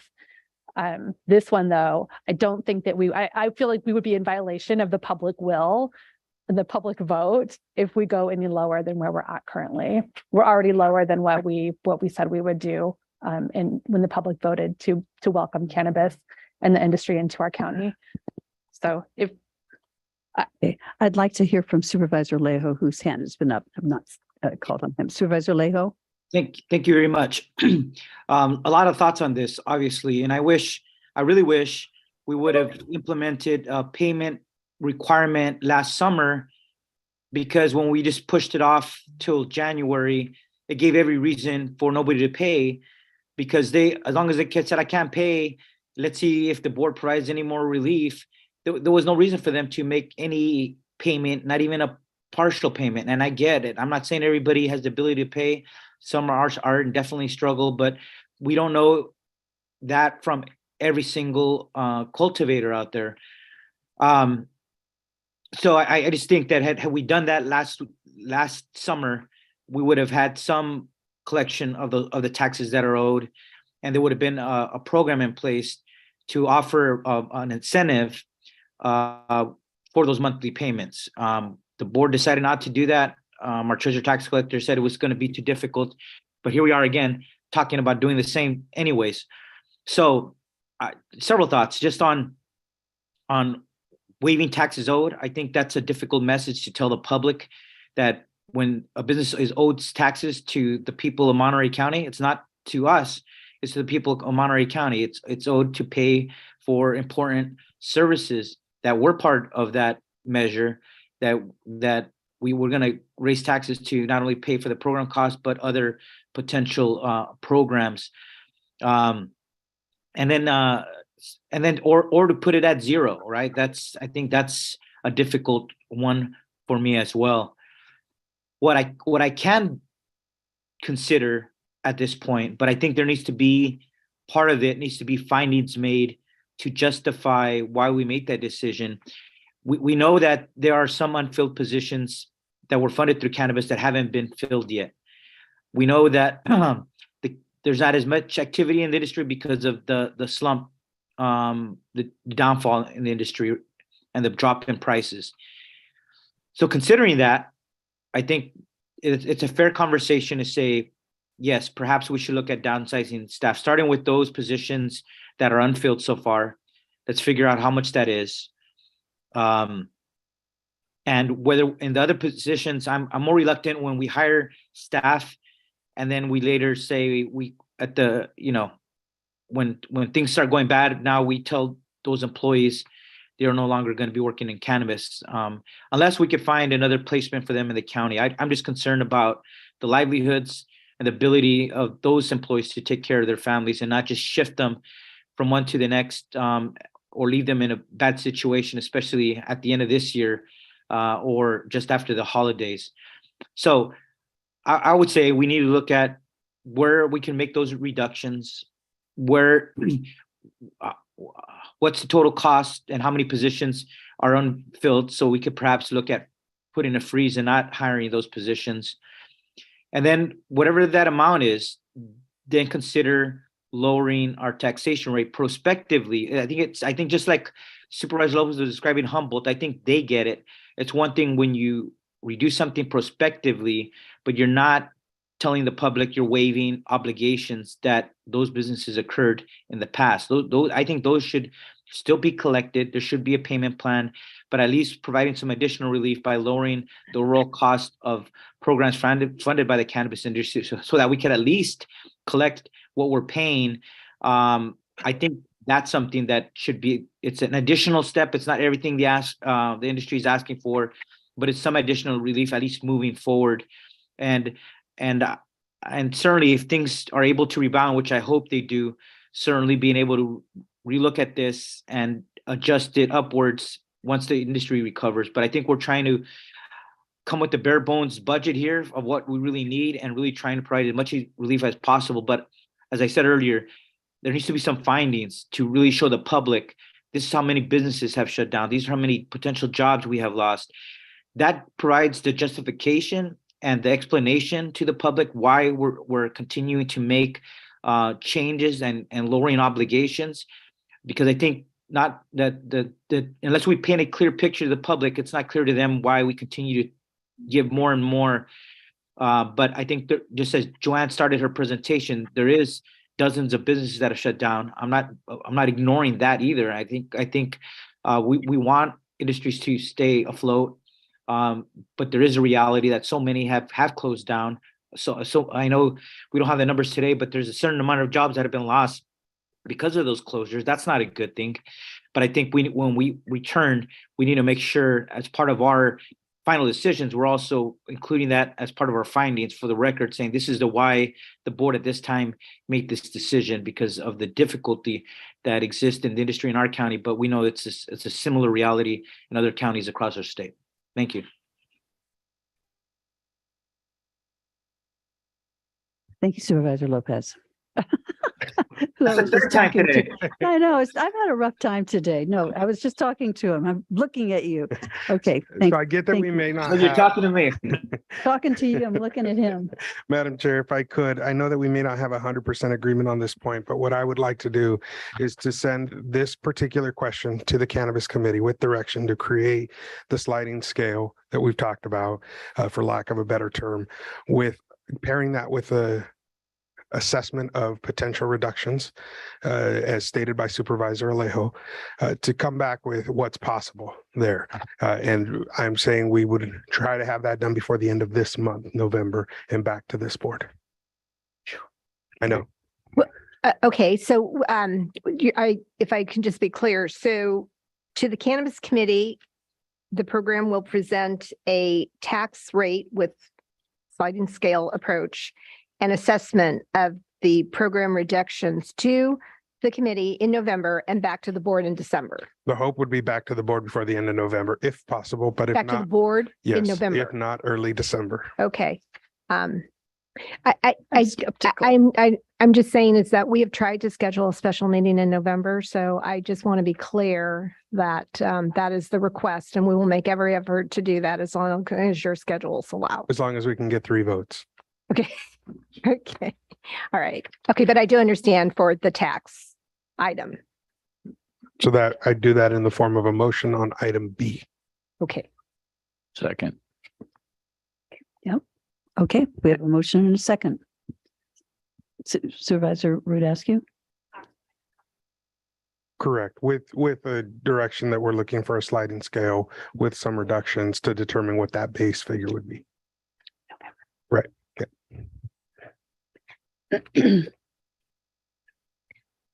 Yes, Joanne. It's the report back to the board. Could that be on consent? It would likely get pulled. I would say we try to schedule it. Okay. Yeah. All right. We can make room for it. Okay. All right. Thank you. So it'll be one of our 7 p.m. agenda items Okay. on Christmas Eve. Yeah, no, and I agree. I think this is so important here, though, going into the new year, that even if it required a special meeting, I would be open to that. But we probably don't want to do that. But I just think it's that big of an issue for an industry that's really hurting right now. And I'm trying. I feel similar to Supervisor Aska. I know we've provided a lot of relief so far, extensions of time.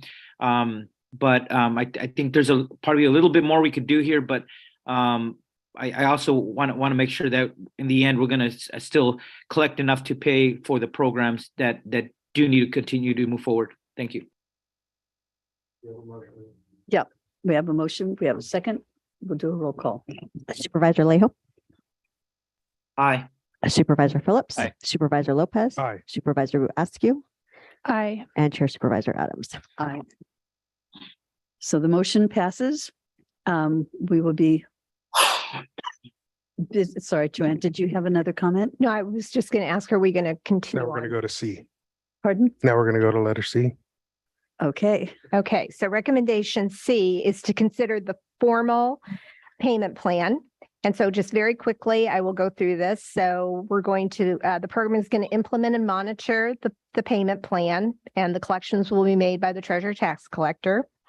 It will be for the period fiscal year 21-22, quarters 2 through 4.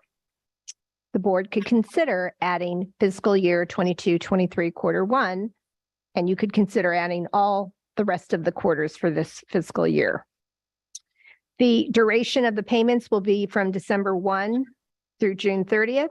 The board could consider a longer duration for repayment. The operators are to pay 25% down no later than November 30th, but the board could consider a different percentage. The payments are due each month, the first of each month. The board could consider that if there were, whatever the board decided, a number of missed payments, if the operator brought the past due payments current, then they would be allowed to continue. The way it's written, structured now, is that if you miss a payment, you're basically in default, and then you would be subject to the next one. And this was, the TTC would record the liens, and that would include penalties and interest. So at this point, I'm comfortable with staff's recommendation. My request would be, looking at the structure of this, the only one that I see is the missed payments before agreement. I'd rather see it be 2 than 1. 2. Yeah. But other than that, I'm good with staff's recommendation. And would that be to include fiscal year 2022, quarter 1? 22-23? I'm Or- sorry, 22-23, quarter 1? Correct. Yep. And the duration payment seems like it works. I'm just wondering if we need a longer duration of repayment. I think we need a longer duration, and I think we need a different, an extended date for the 25% owed no later than November 30th.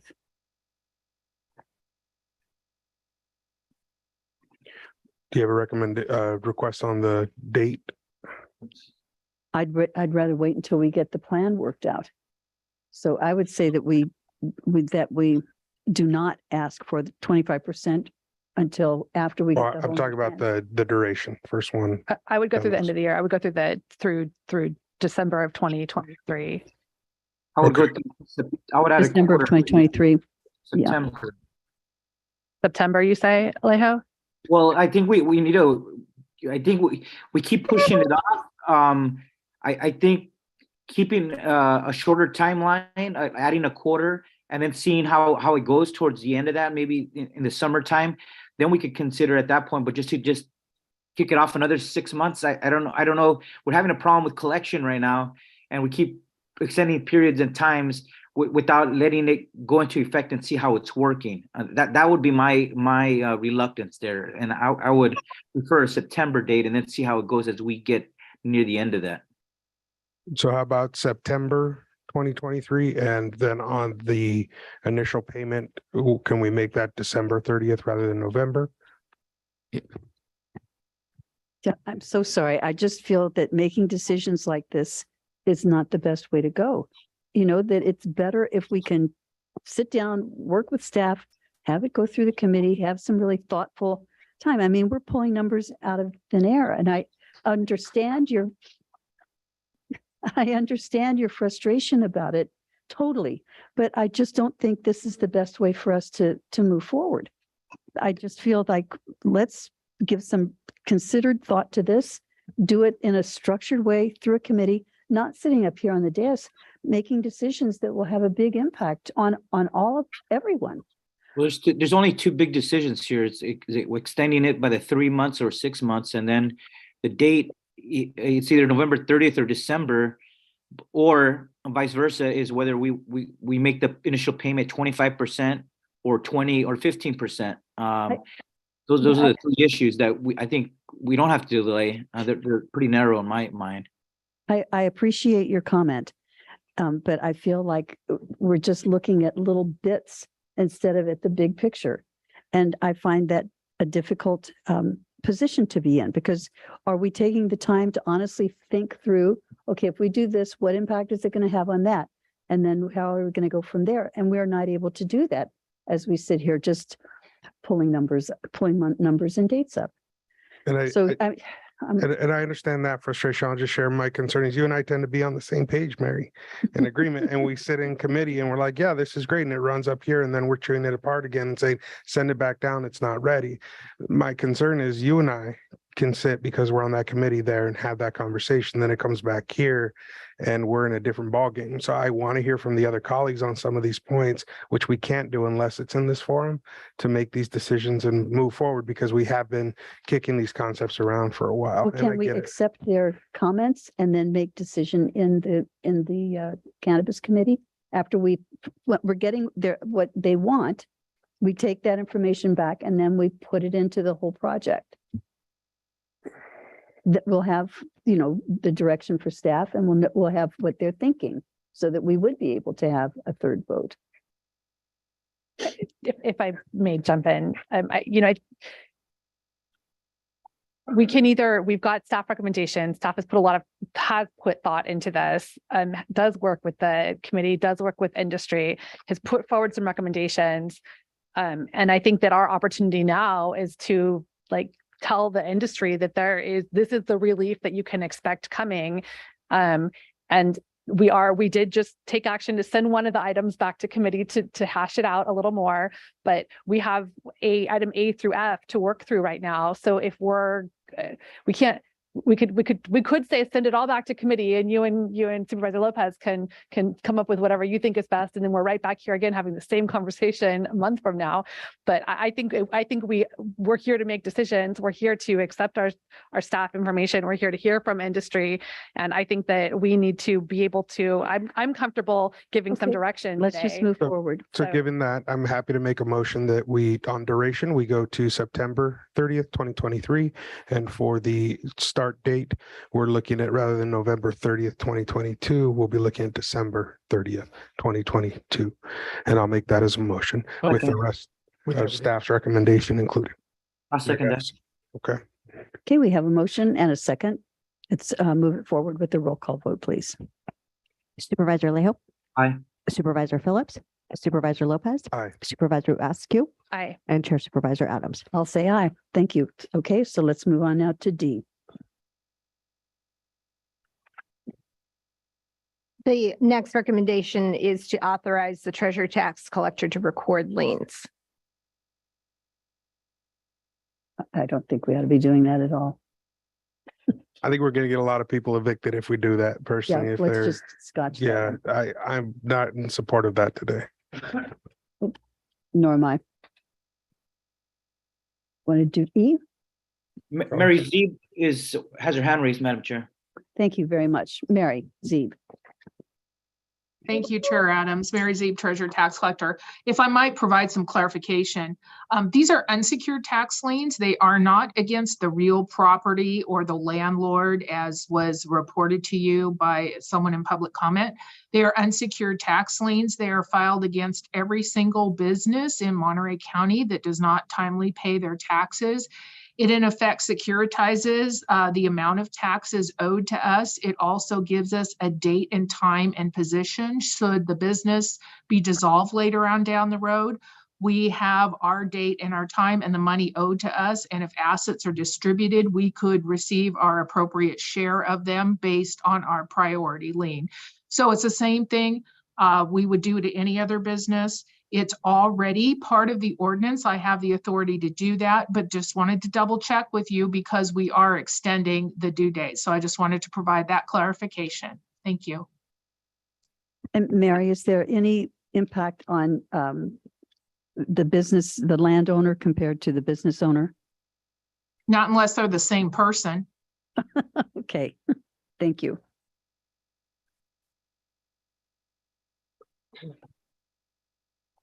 We've got somebody over there working the votes. No, I'm just Okay. asking, for me, that does change the color of it, obviously, Yeah, in terms it of what does. we're It looking does at. to me as well. So since it's already there, I'm okay with that, understanding what the intent is from Treasurer Tax Collector.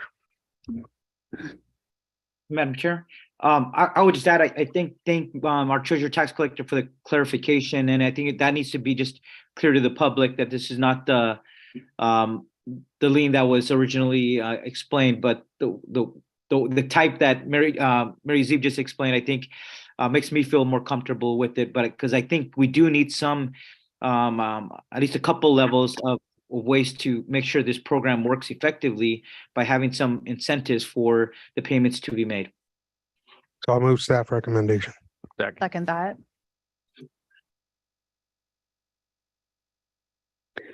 Okay, so we have a motion and a second. And we'll take a roll call vote. Supervisor Lejo. Aye. Supervisor Phillips. Aye. Supervisor Lopez. Aye. Supervisor Askew. Aye. And Chair Supervisor Adams. Aye. Okay, and now we'll go to E, which is reaffirming the authority of the director of HCD and authorize the director to deny cannabis land use permit applications without prejudice if they have remained incomplete for a period of 6 months or longer. So now we need clarity on this since there was two different opinions on whether we got one opinion from Eric Lundquist on whether or not that authority was his or the planning commission's.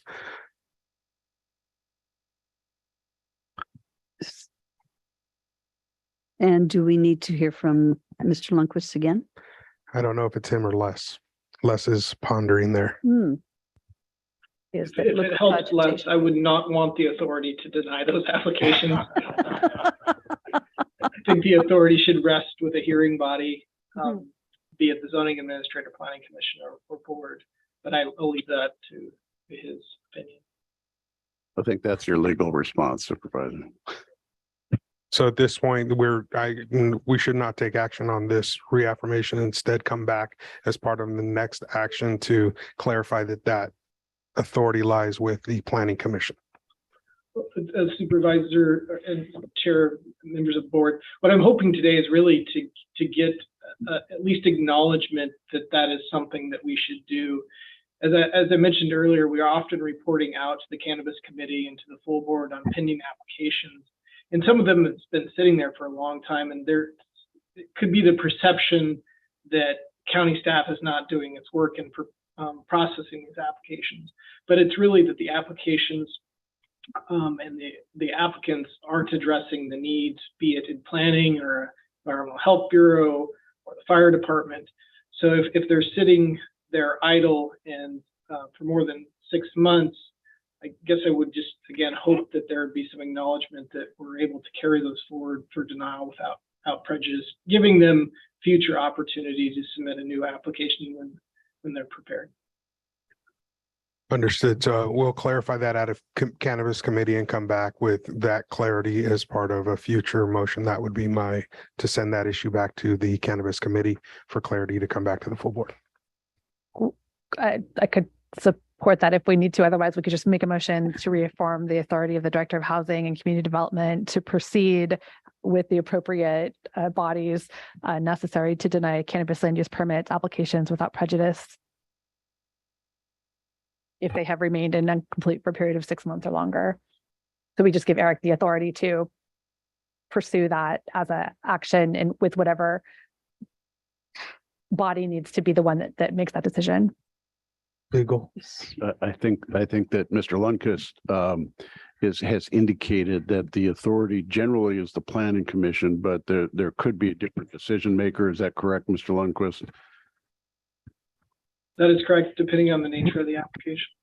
So the motion would be to authorize the director to process to the appropriate decision-making body the authority to deny the land use permit without prejudice. Okay, I'll make that as a motion. I'll second that. Or go ahead, Alejo. So we have a motion and a second by, I think it was Rudasky. Oh, Alejo, okay. Sorry. Okay. Yeah. All right. Okay. Ready. Roll call vote on this one. Supervisor Lejo. Aye. Supervisor Phillips. Aye. Supervisor Lopez. Aye. Supervisor Askew. Aye. And Chair Supervisor Adams. No. No. No. Okay. And now we go to F. Provide further direction as appropriate. Please don't. Well, Just no, kidding. actually, it's the options. I was instructed to keep the options separate because it wasn't what the program was recommending. But I do want to go back just to make sure that there's clarity that the board does not want to pursue option number 1, which is to reduce the rates to 0 for the remaining of fiscal year 22-23. That would be quarters 2, 3, and 4, or include those taxes in the payment plan. I'm not hearing support for that. Is that correct? You're hearing support from me. Right. But So like I think, said, you and so I I think, tend to be there. so I think we sent the payment rates, that discussion back. We already made a motion to send that back to committee.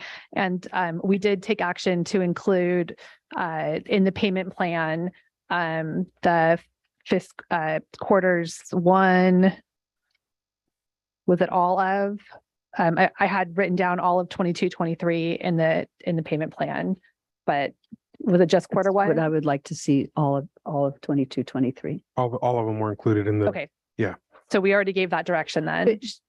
Can I just be clear? So in the payment plan, it's fiscal year 21-22 quarters 2 through 4, and the current fiscal year 22-23 quarters 1 through 4. Correct. Okay. So I do just need to state that the program will put together the payment plans, but based on the direction and that you have given with the duration of the plan, we would need to know the tax rate. So we wouldn't be able to really implement this if we thought there might be an opportunity that the rate would change, because that would definitely change the plan for quarters 2 through 4. And the monthly payments are going to be based on that total. I would assume, but the program probably would need to discuss this further with the Yeah. Treasurer Tax Collector's office. Discuss it at the committee. And with committee. Okay, Yeah. discuss it at the committee. All right. So option 2 would be to waive up to 50% of the taxes due for fiscal year 21-22. That would impact the overall payment plan, but is that something that you would like to be taken back to the Cannabis Committee? I can't I'm not support hearing that. waiving taxes that have already been incurred. I think that would be very difficult for us to put into. Okay. To effectuate, All right. quite frankly. And then the last piece of information we need is the immediate shutdown or grace period for delinquent operators. Now, I have heard that you will allow up to two missed payments as long as the operator brings the payment plan to a current status. So I think the grace period is built into the payment plan as part of that process, but beyond that, okay. I don't know that we need an additional Okay. grace period. And then for any operator who was delinquent in fiscal year 21-22 quarter 1 or prior to that, they are considered delinquent. And so does the board gives direction to the program to begin the shutdown procedure process? That was the total outstanding of $40,000 on the slide earlier. There was a slide earlier that showed. No, it's delinquencies from I past believe it's a quarters. total of 1.3. Right.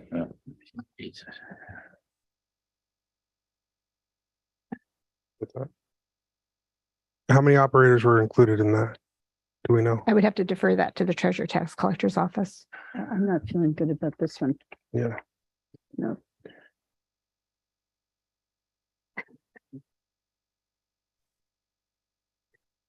Through the chair, Mary Zeeb, Treasurer Tax Collector. I know there are delinquencies for businesses that have ceased operations. Other than that, for the 21, that would be delinquent for over 2 years already. So I would guess if they're not part of a payment plan, they're either paid in full or they're not. And I don't know, Joanne, I thought you had how many operators that was. I think it was 2, 3. I do. I didn't know if I was Yeah. allowed to say that, but I believe the number is 2. Okay. Through with this. Yeah. Okay. Yeah, so I'm not hearing, I think if they're on a payment plan, they're good. If they're outside of that, then I'm hearing that they're delinquent. Is that what I'm hearing from the board? Correct. These would be the operators that are outside Correct. of the payment plan. Understood. And it's Yeah. only, there are only two of them. Correct. Yeah, okay, All right. Yeah. yeah. Good. So, Yeah, consider them delinquent is what I'm hearing. okay.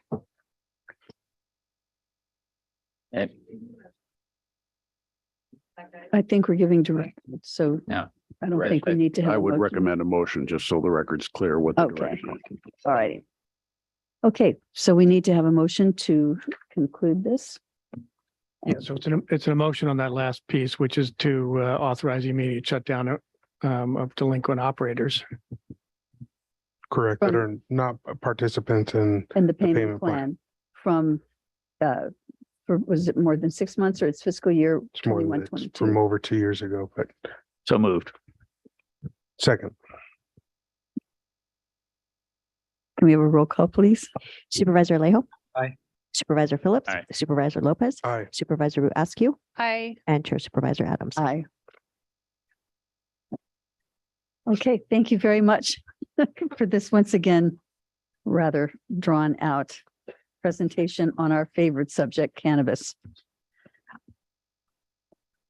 And now, before everybody gets too excited, we are going to our last and wonderful item here, which is to receive the financial performance reports and a report on a potential concession agreement for the Laguna Seca recreational area.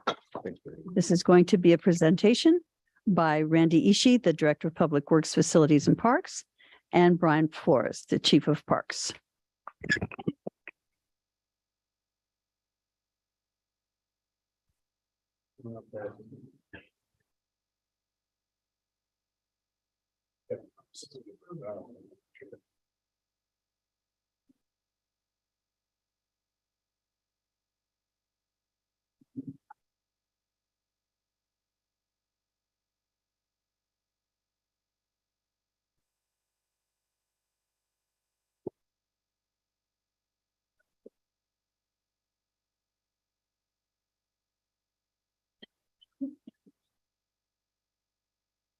Good afternoon again.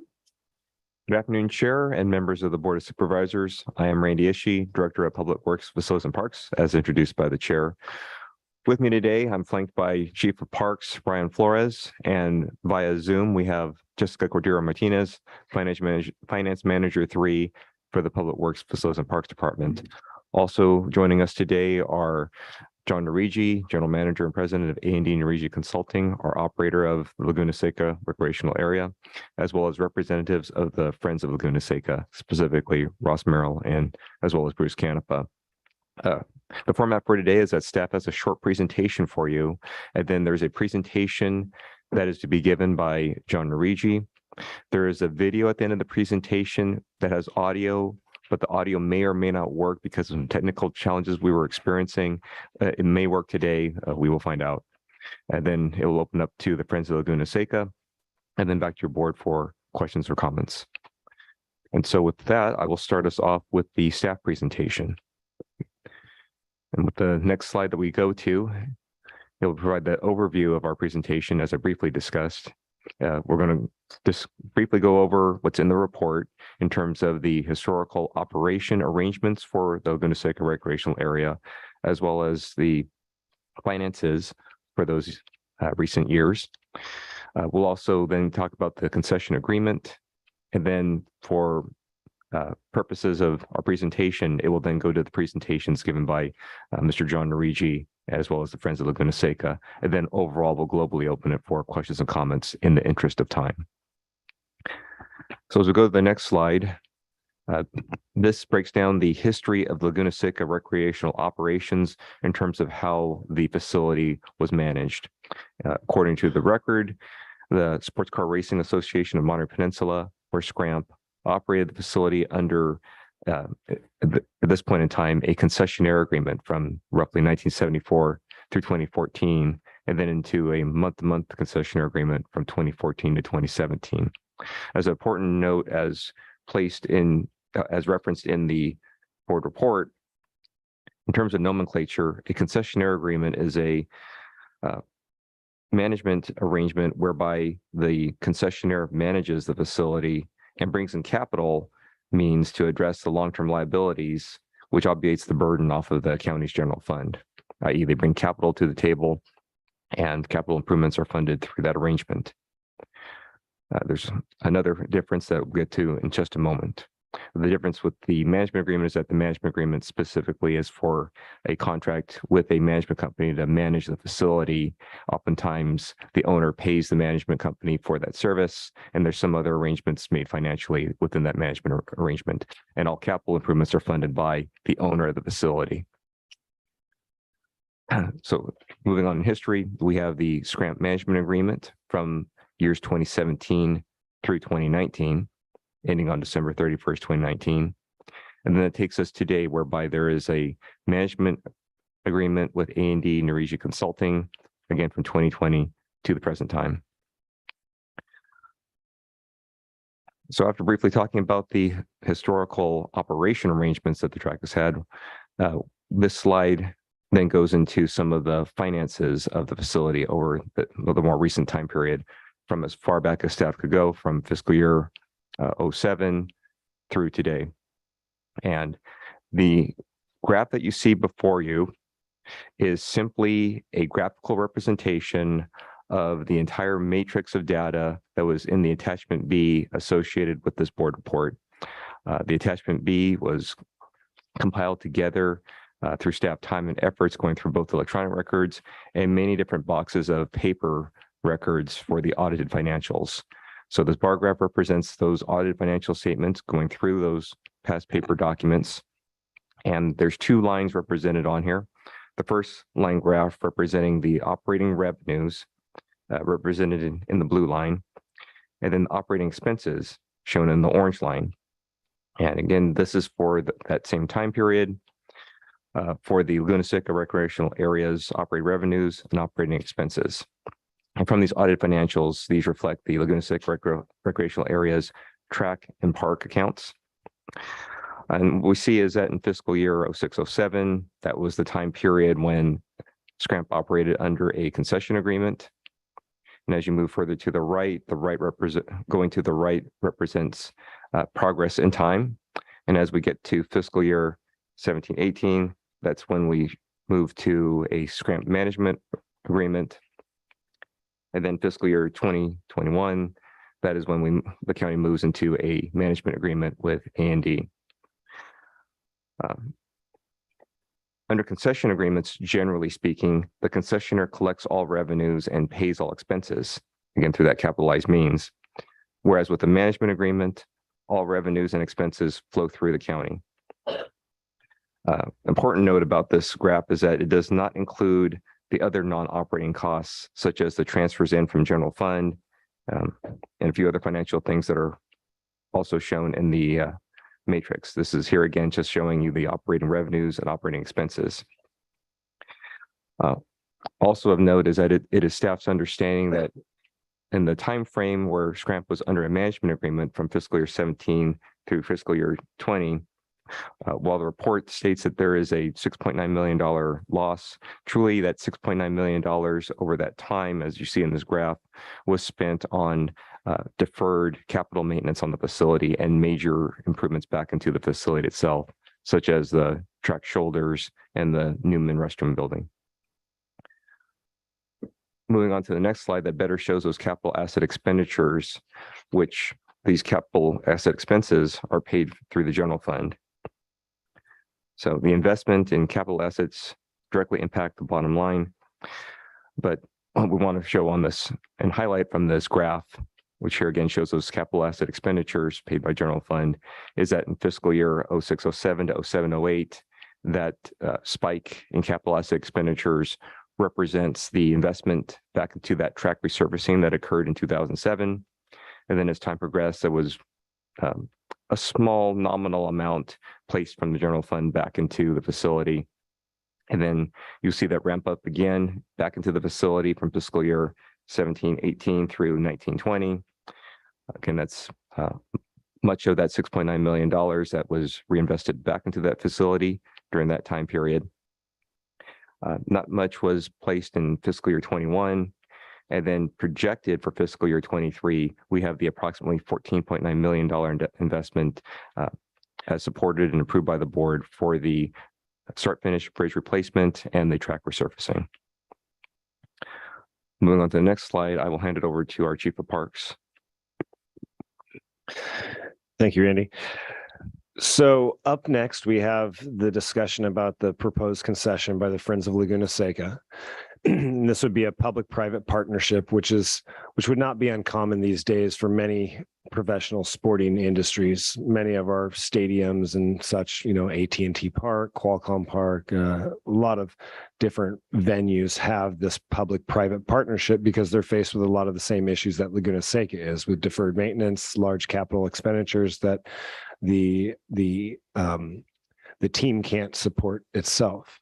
There's also operations funding, which is always a challenge. And I've been involved in this for the past couple of years now. And Laguna Seca is a beast, as you know, and there's a lot of operations and dollars that are needing to be spent out there, as well as the capital investment plan. This is what the Friends brings to the table, a large capital investment plan that they will discuss in further detail. It's something that would be a significant challenge given our current county budget and the needs of other departments and parks to really invest in the facility the way it needs to be invested upon to replace and repair broken infrastructure, and then also to improve the facility to bring it into the future. This would in effect eliminate the burden on the county's general fund, as well as other sources of revenue that we've pulled from. And not only would the proposed concession rehabilitate the facility, but also rejuvenate it. As you read in the report, a lot of spectators these days are coming to events for the experience, not just to watch the races. I'm a huge baseball fan. I prefer watching baseball on TV than actually going to the game. You get a lot more information, and given these large screens that you can put in your living room the size of this screen, why would you go to the track to watch the race? People want to come to the track to have an experience, and so the Friends will get into that as well. So for the next slide, for your consideration, following the rest of the presentation by A&D and Friends, we're asking you to accept the financial report, accept the report on the proposed concession, and provide comments and direction. Thank you very much, Brian. And if there's any questions or comments on our portion of the presentation, please feel free to ask. Thank you. Supervisor Phillips, do you have any questions? Supervisor Lopez. Supervisor Radescu. I have comments on this section of the report. Would this be the time for that? You can ask questions now, or you can wait until after the presentation. Okay, I just have comment. Supervisor did you say you're going to wait? I'm sorry that I didn't quite hear what you said. Just trying to get clarity. Are we moving on to the concessionaire discussion, or is this our time for comments on the financial performance as well? Or is it just questions? Questions and comments Questions and for comments. this section of the report, and then we'll have the proposal for the concession agreement and the update from A&D following this. Okay, well, I'll just briefly start by saying that I really appreciate the work that staff did to go back and pull the financial documents for Laguna Seca. And I also want to thank my colleagues for being willing to engage in a real conversation about what the financial realities that exist at Laguna Seca have been historically, and what our options are, what maybe potentially we have to base the future on by looking at the past. I think that the need for this discussion has been something I've asked for every time we've had Laguna Seca show up at our table for discussion. And what I hear out in community and in our conversations, and I'll say as well, like I hold assumptions about Laguna Seca, and I hear a lot of assumptions about the value and the benefit of Laguna Seca in our community. There are assumptions about how much money Laguna Seca generates back to the county general fund. There are assumptions about how much TOT hotel revenue Laguna Seca activities generate for the county. There are assumptions about the value of direct spend by people who visit Laguna Seca and the community, that Laguna Seca brings that direct spend into our community. And assumptions about which communities in Monterey County are benefiting from those dollars. And I felt that it was really important, as we talk about what happens with the future of Laguna Seca, that we get really clear about what assumptions we each hold and what the reality is. So being able to look at the financial information, being able to look at the data around what is the dollar amount that Laguna Seca is generating back to the general fund, which is in front of us now. Looking at, we didn't get a chance to also look at what some of those TOT revenues might be or what some of the direct spend might be. But I think in order for us to make good decisions moving forward, we have to be on the same page and use the facts and data available to us to make better, good choices. When we're talking about Laguna Seca and some of these assumptions and in making investments in Laguna Seca, I've always felt that we were essentially talking about economic development, but we were missing the second half of the conversation where we talk about what our return on investment is, where we were real about the numbers related, about the data, about the dollars for a return on investment. So just a couple comments about the financial performance that was presented to us. And tell me if I'm wrong, but my reading of what was provided in our staff report and in the slides here is that if you look at the financials going back 14 years from 2007 to 2019, we're looking at a cumulative net income of about $7.2 million, roughly $500,000 annually that we could say Laguna Seca was generating in revenue back to the county. However, again, my understanding of this is that that figure was failing to account for planned capital improvements that were necessary. And we know that every decade we have to repave the track, we have to maintain the restrooms, we have to maintain what we've heard from the public are critical life and safety improvements at the facility, things like the bridge. So if we subtract just the most basic $15 million that we made just this year to fulfill those deferred maintenance obligations, you could actually argue that the facility has a loss of upwards of $8 million. If you take that 7 million profit or revenue, and what we should have been doing was putting aside money for deferred maintenance so that we weren't hit with those costs. So overall, we're looking at a net loss. So that's my assumption when I read this information that's been provided to us. And I do think it's important that we are all on the same page and that the public is on the same page with us too. If there's a different perception, we need to be clear about what those perceptions are. So I do think it's important that we have the second half of this conversation in a public venue so that we can talk about where we go from here. But I did want to thank staff again for putting the information together so that when we're out in community and when we're talking to our park staff, when we're talking to members of the community who want to help us maximize the value of what's possible at Laguna Seca, we're all coming from the same set of data and information. So I will leave the rest of my comments for the second half of the presentation. Thank you.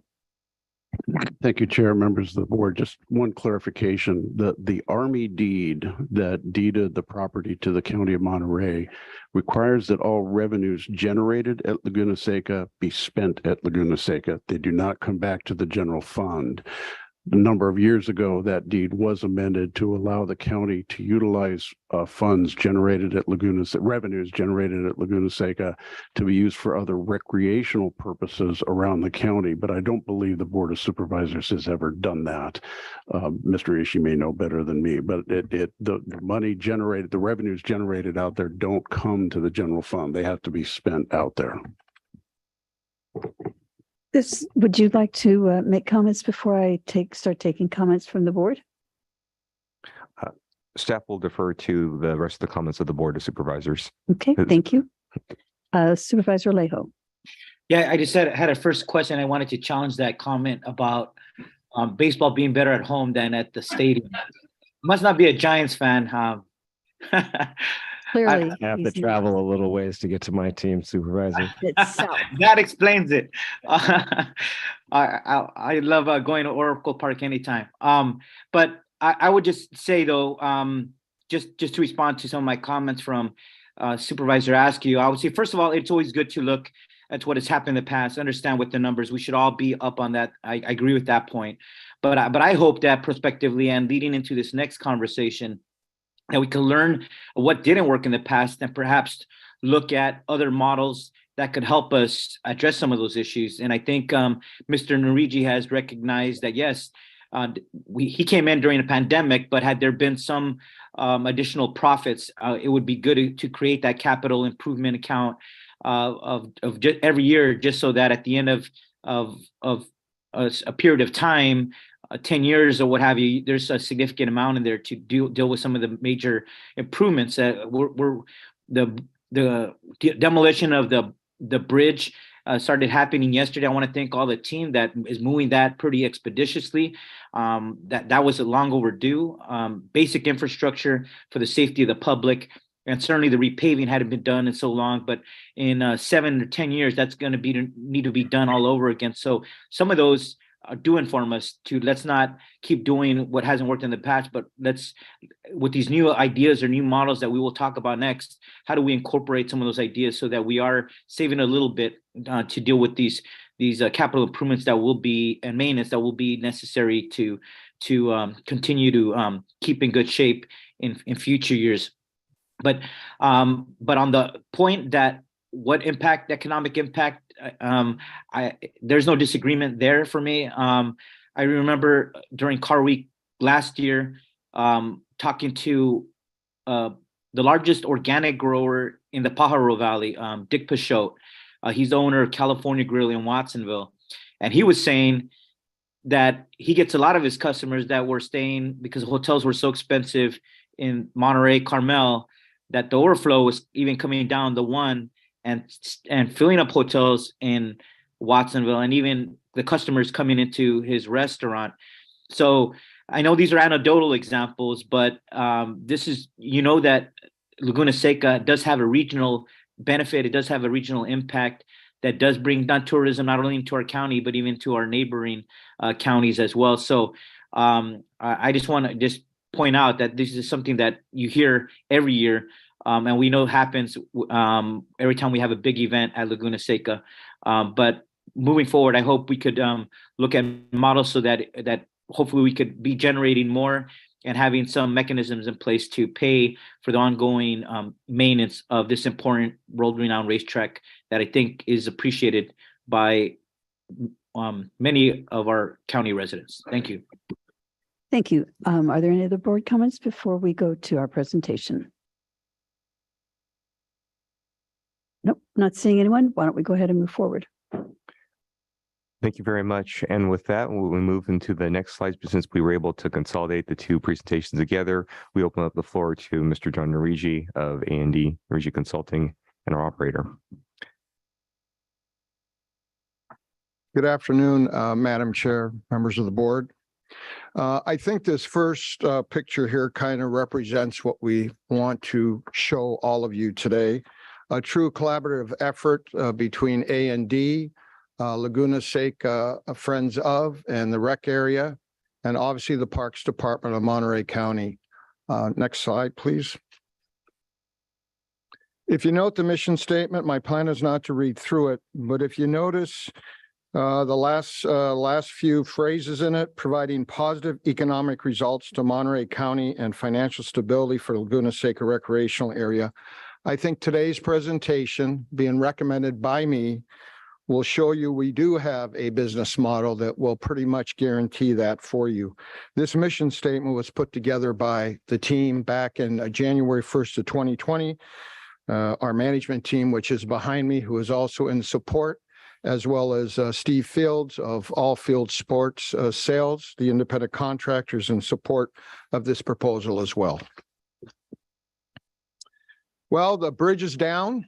Congratulations. Thank you very much. I spoke with several media agencies yesterday, and I was there to thank by word, thanks to the board of supervisors and also the residents. It is down by the time I pulled out of the parking lot to come to the meeting today. I think what's really critical is the second bullet.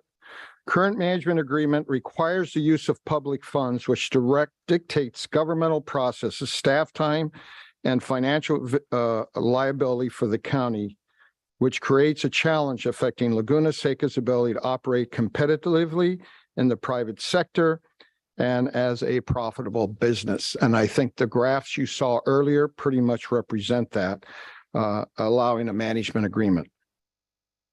I think we've made tremendous improvements as it relates to pulling together a team, a very positive team, including the Parks Department, and elevating Laguna Seca, but there still remains a real need for additional improvements and also operating funding. The bridge was a great start at $14.9 million, and I want to thank you. But if I look at the infrastructure that is required for just the events and the track operation, our campsites, our parks, improvements that will allow additional recreational activities, the need is north of $50 million. On the next slide, please. You will see the transient occupancy tax, and I think Supervisor asked you, this will go to your questions. Some of these figures are pulled from our survey. We sent out 400 surveys to every event that the attendees attend, and we get them back at about an 87% clip. For the 22 season, we entertained 190 attendees. Out of those, 69% plan on returning to Monterey County on a non-race event. So they're not coming back for the event. They're coming back to enjoy our destination. 8.7 million in total TOT. 4.3 million total TOT goes specifically to Monterey County, and 35% of that is generated from the events that take place at Laguna Seca. That's a pretty good percentage in the overall TOT being generated. And roughly in 22, 247,000 in direct spending to Monterey County businesses. And interesting, the facts on that, number one is not lodging. Number one is actually retail and smaller businesses, lodging number two, and F&B number three. Next slide, please. I think one thing that's very much different than a few years back when Friends was approaching this is there is a true spirit of collaboration surrounding Laguna Seca. There's passionate motorsports loyalists. They're both local and afar. There's my management team, there's the park departments, there's the Laguna Seca Volunteer Association, and other county staff. And I think that's really important. You have a tremendous group of individuals that believe in Laguna Seca as a world-renowned, historic, iconic park and racetrack. We just got to let it do what it can do. And trust me, it can do much better financially, and you have much bigger benefit to the county if we go through the process of a concessionaire's agreement. The big item here too, it relieves the county of financial risk, both from a liability standpoint as it relates to insurance, as it relates to capital improvements, as it relates to operating losses. Those financial dollars, staff time, can be better spent assisting other areas of the county. So as the president of A&D and the current operator and one who plans on staying totally involved, I do strongly suggest and recommend that you allow staff to continue their negotiations as it relates to formalizing the terms for a new concessions agreement. Now I'd like to introduce Ross Merrill, who is president of Laguna Seca Foundation. And then next up will be Bruce Canepa, a longtime supporter of Laguna Seca. He's been instrumental in helping us with our Rolex reunion, and also really the man behind making sure that we got the Run Sport reunion number 7 coming back to Laguna Seca. Thank you. Thank you, Mr. Narici.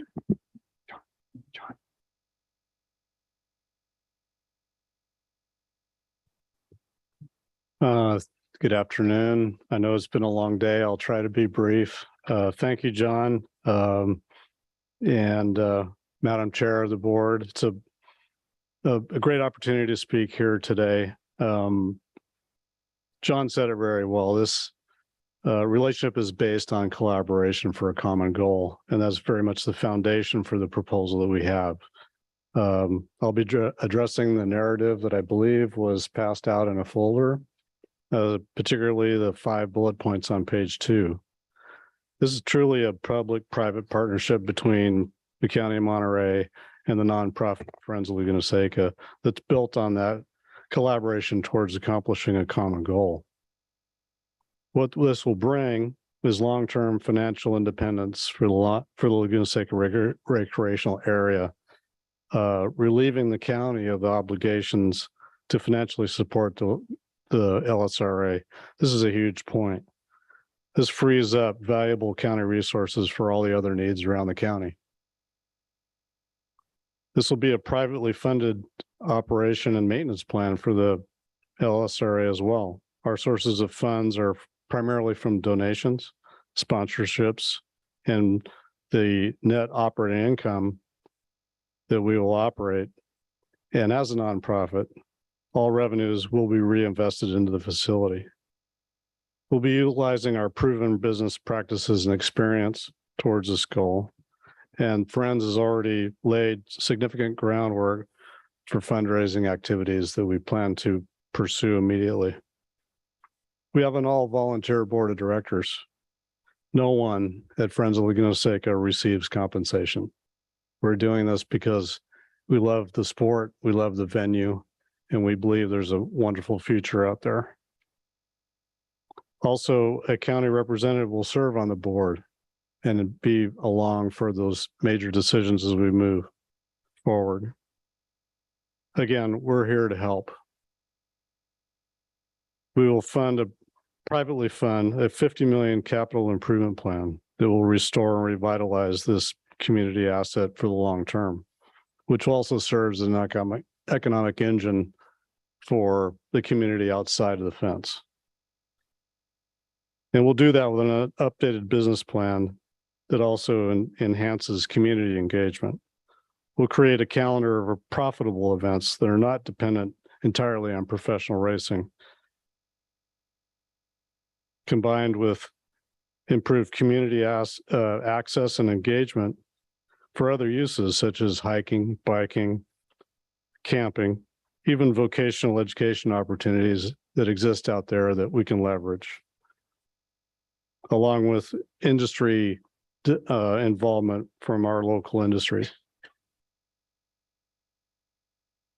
So again, thank you, John, for allowing Friends to be part of the future at Laguna Seca. Thank you, Mr. Merrill. Does anyone have any questions or comments for Mr. Merrill? I'm seeing no hands raised. Looks like you're off the hook.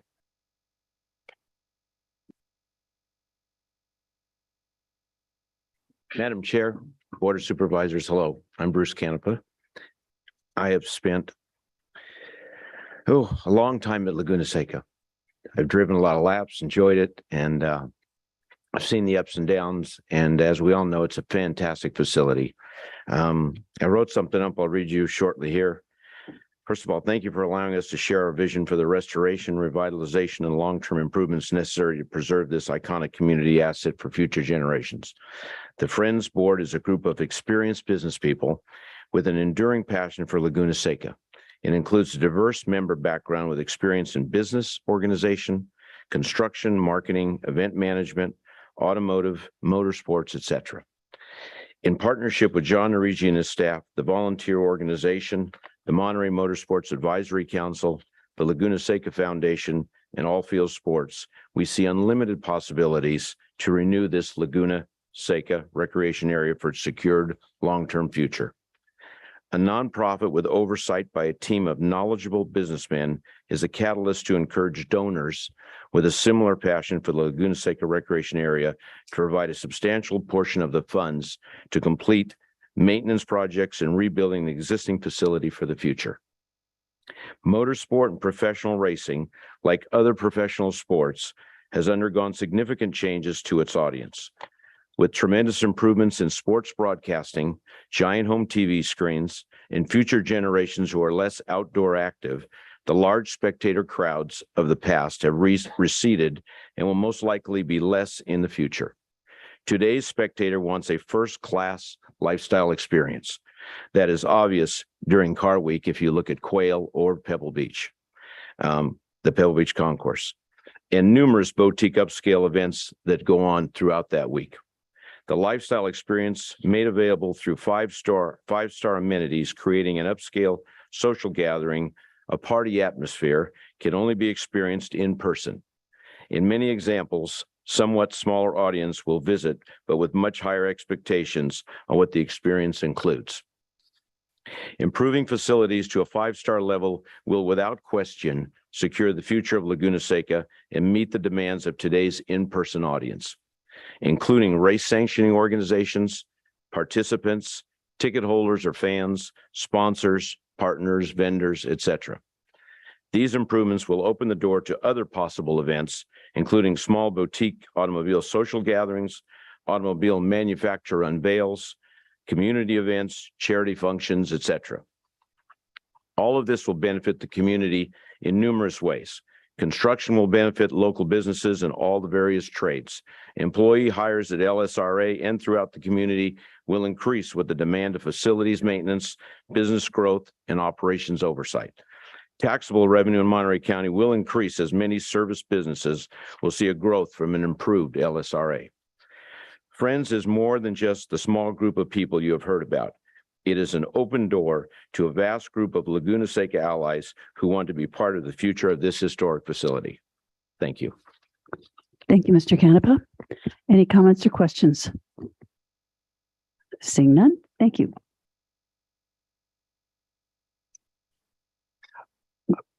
And with that, Chair, we have a brief video presentation that we'd like to share.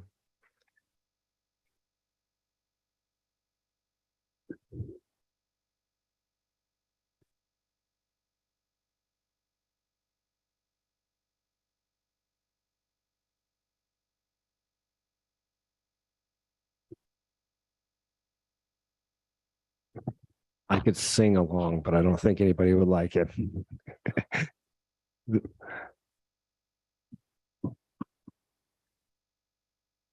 This is the recap from the reunion of 2022, and it does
So that, I wanted that on today. It represents true collaboration between the management team of Laguna Seca, our wonderful volunteers, our service clubs, the wonderful work that was done with the advisory council, which is headed up by Bruce Canepa.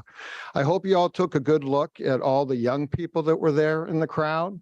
You saw our community day, a totally different presentation. As Bruce spoke earlier, that type of experience is what the Friends of Laguna Seca can assist us in bringing to the table with the right amount of capital to really put on events that have an enjoyable experience. And then we're happy to answer any questions. Thank you.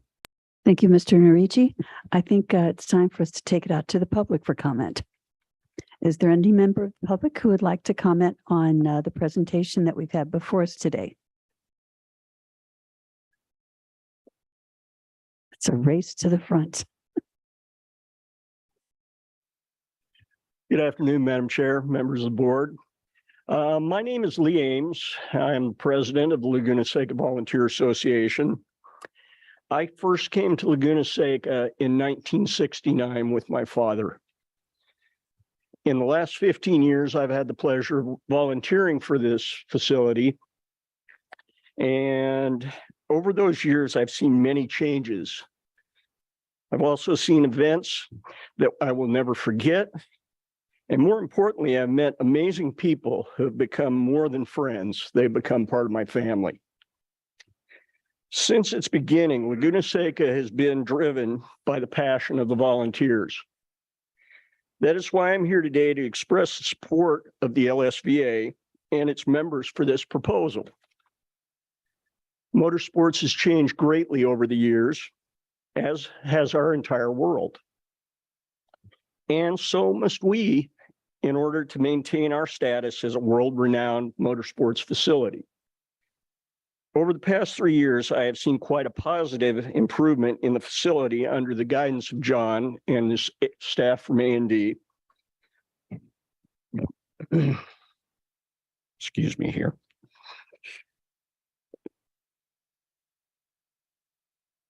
Combine that with the experience in motorsports and resources that Friends of Laguna Seca bring, as well as the support of the Laguna Seca Raceway Foundation and the members of the Laguna Seca Volunteer Association, we believe we have an unbeatable team. I believe that this group and the proposal at this time is exactly what we need to ensure the crown jewel of Monterey Peninsula continues to bring in visitors and the financial benefits that comes with it in the area for years to come. This is a win-win not only for the raceway, but the county of Monterey. Thank you. Thank you, Mr. Ames.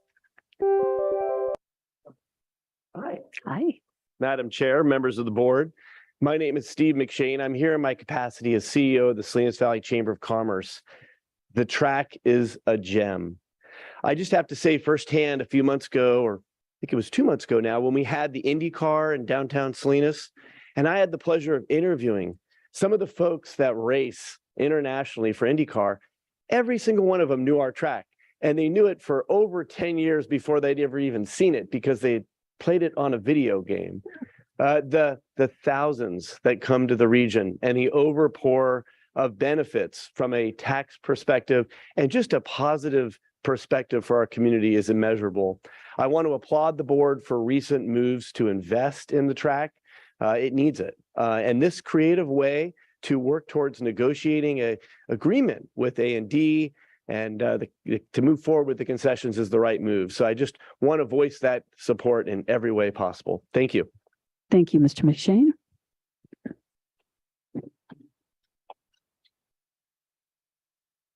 Madam Chair, board members, as you may recall, the last time I stood in front of you and spoke to the different possibilities of management for the raceway.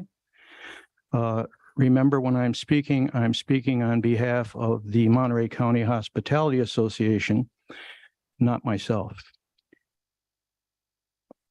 At that time, you'll remember that I don't think I know, but I did tell you the one thing that you could be sure of if you hired A&D is no one would outwork John Narigi. And I stand by those words. At that time, we had interviewed other folks, including Friends of Laguna Seca. They did not get our endorsement, not because they were not tremendously qualified in the world of racing and very, very well financed and experienced and wonderful business people. The reason that MCHA decided to go with A&D was we simply felt at the time that it was better for the hospitality industry because of possible expanding of different events and things that we could have expanded on, not because we thought that Friends was not a capable bunch. Well, now you have before you the best of both worlds, a terrific partnership. Everyone brings what they bring to the table. And we are recommending that you please, we endorse the proposal of A&D, and we wish that you please continue negotiations with them. I think it's going to be a fantastic merger, and it's going to be terrific for the county, and that's what we all want. Thank you.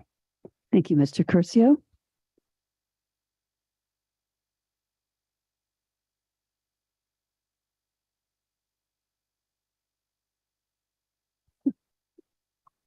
He's as short as I am. How is it that high? Sorry. Good afternoon, Chair Adams and Board of Supervisors. I'm Carol Cherbajian. I am a Monterey resident and a small business owner in Monterey. I'm here today to support the proposal with A&D Consulting and Friends of Laguna Seca Cooperation. I think it's an incredibly great cooperation. As Gary said, it's the best of both. We don't have to make a choice. We get it all. It's like Christmas and we get everything we wish for. I think that under this agreement, the updating of the facility will result in the enhancement of the vitality, economic vitality in Monterey County, because businesses like mine, small businesses, large businesses, will not only be able to survive, but they'll be able to thrive and be able to, what we're looking for all the time, be able to pay our residents, our employees, a good living wage. I believe also that, as has been mentioned, and I know has been a big idea of yours, that it's going to get the county out from any financial responsibility. It'll be taken care of. You will be freed up to accommodate other needs, other projects, other critical things needed by the county, and not have to worry about the track. I know that we are all committed to making it work. We're all a team. I always tell people, I tell our customers, I'm like, we're a family here in Monterey County, and the family takes care of the family. And that's what we're planning to do.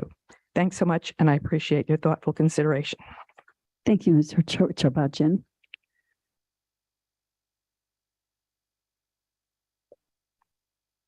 Good afternoon, Madam Chair, Board of Supervisors. My name is Brian Annell. I'm here to speak in support of Laguna Seca and also the proposal to move forward with the Friends of Laguna Seca for a long-term concession plan. I've been a fan of motorsports and an active participant in racing my whole life. I've spent many days on and off the track at Laguna Seca and can attest that it truly is a world-class facility, as we all know. I think, as Steve said, any racer around the world has Laguna Seca in their top 3 list, and definitely on their bucket list if they haven't had the opportunity to race on it. And although it is a world-class track, the facilities are a bit lacking, and I don't think we could call them world-class facilities at this point. But it certainly has everything it needs to be, right? I mean, we have a great location, great weather, great amenities. It has everything it needs. Just needs the proper maintenance that I think this partnership can provide. I applaud the work you guys have done in the past years to maintain the track to where it's been. I certainly think it's great to see the money being provided to redo the track and also put a new bridge in. I think that that goes a long ways in securing the world-class race series and events we've all come to love going to out there at Laguna Seca. And I got to say, I had the opportunity this summer to host a corporate event out at the track for my employees and a lot of our customers, and really cemented in my mind seeing the track in a different view, right? Without race cars on it and being able to have an event out there. And so many people came up to me who'd never been out there and asked why there's not more concerts, festivals, farmers market type events out there. And, without getting into a 20-minute conversation about the politics and the ownership of Laguna Seca, it was hard to do. But I think this solves that, right? I think some private funding and a focused management team will be a good thing for the county, obviously provide more revenue, deleverage the financial risk, and allow us to use our resources within the county and other areas. So I wanted to be here to show my support. Look forward to see the outcome of this. Thank you. Thank you, Mr. Antle. Is there anyone else who wishes to speak to this item today? And I see we have a couple of hands raised online. So I will now go to Steve Fields. You're up, Mr. Fields. But we're not hearing you. If you can unmute yourself. There we go. Better? You should. Is that better? Yes, a bit louder. Yeah, sorry about that.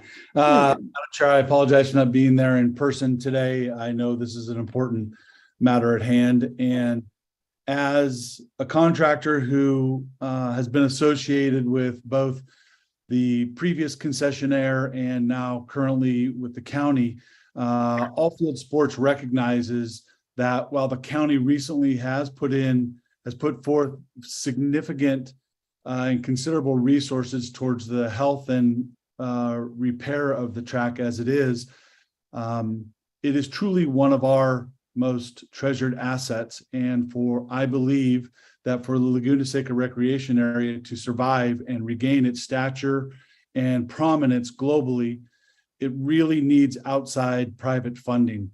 As somebody who has fought for the health and well-being of this amazing facility for more than 2 decades, I am eager to see what the next phase is. I believe that a long-term concessions agreement with a nonprofit or a private entity in support is the only viable solution for the health and well-being and the future of Laguna Seca. So I'm excited for where this leads us and I'm anxious for it to begin. Thank you very much for your comments, Mr. Fields. And next we have Rob O'Keefe. If you would like to unmute yourself. There we go. You should be. All right. Good evening, Madam Chair and Board of Supervisors. I say good evening because I am on the East Coast, following up on a long-term strategic plan that we recently presented both to the county and to various jurisdictions. Our focus is on driving the tourism economy over the next decade. And one of the key focuses is how can we get people who will come, stay longer, do more, and spend more. And that's one of the reasons we're out here is we're talking to people to find out what will do that. One of the things that we know will do that is Laguna Seca. It is a world-class venue. It's a world-class, as John said, experience. And it has the capacity to bring people to our destination from around the world who will do more, spend more, stay longer. They're more valuable in terms of overall travel. So we need to make sure that we maintain that and in fact build upon that. World class, as has been used many times regarding Laguna Seca, is a choice and once made as an obligation in order to fulfill that experience expectation that we've created. So I'm here just to affirm or reaffirm, because I've been here before to speak about Laguna Seca. It is a crown jewel. It's essential to our long-term plan for long-term growth as a tourism economy.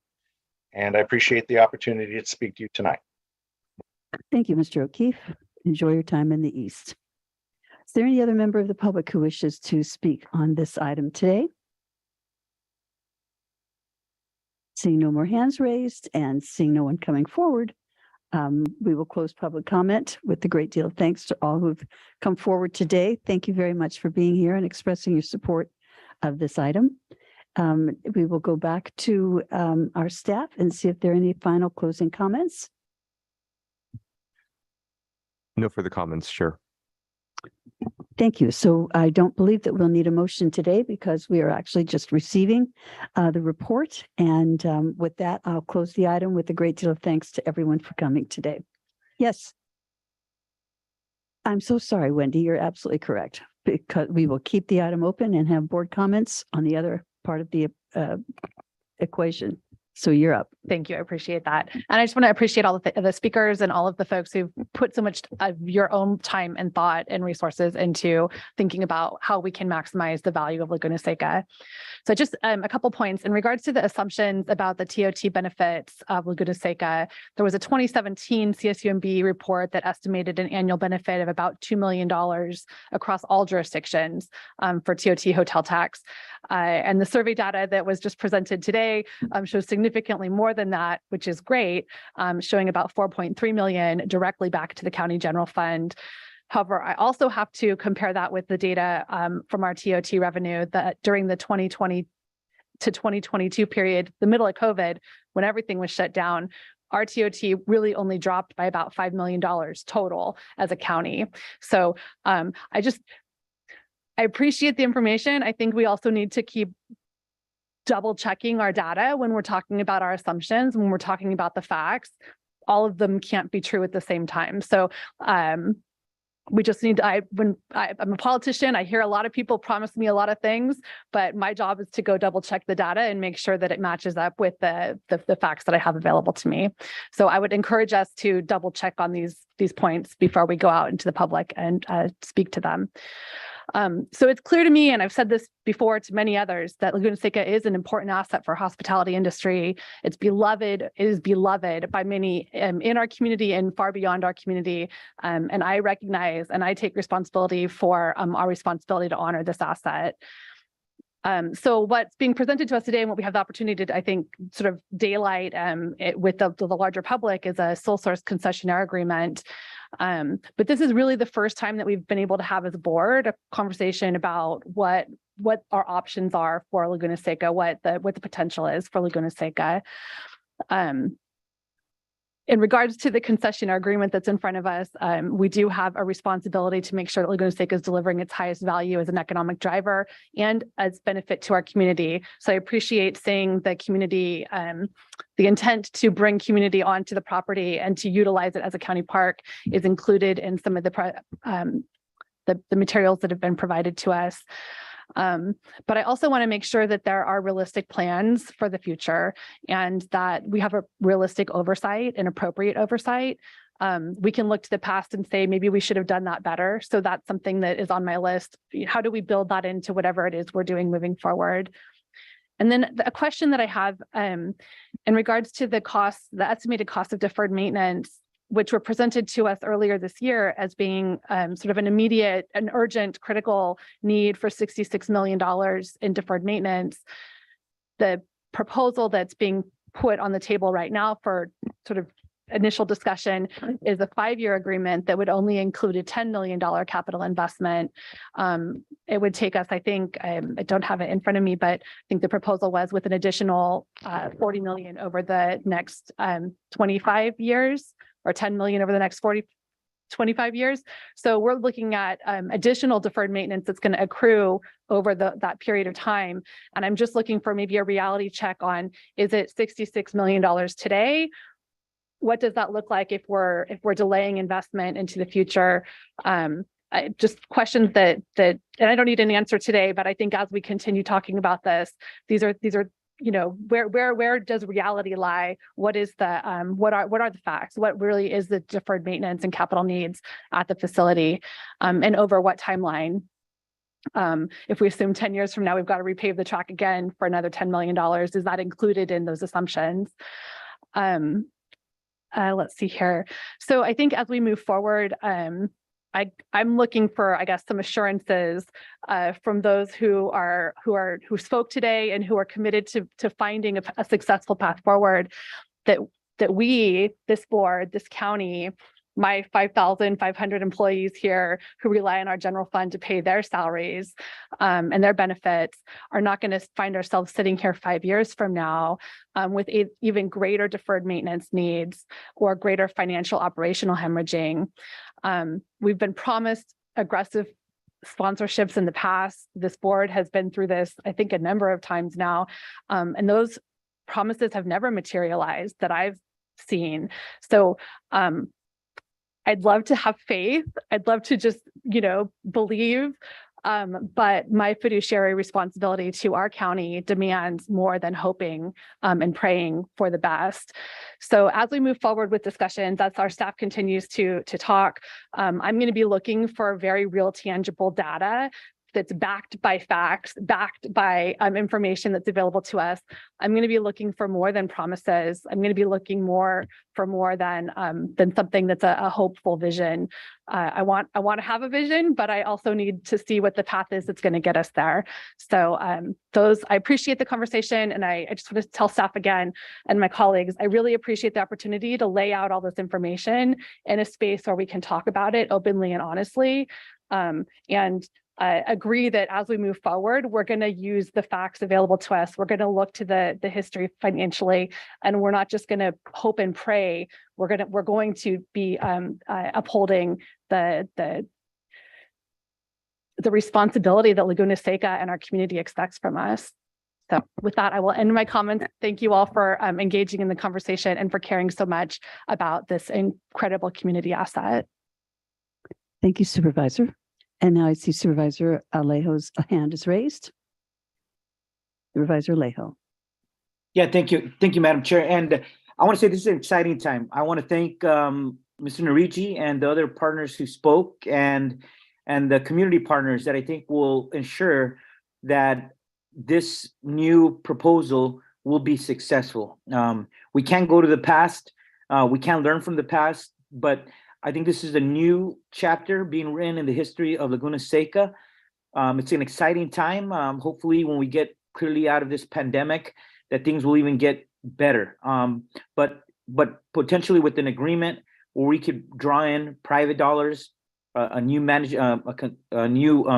management form of running Laguna Seca with private partners, I think it's worth a try at this moment in time. For me, there's no mystery. There's no there is nothing to figure out. We know Laguna Seca is an asset. In fact, I take pride that Monterey County is the only county in our nation that owns a racetrack, which means the people of Monterey County own this world-renowned racetrack.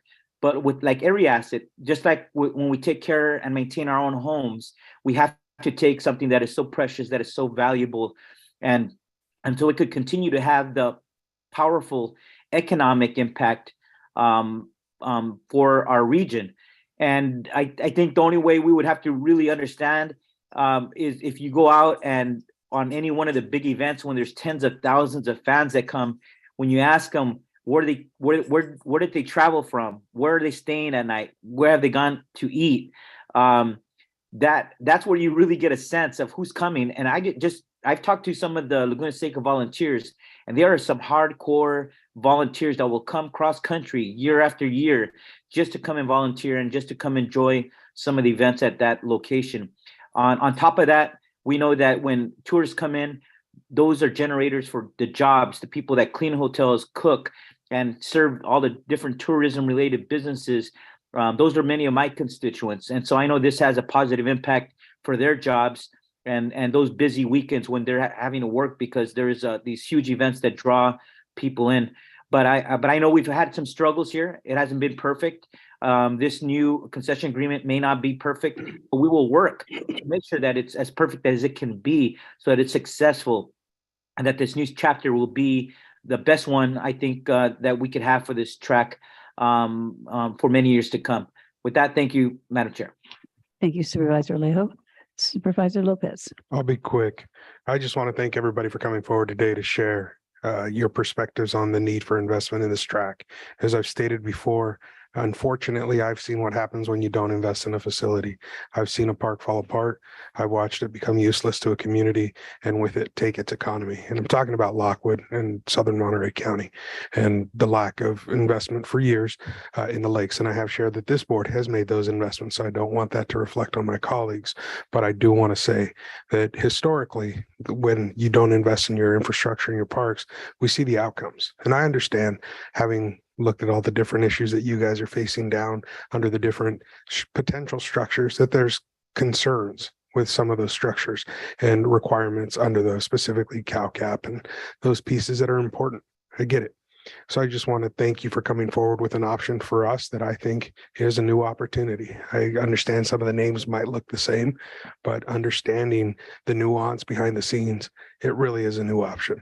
And I want to thank you for doing that. I do think and commend staff for continuing the conversations with you, because I do know that in the end, it is a true partnership. And I believe in that impact as Supervisor Alejo spoke about in our communities. I see it. I know people who work there, live there, and who've fallen in love there, literally, and just fallen in love with the park. It's an important place for Monterey County. It's a touchstone. It's a place that people seek out. And so as we all move forward with our passion for that location, I want to thank you for your investment of time and treasure, and hope that we can come to some sort of an agreement in these conversations, but I'm in support of staff continuing the conversation to find a solution and a path forward. Thank you. Thank you, Supervisor Lopez. Supervisor Phillips. Thank you, Madam Chair. I think this just makes complete sense, especially when they've offered to have a county representative on there. But these are really respected businessmen. I've seen them all in their businesses. Ross Merrill, Bruce Canepa, John for years.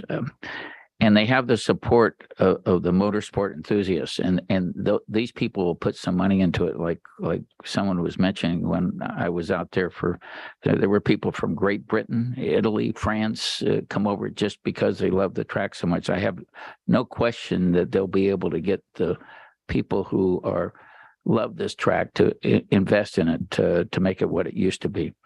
And I think it's important they have the support of the local community, both on the peninsula and Salinas. And it eliminates a lot of the risk of the county. And like we said, we stepped up and did what we should have done years ago and put 14 million in it. But as was mentioned, there's another 50 million to be put in over the next 10 years or so. And in the course of that, we're going to eliminate some county costs, the CalCap and other things that are. And, I just think it's unnecessary to have the county so involved and entwined in the running of the business. You look at every contract that's signed there has to come before us. And I think that's just a tough way to run a business of bringing it before running the business here. And I do think the public-private partnership is a successful. I look back when I took over Rancho Cielo, the county said we couldn't do it. I wish I had the motorsport enthusiasts behind it at that time, but you see what we were able to do because people would invest in a nonprofit that they wouldn't invest in the county and wouldn't put it in the county. And so I see that as a real viable, productive partnership.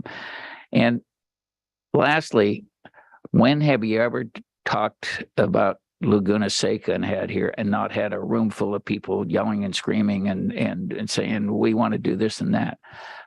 I mean, to me, this is probably the loudest voice is that there weren't people here. Everybody seems to be behind this and see it as a win-win operation. So I would encourage our county to keep moving forward as soon as we can. Yeah, because we're going to be taking over that, or they're going to be taking over the track when it's going to be down for a long, for considerable length of time. I'd rather put that risk on them than us. So thank you.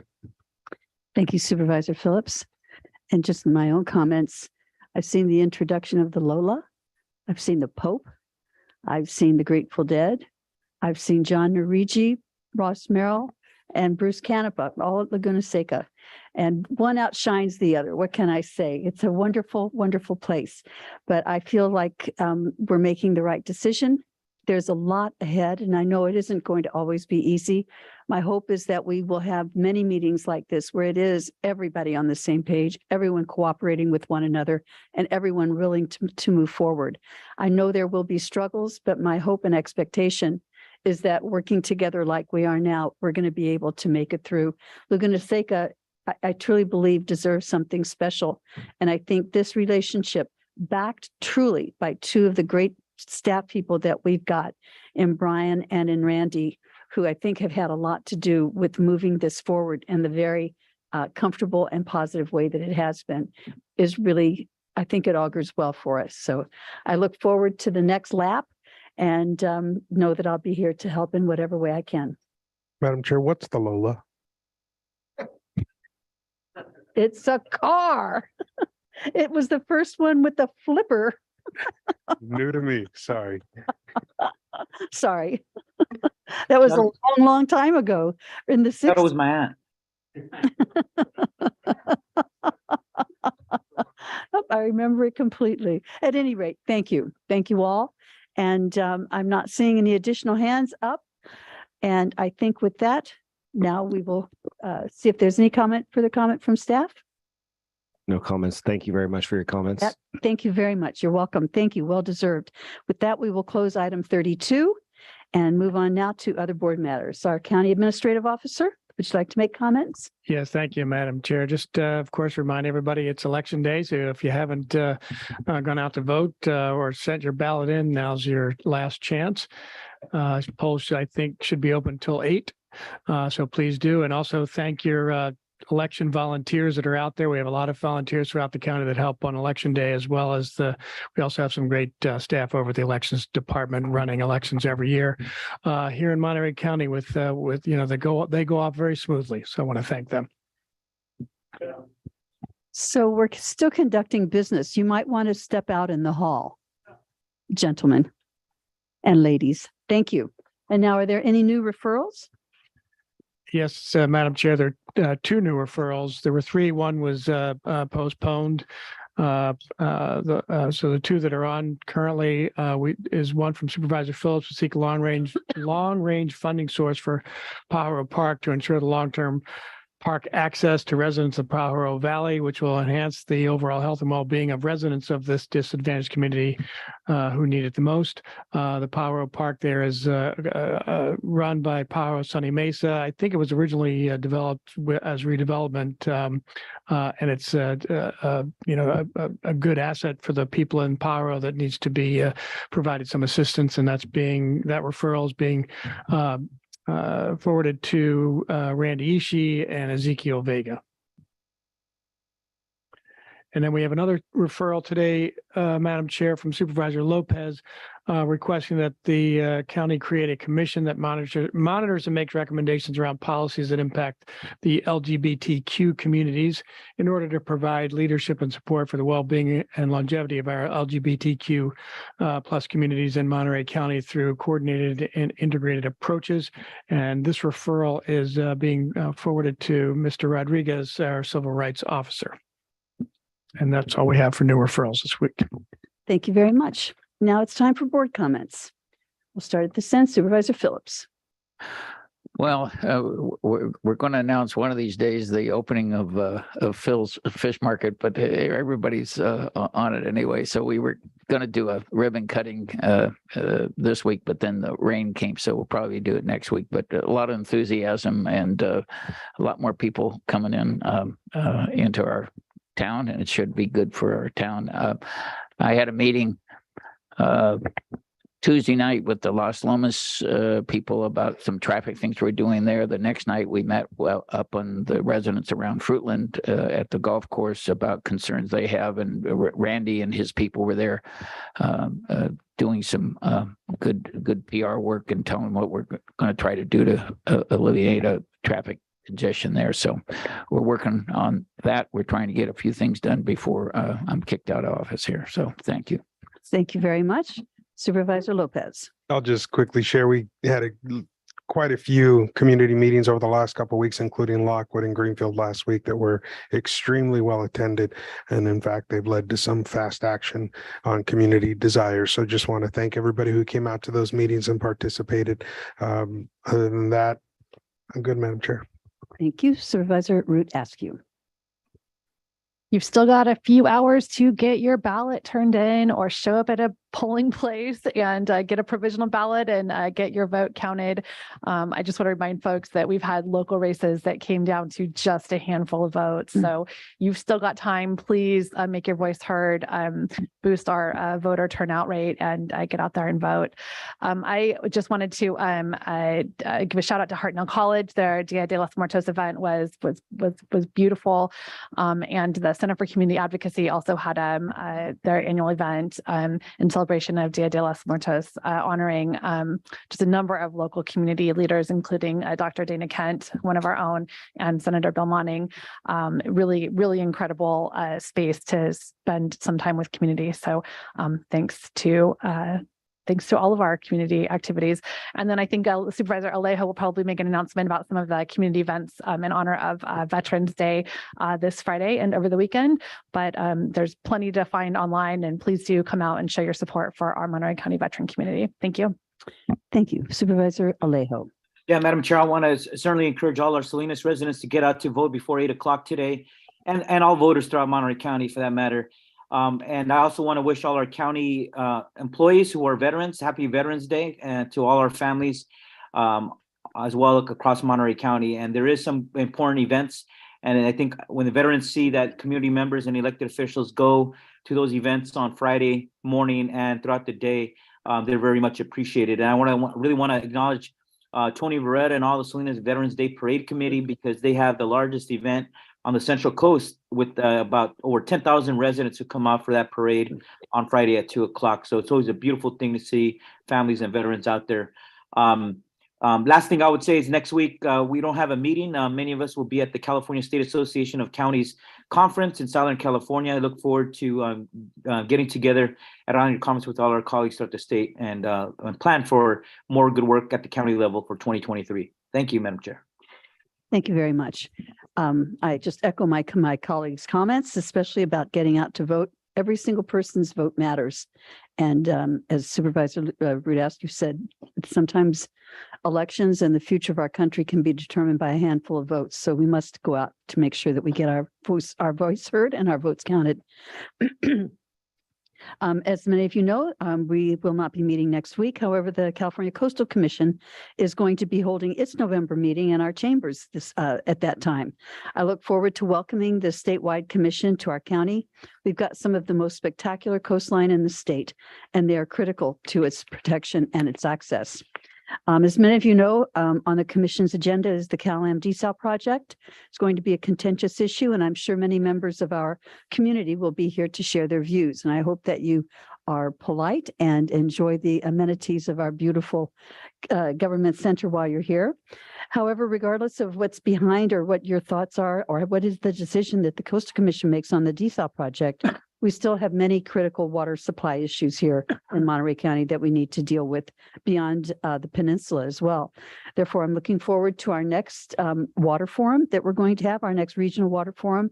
It's going to be on December 6th. And I'm looking forward to that. It'll be right here in our chambers at 1:30. And previously it was planned for December 13th, but now we're going to do it on December 6th. So I look forward to seeing many people here. So to help your voice be heard as well when we look to a regional solution to our water issues. With that, we're going to see if there is any read up from our county council from closed session. Thank you, Honorable Chair, members of the board. I do have one item to report out. The county has reached a tentative agreement with bargaining unit R, the residents' physicians. That concludes my report. Thank you. And now we are going to adjourn in memory of Ruth Andresen, and we will look to Supervisor Phillips to do that for us. I'm sure other board members knew Ruth, but a grand lady and probably one of the most interesting people I've ever met in my 80 years here. She died 1 month short of her 102nd birthday. She was born in 1920 and was raised speaking Chickasaw Indian in Oklahoma. She was forcibly enrolled in a Native American boarding school before being rescued by her uncle, who was a geologist. She got interested in geology and she enrolled in geology at Stanford. And there she met her future husband, Norman Andresen. And incidentally, he was the doctor that delivered my oldest daughter. When Pearl Harbor was bombed, she announced her graduation early. And she, along with 80 others, and I think maybe just one other woman was that, and those geologists were part of the invasion planning of World War II and contributed to the landmark discovery of marine geology. She was an environmentalist and historical preservationist. She played a pivotal role in maintaining the public access to California beaches, created the first recycling program in Monterey County, preventing destruction of the Elkhorn Slough by an oil refinery, conserved water in Monterey County, and along with her husband, Norman, were instrumental in the creation of the Salinas Valley Memorial Hospital. She was she had a few things she said. She knew she wanted to be a geologist and knew what she wanted to do and had the courage to do it. When she told other young women today to have the courage to follow your ambitions and make your own decisions. She was the longest serving member, elected person, 48 years on the Monterey County Board of Education. And the Ruth Andresen Elementary School is named after her. She was one of the first members of the California Coastal Commission and may have been the first woman on there, and was a board member of the Monterey Peninsula Museum of Art, the director of the Lyceum of Monterey County Historical Resource Board, and was on the mayor's founder days. And when I was going through the Salinas first mayor's thing, she was there with her spinning wheel doing the spinning. And so I said, Ruth, I got my grandmother's old spinning wheel there. It gets all in pieces. And she, well, you got to get that fixed. She wanted to see a picture of that. So I got her a picture of it. And so I hosted her for dinner at Rancho Cielo on her 98th, I think it was 98th birthday, and brought her and her family up there. And she was still on me about, have you fixed up that spinning wheel? She wouldn't let up on it. She was all over me. She was a grand lady, you could see, but what a interesting life she lived, and but wasn't reticent to move in the direction that other people maybe didn't think she'd be moved in that direction, and was a big contributor to our county. So rest in peace. Thank you and good evening.